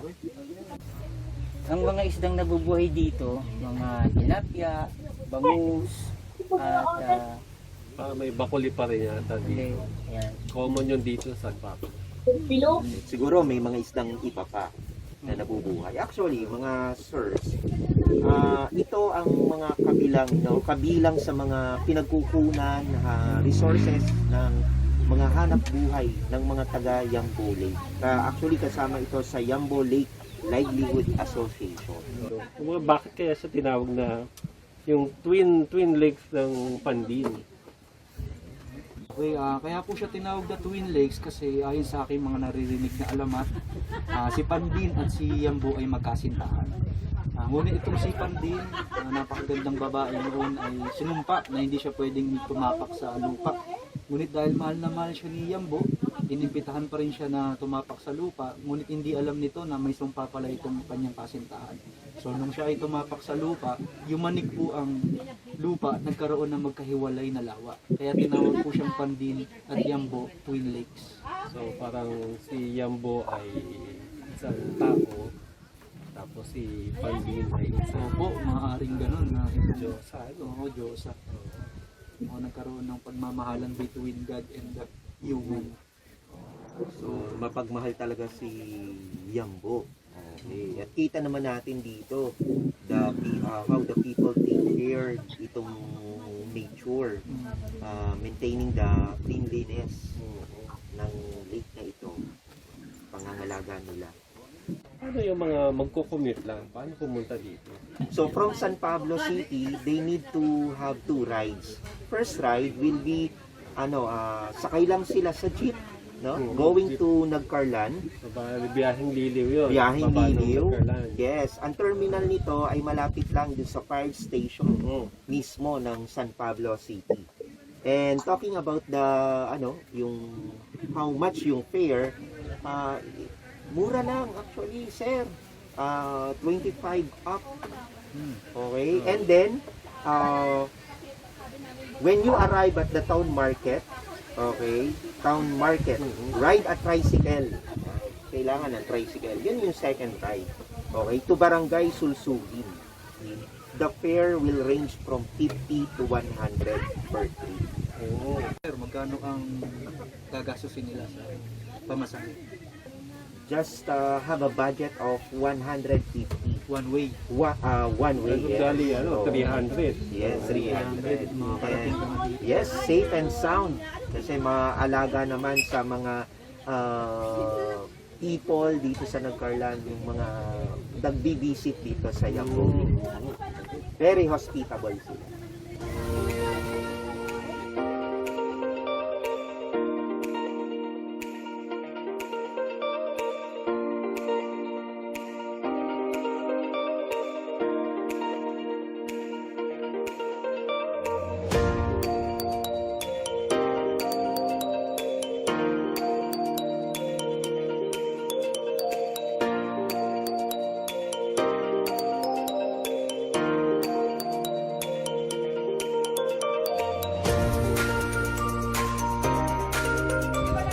Yes, hello online viewers. We are here again at Yambo Lake dito sa floating nila na balsa. We have here a chance na maka-interview ng tourist. Masasabi tourist, no? Kasi they visited itong Yambo Lake. Yan. Hello po kita. Magandang araw po. Hello po. Taga saan po kayo ka? So, first time niyo po ba or isang beses na po kayo dito sa... First time. Wow. So, ano po yung nag-video sa inyo or na information bakit po kayo napunta dito sa Yambo Lake? Sabi po nila maganda daw po ang view. Ang dami po kasi din mga pumunta na dito. So, mga nakikita po namin sa social media. So, parang na-curious po kami sa lake side. Kaya po, ayun, Napaka-tahimik po talaga dito. Ang sarap mag-ano talaga, mag-relax, mag-unwind, ano po. Yun, so... How about naman yung food preparation? Are you planning to buy food here? Or I believe may mga kasama pa kayo? You're waiting for some? Nagbaon po kami. Nagbaon. So yan, Opo, mga... para menos gastos po. Ayun, tama Actually, po. kakakain na po namin. Ayun. Ayan, kung may balak po kayo pumunta dito, ayan, pwede po tayo magbaon. Yan. Alright. So yan po, online viewers, thank you and we will be back. Maraming salamat po. Salamat po, sir. Okay, together with me is ang supportive wife ng chairman dito. And ma'am, ano pong... Alright, yan. Ang tanong ng bayan, magkano po ang entrance fee and accommodation ng Yambo Lake? Yun po, ating pong entrance, ayun po na po yung environmental fee. 20 lang po per head. Yun po. Tapos kung papasok po kayo dito sa lake na, kung rafting naman po, 5 person baba ay 1 po. Ngayon po ay pag 6 person kayo pataas ay 200 per head na po nito. Right. So, pwede pong magdala ng pagkain kami para po dun sa ibo. Yan po. So, pwede po magdala ng pagkain kapag nakasakay na po tayo sa balsa.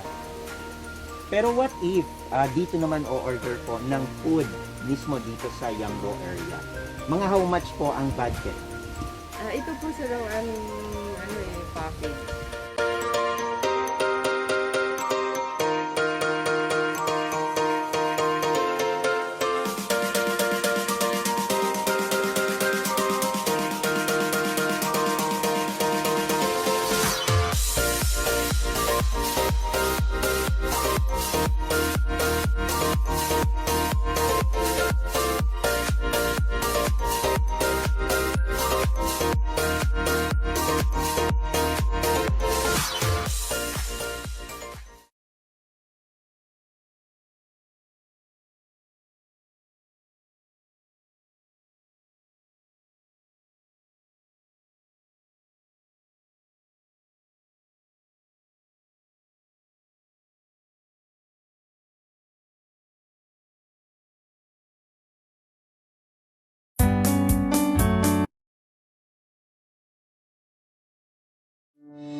Nine, 8, 7, 6, 5, 4, 3, 2, 1.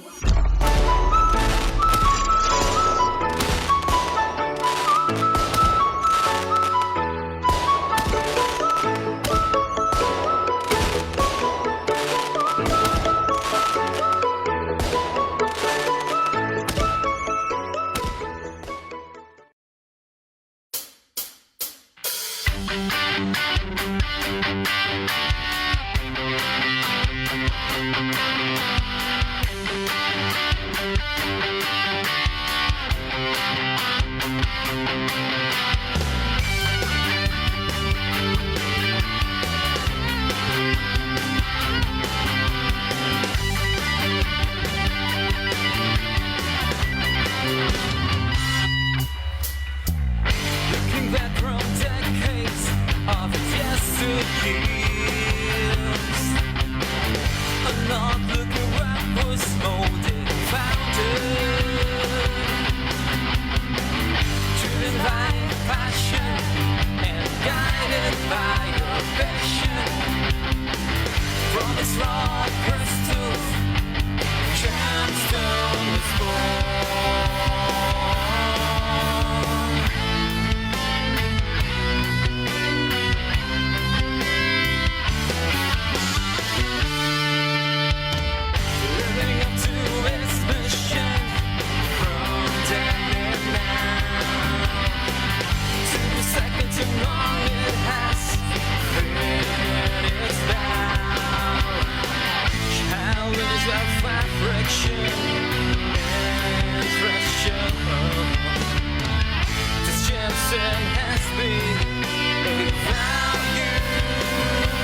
Celebrate with yelling cheers, some Bible colleges.